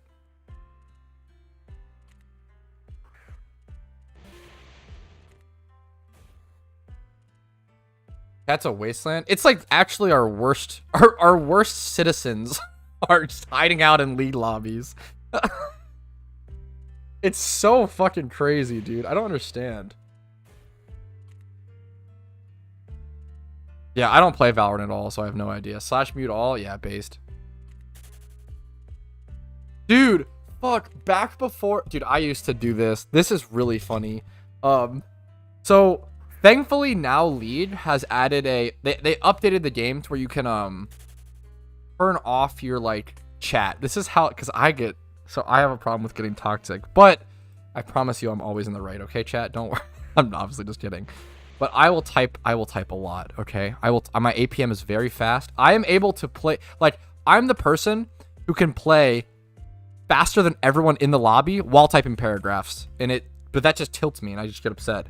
So what happens is I used to before the game added a way to like turn off your chat or whatever. Before that, I used to run a fucking script to disable my chat. There was a script you could run. I don't have it on this computer. I have it on my old computer. There was, unironically, I would like copy paste this code into a notepad document, and you would create a script that you would run to turn off your chat. To like, what it would do is it would disable your enter bar while you're in League of Legends, so you unironically can't chat. That's what I would do. Because I had to do it. Because Casey would not play with me. unless I disabled my enter bar so I couldn't fucking type. I hate League. League is a great game. The community is bad. A lot of people say this, and I disagree. I vehemently disagree with this. League is the most unbalanced game per capita of players that there is. There are glitches, game-breaking glitches and bugs that have existed in League for the last 6 to 8 years that just aren't fixed. Like, I always talk about, the example I give is the Z-axis. League has a Z-axis and it's fucked, and they haven't fixed it for 8 years, like since Vladimir's release. It's fucking crazy. So, if you don't know what I mean by this, there's an old YouTube video showing it off. And this still exists in the goddamn game. If you throw a Nidalee spear, yes, from high ground to low ground, if you throw a fucking Nidalee spear outside of river into river, the spear will shift like a whole inch, either up or down. It doesn't actually follow the path that it's supposed to follow. Same with Jin W, anything. Like most straight line abilities, most projectiles in League, if they're thrown from outside of river into river or out inside of river to outside of river, they unironically don't follow the path that they are intended to follow.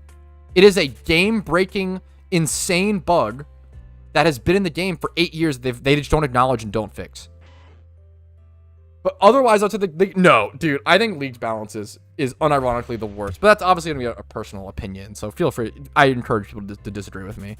I don't want people to just like, oh yeah, I agree with you. But yeah, I encourage you to disagree.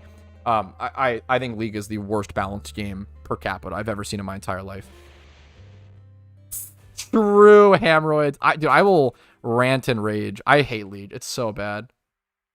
They lost a free game to the Z-axis. It's just insane that people don't talk about it more. Could call those bugs features. I unironically think that's like the argument. Like, I think, yeah. Convince Weekend isn't real. Good luck to you, man. Playing ARAM to avoid the Z-axis bug is fucking awesome. Like, that's hilarious. Playing ARAM to specifically avoid Z-axis is a good-ass meme. I also want to preface, if you enjoy Lead, I'm happy for you. Like, people should be able to enjoy whatever the fuck. You're not hurting anybody if you're playing Lead, besides yourself. Like if you enjoy Lead, I am so happy for you. My girlfriend plays League, and she loves Lead here and there. Sometimes she logs off crying, but that's the cost of League of Legends. Like, if you enjoy Lead, I'm happy for you, and I want you to enjoy Lead. There's nothing wrong with enjoying it, right? I don't believe in the Z-axis based. What do you play apart from PokeMMO? I usually play like various PokeMMO is so I usually have throughout my streaming, content creation, and gaming career, I usually have one main game and like scattered games that I play to essentially take a break from PokeMMO. When do you think it was the most balanced? I don't know for Lead. I don't have some wild boomer delusion like, oh, it was the most balanced in 2014. I don't actually know. I would guess it was something like, I don't know. I shouldn't guess. I would guess it was somewhere between 2017 to 2020, but I could be wrong. I would say somewhere slightly before the release of Yumi, League may have been at its most balanced. I mean, this is coming from someone I've played League since 2011. But yeah. Yeah, that's definitely true, Tanho. There's been a lot of busted releases. Aatrox, I think Aatrox is before my time. I'm pretty sure. I remember seeing Nami was a huge release, and Zack was a huge release screen that I remember vividly. Same with like Jinx. Dude, Jinx was the first person to get a song. That was such a big deal. Oh, Aatrox, okay, yeah. Dude, Jinx getting a song. If you remember loading up League and hearing the Jinx song and just sitting there to listen to it, that shit was pog. Like, that was actually so cool. I'll play Nami, fuck.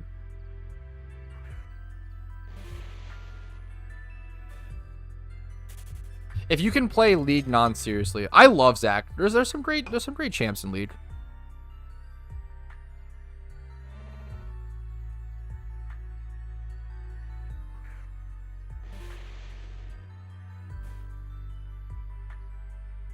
Yeah, League definitely has that problem more than most games. Excuse me, but to be fair, most games have that problem. Even Overwatch is now experiencing that, where like game companies would rather a champion be broken upon release than weak.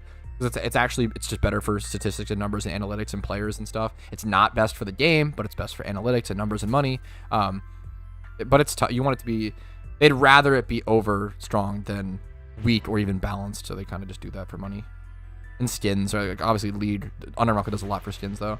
What's your Lead main though? I really don't have a main nowadays. I've mained many things in Lead over the years. I mean, whenever I play nowadays, I obviously just play ARAM. I never really played ranked, so I never really took it too seriously, but I like the mechanics. What's it called? Just MOBAs in general are cool mechanically. I really liked, like, also you can compare a lot of mechanics or just strategy between team-based games. I firmly believe this. I think anyone who's ever reached a high rank in games would probably agree. If you can reach Masters in Overwatch, you probably can reach at least Plat in League. A lot of team game strategy carries over between games. There are a lot of differences, but a lot of like understanding, patience, mechanics, and stuff like that, a lot of them do carry over. If you can reach a certain high rank in one game, you probably can reach a decent high rank in a different, similar, like team-based game like that. Now, if you're like, you know, a god tier rank 1 fighting game player, you may not be able to like immediately go get Plat in League. You probably have to like grind and learn the game a lot and like do a lot. But the only time I played Pokemon Unite was when Casey was talking to her mom on the phone, and she was like, "Hey, here, sweetie, can you play the game for me for a second?" I got caught up by a Snorlax in the jungle and died immediately and said, "Fuck this game," and handed it back to her. Pokemon Unite's not for me. I did not give it a try, and nor do I really care to give it a try. Shaco and Fiddlesticks being your mains is crazy. More power to you. Shaco's fun. I don't find Fiddle fun, but more power to you. Based. Pokemon Unite was funny. I respect it. Pokemon Unite seems like a good meme. I respect it. I feel like Pokemon Unite just ends up like, it ends up being like 24-year-old MOBA gods like shitting on 12-year-olds until they reach like high ranks. I feel like that's what it becomes. It's so funny. Fuck, that's awesome. But fuck LOL and Riot. Based. That's hilarious. With Buzzwole, dude, Buzzwole is another great example of an incredible later gen Pokemon design. There are a lot of really cool Pokemon designs, in my opinion, from Gen 6 Plus, in my opinion. That's hilarious. That's me. Yeah, Pokemon Unite is such a funny, it's such a funny game. You're literally combining Pokemon with like a very complex, inherently complex game genre, right? MOBAs are pretty inherently complex, I would say. Maybe I'm wrong. It's fun though. I respect it. I never really gave it much of a chance or played it much.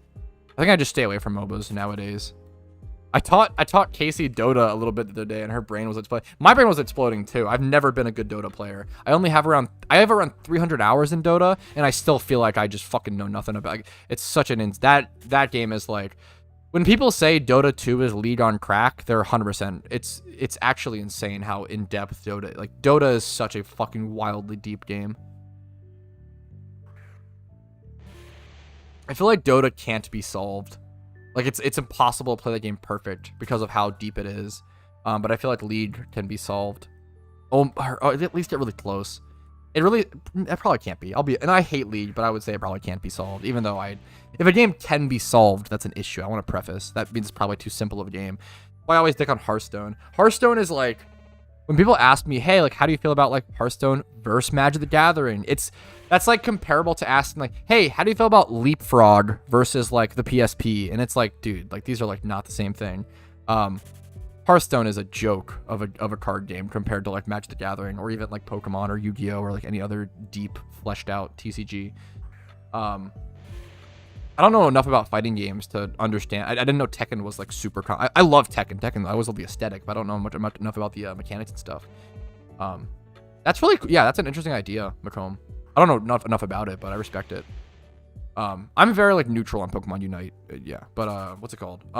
Dude, Hearthstone's a great casual game. But I truly believe that like if you come from Magic the Gathering or if you come from card games, other in-depth card games to Hearthstone, you can master Hearthstone in like 3 months, which is like kind of sad to me. I feel like a monkey could master Hearthstone in like 6 months.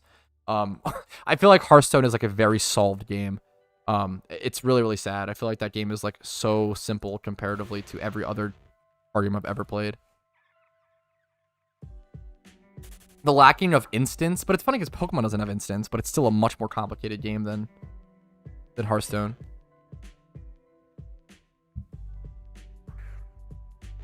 Okay, enough random shit like that. We have an actual PokeMMO question. What's up, Jamie? How you doing today? Someone help me. I'm a new player. I just beat the Kanto champion, but can't get into Cerulean Cave. Yes, you have to beat the island quests, like islands 1 through 3, and then unlock islands 4 through 7. It's just more part of the storyline. Yeah, Sevi Island post-game stuff. Yeah.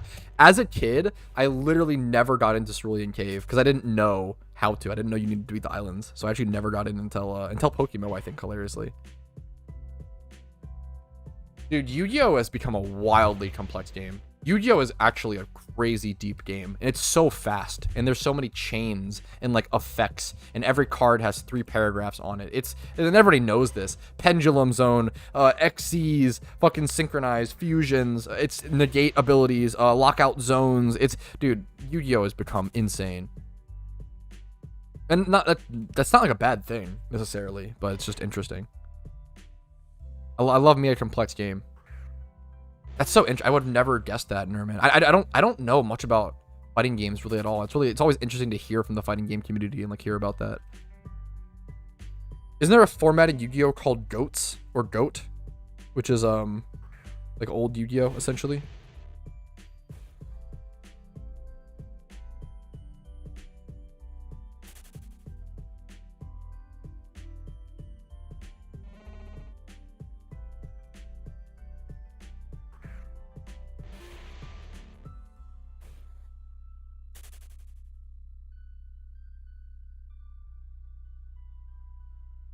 Korean backdashing. I have no idea. I respect the fighting game community so much. There's always so much crazy shit they come up with. Beginning of synchro stuff. Is there still synchros in GOAT? Or is that like prior to, like right before? Would you shunt Pokemon cards? I am, as someone who was I lived and breathed Magic the Gathering for like 3 or 4 years. Always was very vehemently against pack opening. I kind of hate that a lot of Pokemon YouTubers and Pokemon TCG YouTubers, like, they base all their content on pack openings. Pack opening is like really financially irresponsible. Well, I want to preface, if you're an adult and you make your fucking money, do whatever the fuck you want with it. I'm not trying to tell you what to do. It's more so like, I think pack opening gets a lot of kids into gambling, and that's like the scary thing, and like the risky situation. And as much, it sucks because, dude, I love trading card games. I love them to death, and I want them to stay around forever. But trading card game packs inherently were like created to get kids into video game, or get kids into gambling, and it's a pretty problematic thing. Now, does that mean we need to get rid of them? I don't think so. But should we? I don't know. Do something? I don't know. It's a really tough question. I love trading card games more than anything. Magic the Gathering is my 3rd favorite game of all time, if you consider that like a video game type situation. Random topic. I was having Pokemon Technos, and yeah, the Pokeyen, dude, it was so limited. I was really like, that's so crazy. I remember. I feel like Pokeyen like came and left so fast. That always seemed like a dream to me, you know? Yo, editor, dropping the Prime into the follow after. Thank you so much, man. Turn on the parents to mitigate them? No? Yeah, that's probably true. That's kind of where I'm at, where it's like, yeah, like, do we do something about it? I don't know. Should we get rid of them? I don't think so. I think that's too far. But I think that's a very complicated discussion. And I don't know. You know, it's kind of the meme. It's tough. Always a bad idea to open a pack. I do it all the time. Fuck. Opening packs. I think Magic the Gathering players have really cracked that. They've really ironed out that like pack opening. And they always encourage people, open packs to draft. That's the best way to do it. Go to your local shop, pay like close to the pack price, like 10 to 15 bucks, and essentially you just you pay to draft, right? And then if you win prizes, if you lose, you're getting better at drafting, and you have potential to win prizes down the line. And if you win prizes, you make money while also opening packs. Like, yeah, it's pretty cool. How similar is Pokemon TCG to Magic? Not that I mean, I think Yu-Gi-Oh and Magic hilariously might be more similar in terms of depth. In terms of gameplay, I don't know. I'd say Pokemon's more comparable in terms of just raw game, because they both have resources and energy and stuff like that. You can only play 1 energy per turn, the same way you can play 1 land per turn. But the biggest difference between Pokemon and Magic is the instance. There's no instance in Pokemon at all, from my understanding. And Magic having instance opens up like a whole new part of the game, like a whole new game essentially. Yeah, drafting sealed are so fun. There's different formats for we got a Yu-Gi-Oh expert. Thank you. I literally needed that in chat. There's the old one which is like OG Yu-Gi-Oh with SDK and SDY. I don't even know what that. I think there's SDK is a set, right? I actually do know that, one of the earlier sets. I don't know SDY. I assume it's a set. Neurons with sinkers and stuff, but the previous one, that's super interesting. I love card game culture. Nobody knows how to play the Pokemon TCG, so there's no comparison. Fuck, dude, I love the Pokemon TCG.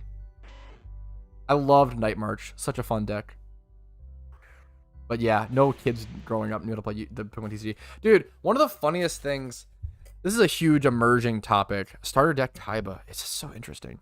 No, I never touch. I try not to touch Riot Games. I really don't like Riot as a company. Starter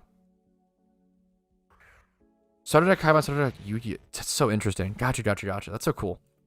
I definitely have heard of SDK. I didn't know SDY. Gotcha. Are reading both chats and combos? It definitely can be NRMN. It definitely can be. Thankfully, both chats, I use Restream, and both chats are siphoned into one chat. That helps a huge part of it, because otherwise going back and forth is a huge pain. But it all being siphoned into one chat helps a lot. But it's a faster chat because of that and stuff. So I mean, that's just like, you know, more viewers essentially. Like yeah, it's, you know, a lot of streamers do a lot worse. But I try to keep up with chats pretty actively. I feel like it's a huge thing that I care about and enjoy. That's really, really good, Santo. 150k from 3 Pokemon is phenomenal. Nice job, dude.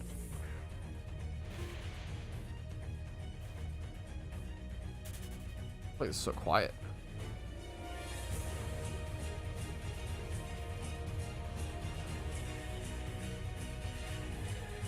Yeah, I feel so. There's a saying in Magic the Gathering, what's I don't know what it's called, but there's like, it's called like an X turn format.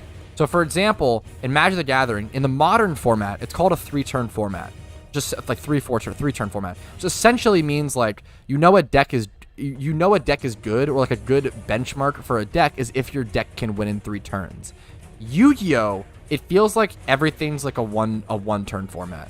Like Yu-Gi-Oh! Like if your deck can't win on turn 1 in some way, it feels like it's a problem. Like Yu-Gi-Oh! Is so fast, it's insane. Like, it feels like every deck needs like a turn 1 combo win. It's funny, like Magic the Gathering, we have like control decks, mid-range, aggro, combo. In Yu-Gi-Oh! Everything feels like combo. Like every deck is just a combo deck in Yu-Gi-Oh! It's very funny. Do you think Wobbuffet will work in a week? I could never guess on a specific time frame, but what I would say is that I think it's pretty likely it gets nerfed.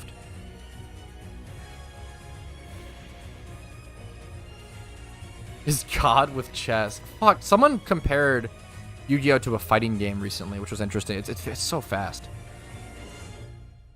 Yeah, for sure, NRM, man, yeah. It's so fast. Oh, what's up? Let me see that. Yo!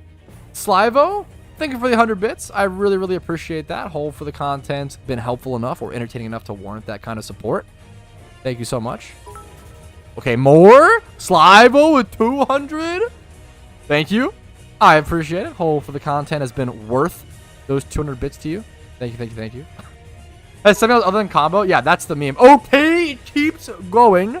300 bits. Thank you, thank you, thank you. Hopefully you've watched enough JOHTO videos to warrant that kind of support. 400. Is it 5? 1, 2, 3, 500. He's going so fast. 500 bits. Thank you, Slivo. Thank you, thank you, thank you. Hopefully the content has been warranting of those 500 bits. Blue Milky's incoming. We'll see, man. We'll see. We'll see. Thank you, Slivo. Appreciate it, man.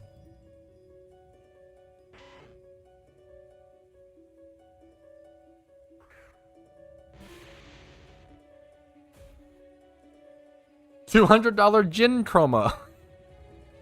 God damn it. I don't think, or can you? I cannot. I don't think anyone's gotten shiny Suicune. You would hear about it. If someone got a shiny Suicune, it would be a massive, massive deal. 10 minutes? That's really fast. Congratulations, Daniel. Nice job.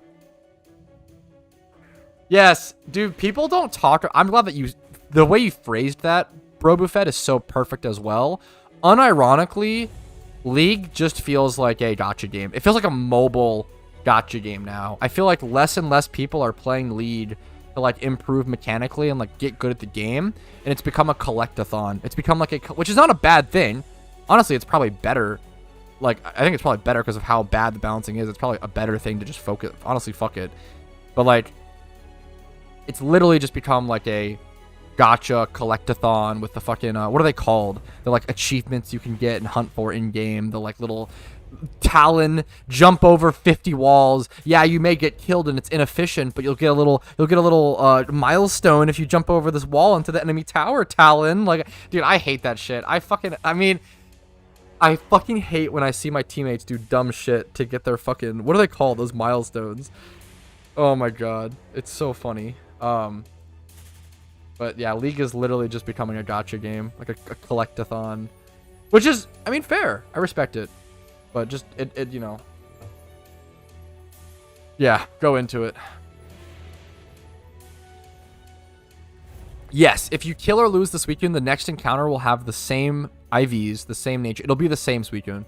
You cannot shiny hunt it. Or the only way to shiny hunt it would be to create alt accounts. You only get one Suicune encounter, one Suicune roll per thing. Have you played Smite? Dude, Smite is actually so fun. I've only played Smite for like less than 10 hours. So yeah, the Eternals. Smite is so fun. I used to play, is it Vomino? The like baby with the umbrella. He got a huge rework and now I don't like the way he looks. I liked his, or graphical rework. Vomino, Smite. Smite is actually so fun. It's really stupid. They totally changed the way Vomino looked. Vomino used to be like a big fat baby monk with an umbrella, and now he's like a skinny Chad bald monk with an umbrella. They yassified Vomina. Vomina is his name. It's so funny, dude.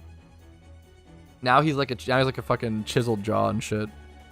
Baldur's Gate 3 seems incredible. I have some friends who are obsessed with it. Has the RuneScape no way. Smite seems fucking awesome. I respect Smite players. Only played it for like 10 hours or less. Had way more fun than playing League. It like Vomina seems fucking based. I didn't know they did an OSRS collab. That's hilarious. Look at it. That's awesome. Vomina, Smite, OSRS. I obviously, you know that I love RuneScape. That's hilarious. Wait, does he have the Gnome Child skin? Or what's the Gnome Child Vomina? No fucking way. That's like literally like a dream come true for me. Like, I love Gnome Child. I love Vomina. That's so funny. Wow. That's awesome. New alpha Hoenn? What's the alpha? Yeah, for those who don't know, I have a huge background in OSRS, dude. I fucking love that shit. It's your alert? Yeah, I love old school. Old school RuneScape is literally, for those who don't know, my #1 favorite game of all time. Wise old man, child gnome in full rune armor. That's so cool. That's awesome. RuneScape is unironically my favorite game of all time, and then PokeMMO is #2. The only game I love more than PokeMMO is old school RuneScape. I feel like I've forgotten all my knowledge of it, hilariously. I matched a main account, did fantasy EHP, and then was the 74th person in the world to match an Ultimate Iron Man, and I feel like I forgot like so much shit. I've heard about it, but I haven't seen it in RM. I never really played RS3. It seems cool, but I always liked old school. I've seen people talk about necromancy. Yeah, I did not know it was a combat skill. That's really interesting. I had no idea it was a combat skill. That's so interesting. Kind of like a mixture of like prayer and mage. I don't know. That doesn't make really any sense, but it's so interesting. I never really played much RS3. I played a bit. I used to play, dude, who remembers this? I used to play RS3 to make enough gold to buy a bond to play old school RuneScape, because for a while there were no bonds in old school RuneScape. So what I would do to play for free is I would have to play RS3 and old school like every week or whatever to make enough money to be able to play old school. And my progress was so slow because of that, obviously. And I was not like advanced in RS3. I had a really hard time making money in that game. But I did it at least a little bit, you know?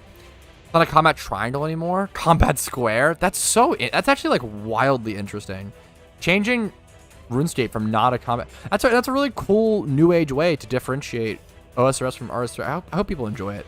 People used to shit on RS3 relentlessly. I'm really glad that that's kind of passed. Feels like a lot of the community has matured past that. But yeah, that's fucking awesome, Ryan. Doing your daily spins. That's hilarious. Based RuneScape enjoyer. The hard amount of time that the right of the YouTube chat. I don't know. I genuinely, I'm not even sure what that would be. Bull. Maybe you can like send me email or send me a little like, oh, I love your stream. I don't know if I get anything. I don't fucking know, dude.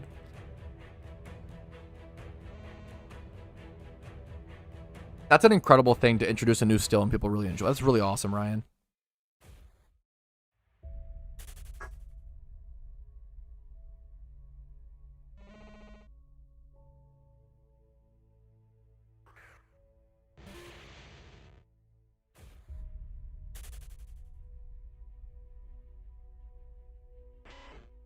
That's so funny that Smite had a RuneScape collab. It literally makes me want to go like play it or mess with it. That's so funny.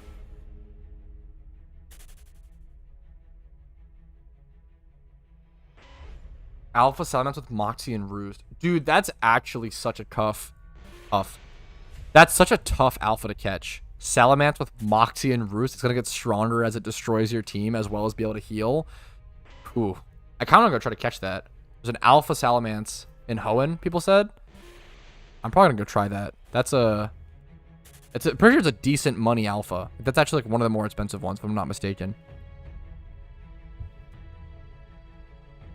That thing scares me. Fuck.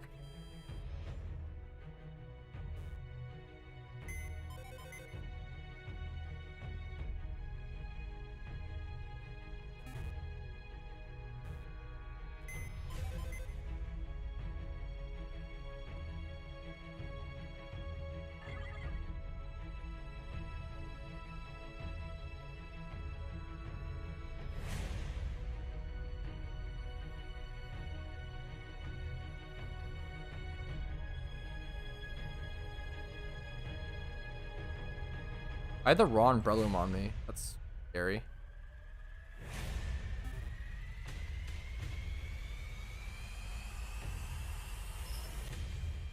When we start to cultivate berries. Fuck.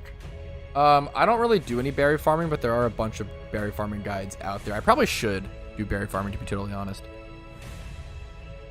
It's gonna be a tough catch, but it's worth it. Control click flow market, one of the most powerful keybinds to learn. Switch to mock bike. Oh no, is it one of those? You need the fucking proper bike.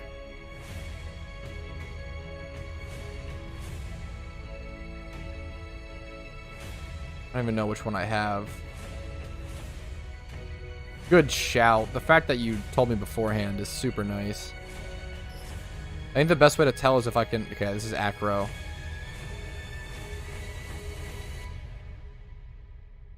So like I can hop. What does control click do? It like puts Pokemon in or out of your PC very... It's like a speedy, like... It's like a... what do you call it? Like instant inventory sort of thing. You hold control click on your Pokemon in your party, they'll instantly go into your PC instead of like having to drag them or anything. Or no, I don't know. Yeah, like dude, that's yeah. Like imagine like I play this game for a living, and I don't do berry farming. Like that's how annoying it is and how much of a pain it is. I respect berry farmers a ton. Is it in here? I assume. This is a long way to get here. Well, it's not that bad actually.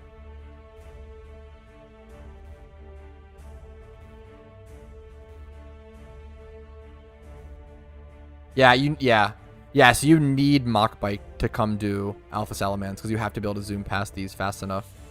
Yep. That's, yeah, one of those alphas. Whew. No way, Reason. You got a shiny Metagross at 6,947 eggs? Dude, congratulations. Shiny eggs are a massive, massive deal. Huge congrats, gamer. Up to the top we go. I think we're almost there. I should be a little careful so I don't know if I stay on something for too long, if I got stuck or anything. Yeah, what happened? Wait, how do I get... Wait, is everybody stuck? Do I have to fall? You have to... Is this some sort of puzzle? Oh no. Is there a puzzle? Do I like have to fall?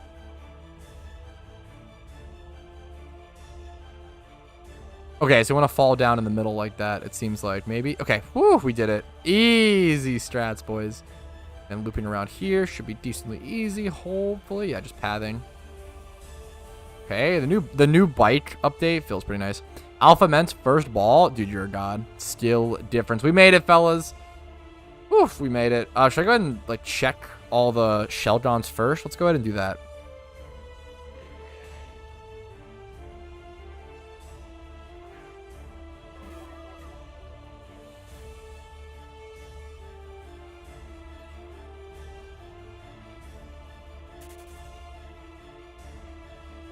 I'm just shiny checking the Shelgon, so I'll go for the Salamence catch.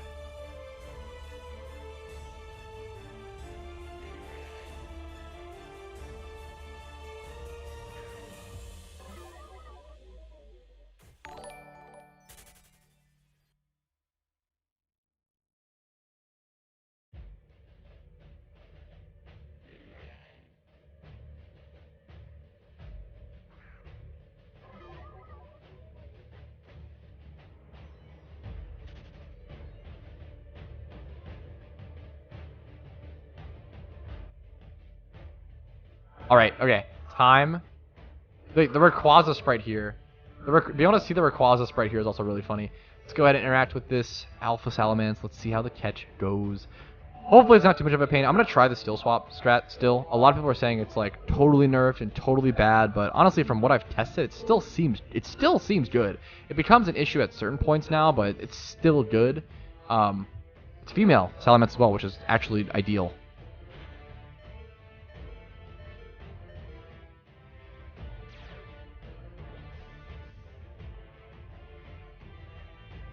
Lower its attack 2 stages, confused. Yeah, Swagger being a huge benefit. Oh, that's so good. Like, a little bit of chip damage. I really just want to get as much damage off as possible. I'll go ahead and go for a superpower, I guess. I probably should have gone for, like, maybe arguably Hypnosis, but I don't know.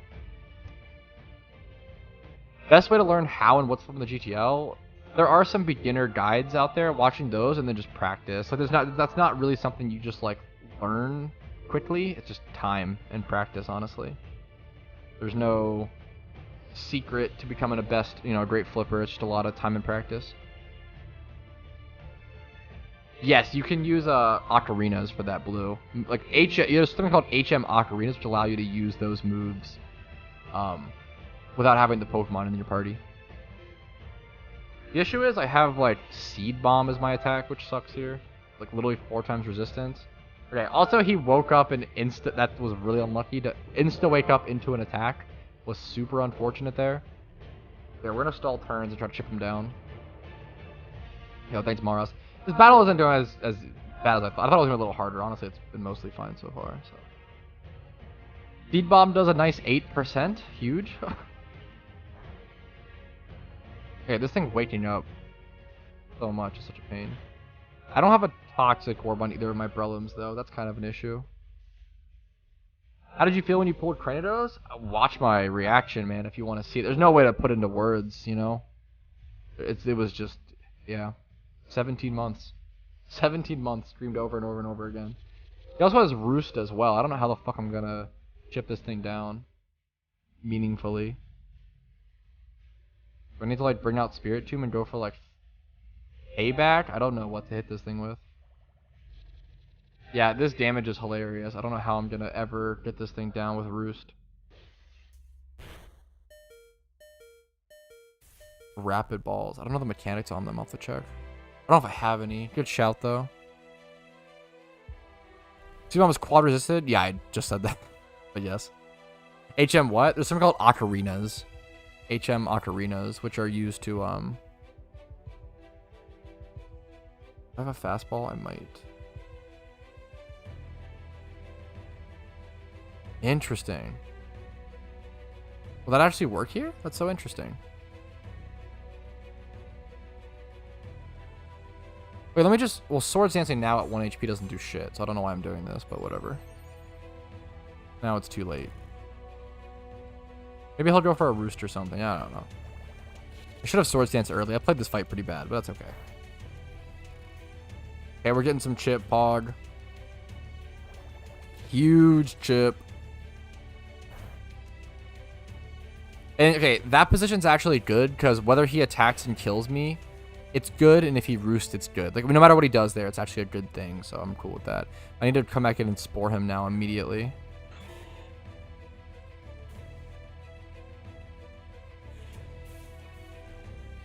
I'm gonna go for Strength here. I don't think a Strength crit kills. Don't think so. Will it actually? Do you guys think Strength kills at this 40? I don't think so. Okay, 19.8. Nice. At the HM name, please. I got you. Ocarina. The Roost fucking sucks. That sucks.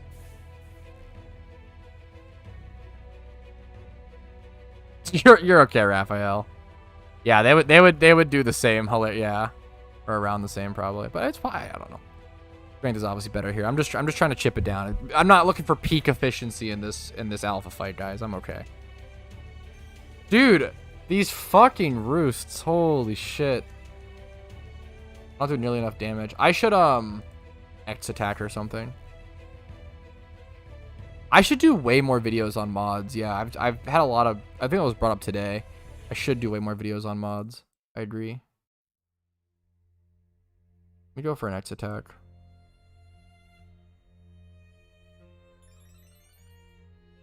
I just don't do enough damage to whittle this thing down.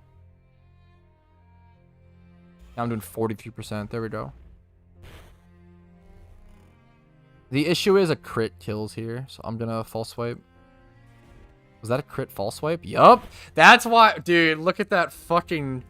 Holy shit. If I would have strength there, I would have killed him. That's actually... I literally was like, okay, if I crit, I kill it, so I have to false swipe. That's so funny. Okay, we should be in a really good spot here. After I... Okay. I don't know, Grippler. I haven't really looked into it. I know a lot of people have been talking about it. Strings are busted every update or every new regions that strings have been written for the new regions. I've heard rumors and stuff. I don't know the memes. Well, I've had false up. It kind of was. It worked out like that.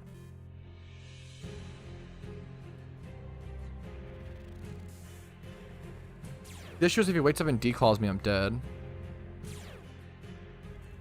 Oh, thank fuck. Wait, that actually saved me. That stat change there actually just saved me. Pokemon Pinball? Fuck, I would love a Pokemon Pinball minigame in PokeMMO. Am I stupid? No. What's up? Probably not. I get up Sky Pillar? You're not stupid. It's wildly annoying. You need a Mach Bike. You have to get a Mach Bike to go over the like crackled rock. It sucks, Nick. It sucks, man. I'm with you.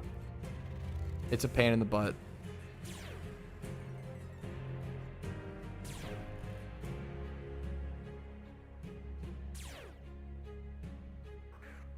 Okay, I'm really hoping this is the catch, because it's been a lot of turns, well over 10. It's 1 HP and a sleep, and I'm just going to become trouble if it's not. Yes! Streamer luck. Easy peasy. Nice. Next region, Pokemon Pinball confirmed. Streamer luck. 3 times 31 as well, with none of them being special attack. That's really good. 31 HP, defense, speed, female, Alpha Salamence. That was a good one. That's probably worth some decent money. Oh my god, can you not... How do you get out of here? You can just fly off Sky Pillar. Okay, that's a sigh of relief. Fuck, if you want to, Young, I mean, I'm down. I think it's an awesome idea. I would be down for like, because that would actually be pretty easy. They could just require you to do the Pokemon Pinball ROM and maybe like imagine if you could like go talk to a machine at like in like Celadon City, Kanto, and talking to that machine, like loaded up like a Pokemon Pinball ROM, and then you were just playing Pokemon Pinball. I feel like that would actually be doable, hilariously. I don't know if it'd be like worthwhile with dev time, but it's genius.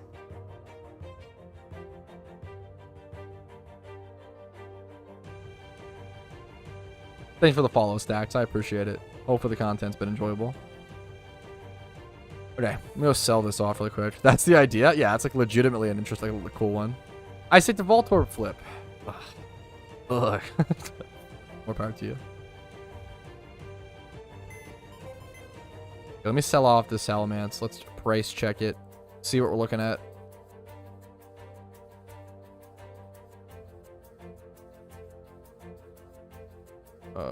Female 31. This is what I would look for. Female 31 in those stats. I don't care about the 20 plus. The 20 plus special attack's not really going to affect the price. Let's do lowest. 185k we see. 22 hours. Went up for 4 days with an extra 31. I'd say 180k is pretty fair. Don't see any reason to not go like 160, 180k. Yeah, I'm pretty happy with that. If that sells for 180. Someone can give themselves a Patrouski OT Alpha if they really want as well. Look at all these Cyndaquils selling as well. You'd love to see that.